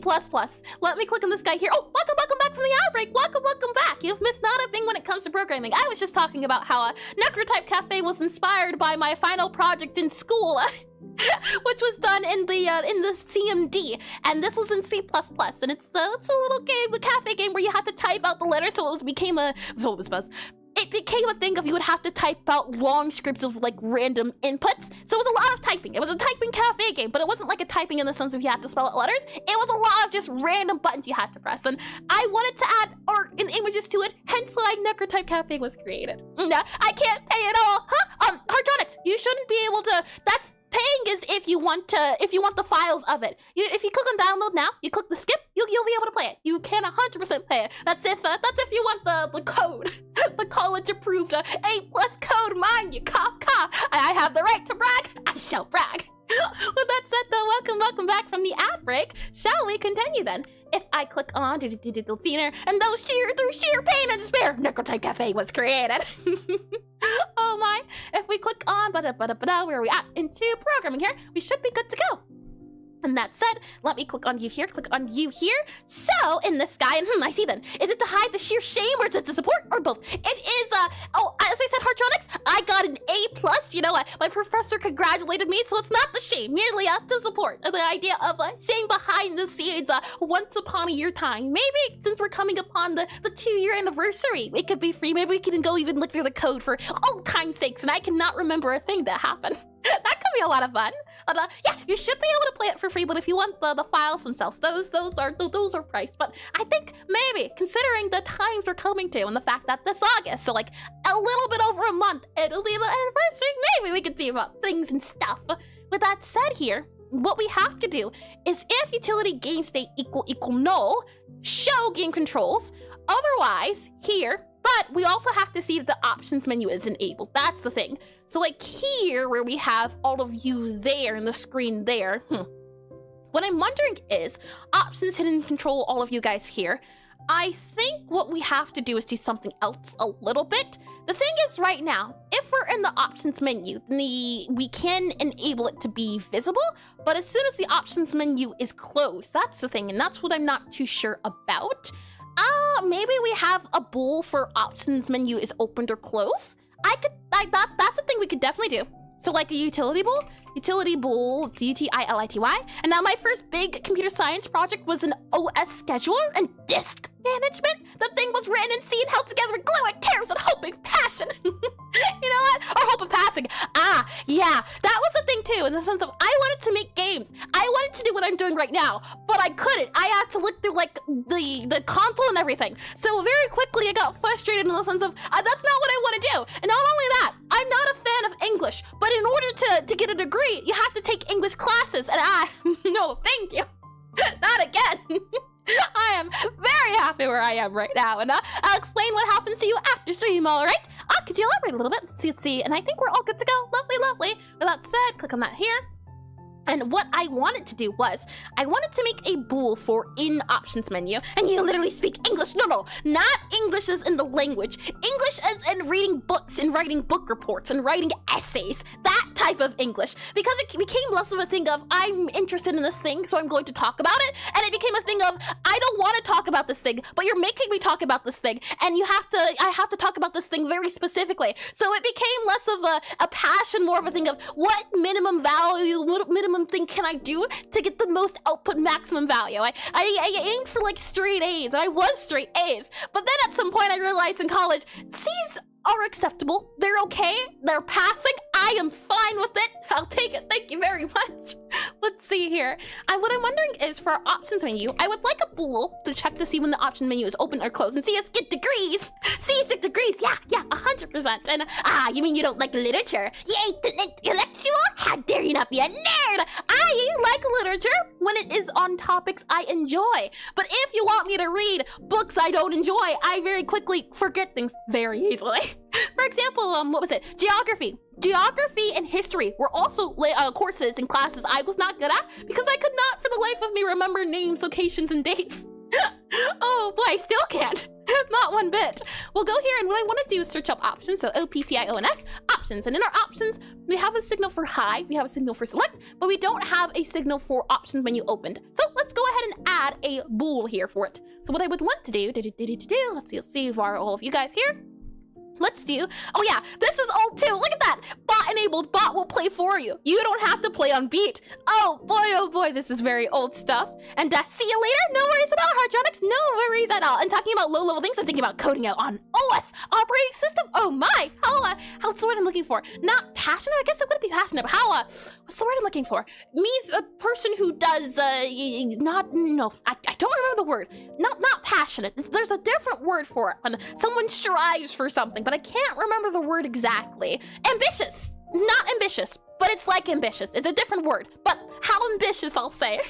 Let's see here. We'll do a var for OPTIO and then option screen, and then we'll do ambitious. No, not that is ambitious, but it wasn't the word I was looking for, but it definitely does. And you made the music and art? Yes. Everything you see here, Pumpkin, I have made. I made the music, I made the art, I did the programming too. Now, I can't say that in the future there will be a few songs in here that people have made doing like a music jam I did for the game, but everything you see on itch at the moment, I have made. And that's another thing too, is that I didn't realize that in order to make a good rhythm game, you have to know how to make music, so Necrotype Cafe has also forced me to learn how to do music.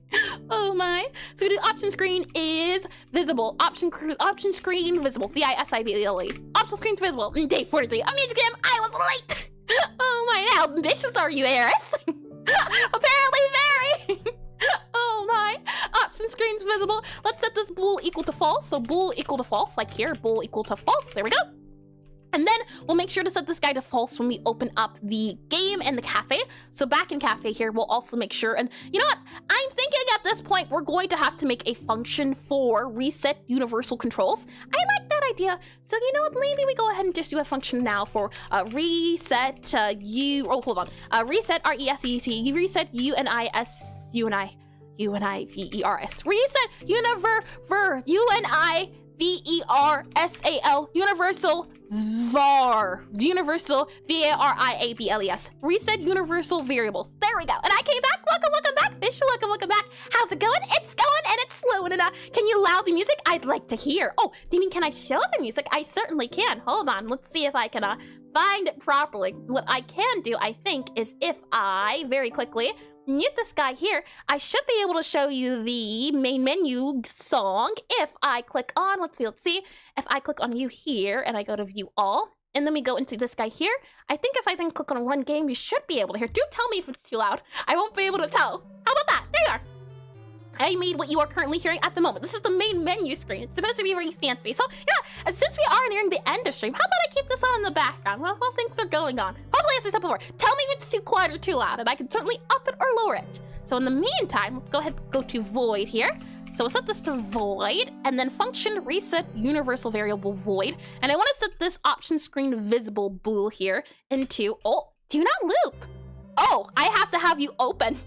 I see, a nice tune. Thank you indeed. It was a lot of hard work learning. I can't say that much. And now there's actually a way to make the music in loop. Yep. There's different techniques you can use in music itself to make it loop. The thing was I had the thing out tapped, so I'm wondering, now that I have it open, is it going to loop? Let's see. If I do option screen visible bool false, it should loop now. Yes, now it loops. Now it loops properly. Lovely. So we have option screen visible equals false. And I want to set this to false by default. I also want to, in our cafe, we should be able to see as well that our interactable things in range should also be set to 0 by default. So we'll also go here to our utility here, and then we'll go down to here, and then we'll go down to here, and then we'll set this to also be that.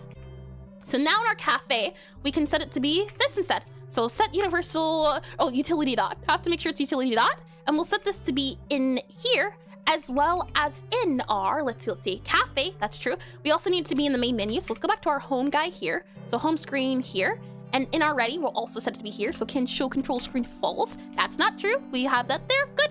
And then lastly, what we need to do, let's see, make sure I didn't miss anything. I didn't, we're all good. So we have that there. I'm wondering, cafe there, that's good. We lastly need to have our option for the bool. So this guy down here, option screen variable or visible. Now let's go back to our option screen here. And in our options menu screen here, when we do on enable, what we're going to do here is the option screen visible equal true, and then we'll set this to be also utility here. So you go here, and we'll set you to be true, and then we'll set this to be false. So true and also false. So false here, and then what I'm thinking, or I'm hoping at the very least, is that we'll be able to check this guy in our, let's see here, inside of our big guy, so our control screen hub, and I'm hoping for if utilities current game equal null, or you are set equal to true, go ahead and enable it. Let's see if this works. So let's see. What are you angry about? Assignment is not allowed inside a. Oh, all right. Equal. There you are. And hi. Better late than never. Welcome into stream. Welcome in. Hold on. I don't think I've seen that name. I have not before. Hello. Welcome in. Let's see here. If I click on, hold on, click on you here. Oh, it does sleep on its own. Lovely. Okay. So I'll click on here, and it's about to do the double music. So let me turn this off now that we have the music in the game about to go, and then I'll go ahead and set this back to hold on. I should be able to do this guy here, I think, properly if I close this guy here, since we have it now in the game itself. And then I'll also enable you to be you should be good to go here, and then it should be good to go here. Lovely. And then I should be able to set Godot back here. All right. Shall we do our rounds and see what's working and not? So right now, we should not be able to see the thing on screen at the moment. That is intentional. Oh, you know what, as well, before I forget, to make things a little bit easier, I'm also going to go for our sandbox level here. Oh, actually, our controls guy here. First, I'll disable our debug guy here. And then in our controls guy, what I'm going to do is I want to make sure that this guy here's layer is set to high, but I don't think I can. Layer, yeah. If multiple canvas has the same index, children are the drawn behind. I want to make this layer like 2. Hopefully that'll work. And now let's do a test. So if I click on play here, let's see. We click on play, and then let's see. And yeah, I'm just going around Godot dev streams. I love the avatar. Thank you, and welcome in all over again. I am still very much a beginner. I can't say that, but I've been enjoying it a lot. I've been doing Godot for almost 2 years now, and it's been a lot of fun. And this is the second game I've ever made, and it'll be hopefully the first game I ever released to Steam. So if I click on levels here, let's see. All right, hold on. Right, our main menu button. I forgot. It's broken at the moment, so we just have to reload this guy here. So we click on you here, right? And then hopefully the guy appears when we click on escape. And it does not. Why does it not? Why are you angry? Oh, that would explain it. And Godot is based. Oh boy. Hold on. Did I use this anywhere else? Options. Hold on. Let's just go make sure this is replaced, and yep, let's just do yep, you need to be hold on. Okay, now if there are no other difficulties, it kind of scares me seeing a lot of canvas layers. Yeah, I hope to redo them, Pumpkin. From what I've been told, you're Pumpkin. I hope to redo it very soon. This is from a time where I used canvas layers for everything, and that is a reason why we're thinking, at least, that some of the buttons aren't working. That was from a time when I didn't know UI. I still don't know UI as much, but I've gotten a lot better, and Godot is so based. I love it so much. It's a lovely thing. I love that it's open source as well. Okay, so right here, it's not visible. If I click on options, you can see it's visible, but it's not the very top one, and that's what I was hoping to enable here. We can't, or we can. Hold on. If we do you here, what if we set you to be like layer 2? What if we set you to be like layer 3? What's the options layer menu? Hold on, options menu here, we go to you here. What layer are you? You are layer 1. So I'm wondering, why does this guy appear behind it? That's my question. Maybe it's a thing to do on our home screen, and it just appears behind the home screen. So for example, if we go to our home screen here, in our home screen, this guy here, if we move it to like here instead, in our game, can we see it then? If we close it and restart it? I'm wondering why it's below. Why is our guy showing up underneath it? That's what I want to know. If we move it to the very bottom, yeah, see how it shows up behind? That's what I'm not sure about. We have this guy here, our home screen, and this guy here for a control screen. Can I move you to be below, or no, I can't? Yeah, it's our options menu. but it's hidden behind, and that's what I'm not too sure about. Why is it? But again, could be screen. I'm definitely going to look at that after stream, but aside from order of operation, let's see if the thing will appear where it needs to. So at the moment, nothing is enabled, so we shouldn't see it. When we click on escape, we can see it in the background. You can see that little E to interact. And when we open and close, that's good to go. Lovely. Then when we're in levels, it should not be, oh, hold on. I did Coptions again. Where am I using Coptions at? Wait, this is the last spot where Coptions is being used? I hope so. Let's try one more time and see. Well, I say one more time. We're probably going to do it a few more times, but let's see now. How are we looking home screen? What's the deal? Now we're back to here, back to here, back to here. So interact is enabled and disabled. Now that we're back into here, nothing is enabled. However, so it does not do the thing that we want it to do, which is unfortunate. That's okay though. But the interact does appear here when we're near the things and when we remove it. So now it's just the options menu. That's the issue, which is okay, but we're getting there. It's now doing it when we're in the area, which is good. That's all we wanted this to happen. So lastly, it's just the options. Why is it the case that the options menu isn't doing what we want it to do? That's what I'm wondering. In our options menu here, when we do enable, we have here for true and here for false. So my question then becomes, is it not disabling and enabling it? Oh boy. And how about options when you how about options when you are close to an interactable? Could you elaborate what you mean? Hold on.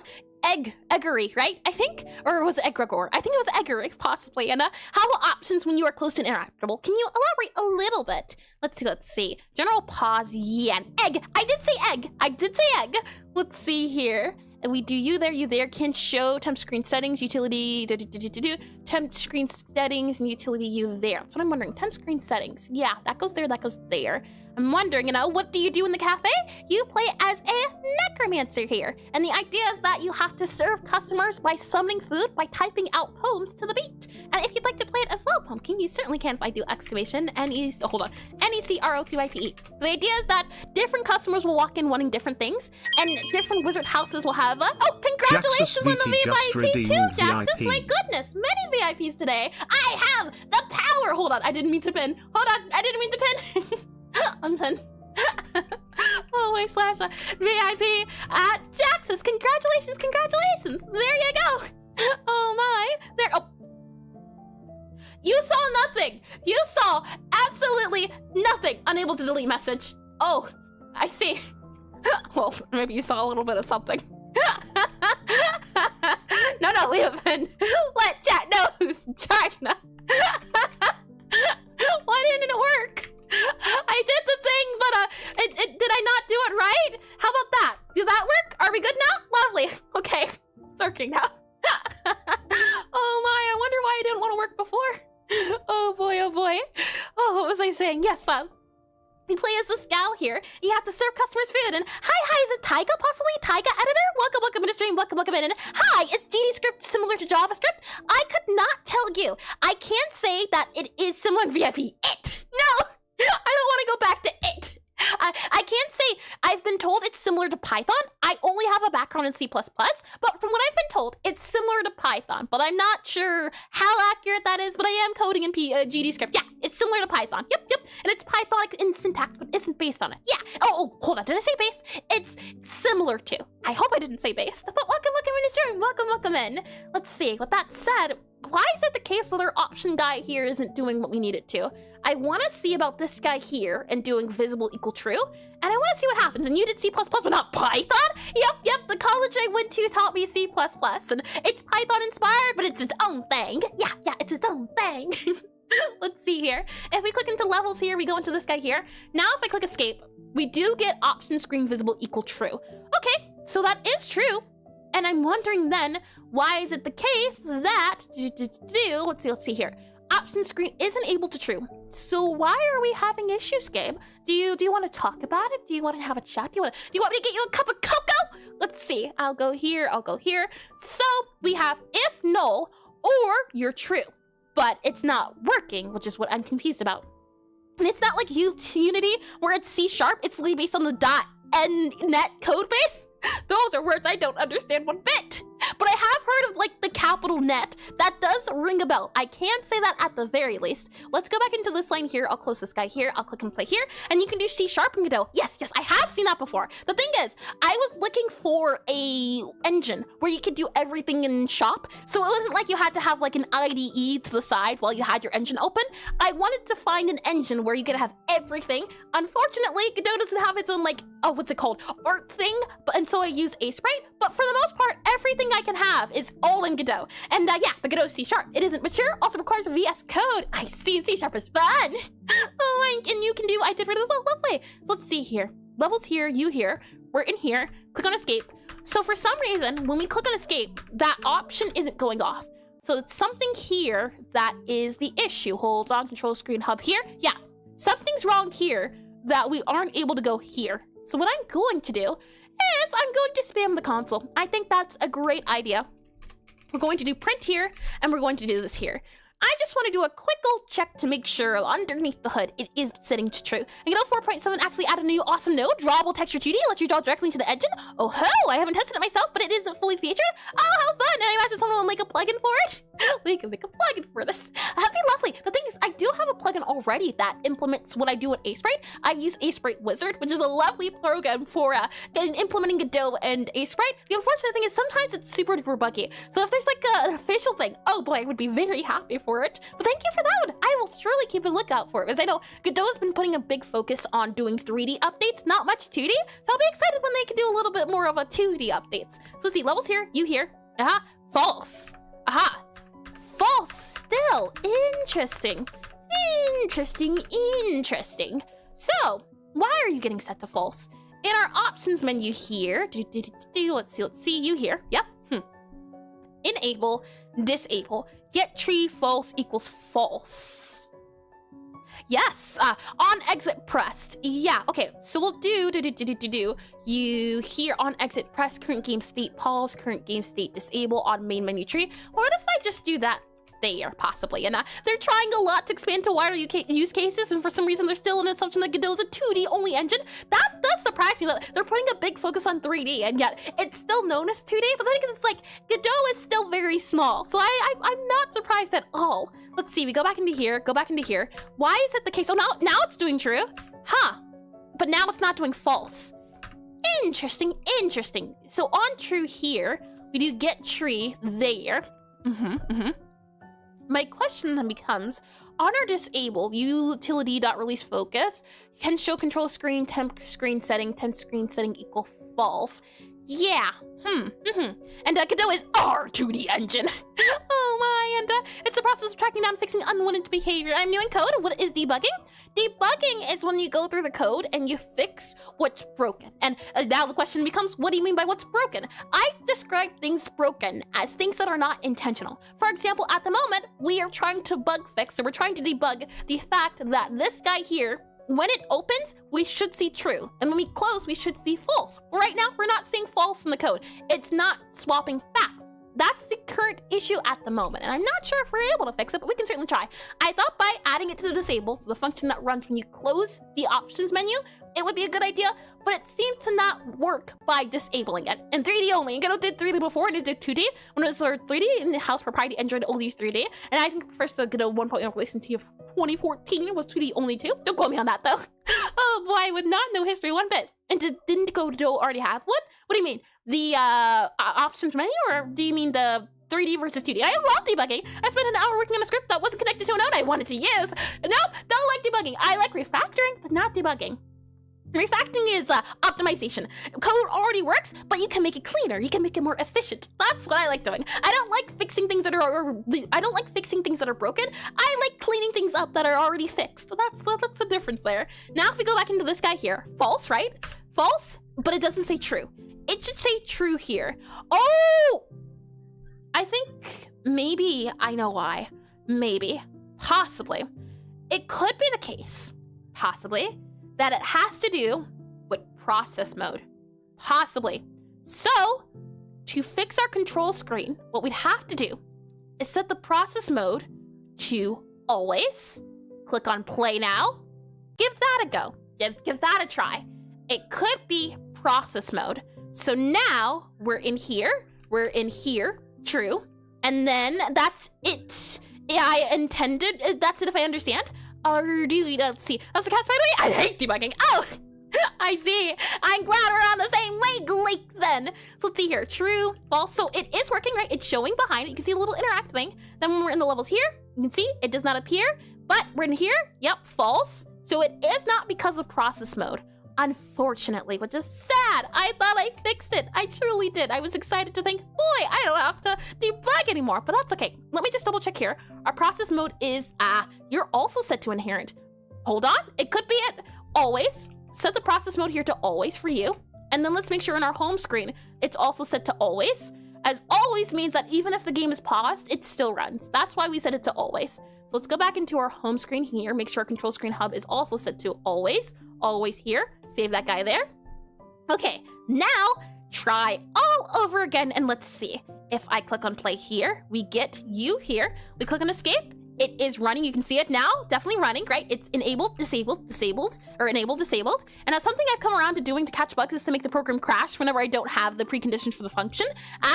Assertions. I have heard of that before. I don't do it often. It's not my favorite way to debug. I don't know if you can tell by that. I like writing in the, I like print sentences. And maybe you don't just have the scene that changes the variable in game, so it doesn't just run. Because you elaborate, you mean? Maybe you don't just have the, maybe you don't have the scene that changes the in-game variable. And a genuine question, why are so many canvas layers and speak so fast?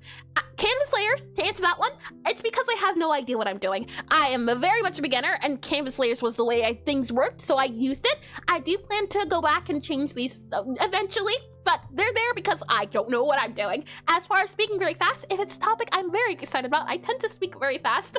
I don't usually speak like this unless, so during the week, I can assure you my speech is not this fast, but as long as it's something I'm really passionate about, I can talk about it for on and on and on, which makes streaming very easy since I can, all day. And why speak so fast? And I'll go through it after stream. Let's see, did I miss anything else? And just using Godot, I did see that as well. Lovely, lovely. Okay, so now, hopefully, because the process mode is set to always, we're in here, right? It's set to false.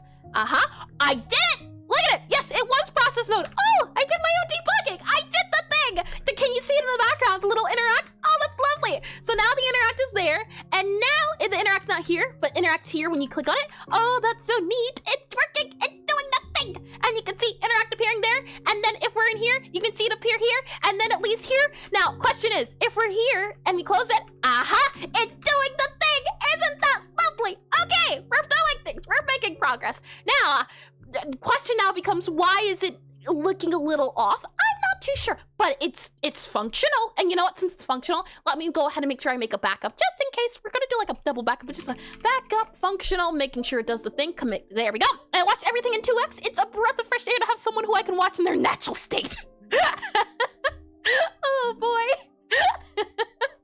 That's a funny one. I can definitely say I can't watch myself on 2x speed. Oh boy. Last thing I want to do before we wrap things up is I want to go back to our control screen hub here, and I just want to remove the print. We don't need the print anymore. I believe everything should work as intended now. And then what we'll do tomorrow, since we'll be doing the same time, same place, actually, technically speaking, we've run 30 minutes over regular time. I stream from 1 to 5 p.m. EST from Friday to Sunday. Not only do I do programming, we also do pixel art here, as the help is that we can study pixel art to get better at pixel art, to either do just art in general or to put it in your games. And since I want to make beautiful art for my games, I do a lot of studying for pixel art. And when watching in 2x speed, basically be 4x speed to the naked eye. I'm not good at that type of multiplication. I like math, but not that type of percentages. Yuck. Yuck, I say. It wouldn't be like 2x speed is like, no, actually not. No, I won't even go down. I don't believe the canvas layer has that big of a performance overhead. Might not be required to place them if it works, to be honest. The thing is, right now we're having an issue related to canvas layer. What you can see is all the buttons work here, right? But if I go into calibration, all the buttons work here, but that main menu button, it stopped working. I've been working on this game for almost 2 years. It's been good. This screen has worked up until like maybe recently. But the thing is, I don't check the main menu button often. So the canvas layer has been a thing for a long time. So it's been working, but for some reason, very recently it broke. And your Pixar streams are pretty good. Well, thank you. I usually watch your VODs if I miss a stream. I do appreciate it. That's very sweet to hear. The fact that despite it not being live, you still intend to watch it. That's very kind. Let's see here. So, what we'll do tomorrow, if I do not do this overnight, is tomorrow we will see about adding it so that you can change the controls here, wherever the guy is. So we'll link these guys up. We'll also add the controls for the book as well. So this guy here will work on making it so that in the menu options, when you change it to the different directions, this guy will change, as now the screen should do its own thing. So it's good to go. We're lovely. It's going great. And hi, is it Co-Arc possibly? Welcome in the stream. And hello, and welcome in. Welcome in. With that said, though, sorry, you should ask, are you all right with backseating? 100%. As I said before, I have not a clue what I'm doing. I'm learning a lot. Most of the times, 9 times out of 10, usually someone on stream knows what the problem I'm running into. So if you have suggestions or questions, feel free to ask. The fun part is just doing this. Why tomorrow? Not today. Because I can't go longer than 4 hours. I say it's almost 5 hours, and I'm learning how much. I learned to say to cafe, and I can't follow it. And wooden watching. Oh, I did read that as well. Lovely. Okay then. Well, that said, we will continue tomorrow. If I don't do well, that's what we'll be doing. We'll be working more on the UI. As the hope is that once we add this UI so that it's enabled and disabled wherever you are, the hope is that you'll be in the calibration, so you'll do the tutorial. Once you're done with the tutorial, we want it to say, hey, go up to this thing and press this thing. That's why we want the buttons to be enabled. So that's why we're doing that. And thank you for contributing to the science of these streams. Oh my, and I think it might be more of an issue with some nodes themselves rather than the canvas layer. Probably some node in the front blocking the mouse input. Likely, but I'm not too sure. Because as I said before, I haven't modified any nodes, so I really haven't touched any of this, but for some reason it broke. And Eris, out of all stream energy, has to be around the new kitty to recharge. The funny thing is, the kitty makes me sleepy. Because I'm too worried. All my energy gets up just watching it, worried about maybe it hopping some way or somewhere else. So, if anything, it's more stressful. I'm half awake watching it. Oh my. Let me click on here. We should be good to go. And with that said, if you'd like to stay up to date on things offline or just devlogs in general when it comes to the games, and you want to get notifications for when this tutorial does eventually finally come out soon, TM, feel free to join the Discord. If I go ahead and do the exclamation DISCORD, thank you for the follow, better late than never. Thank you. And as I said before, we'll be doing the same exact thing tomorrow from 1 to 5 p.m. EST. Should be a lot of fun. And see ya, Eris, have a good one too as well. And thank you. We are Void. And thanks for stream. Thank you for chat. And if you're on Twitch, consider sticking around. It's always a lot of fun when we raid people. So we'll see if we can raid a fellow Godot game developer, someone new. But if not, there's probably someone here who has done Godot before. I mean, streamed before, that we've raided before. And bye, everyone. If you're on YouTube, that'll be it for me. If you're on Twitch, consider sticking around. I'm going to go to the end screen, and then I'm going to come back on Twitch, and then we'll see about doing a raid. As they're always fun to see, and drink water and stay safe. You too, fish. You too as well. I do agree. Bye.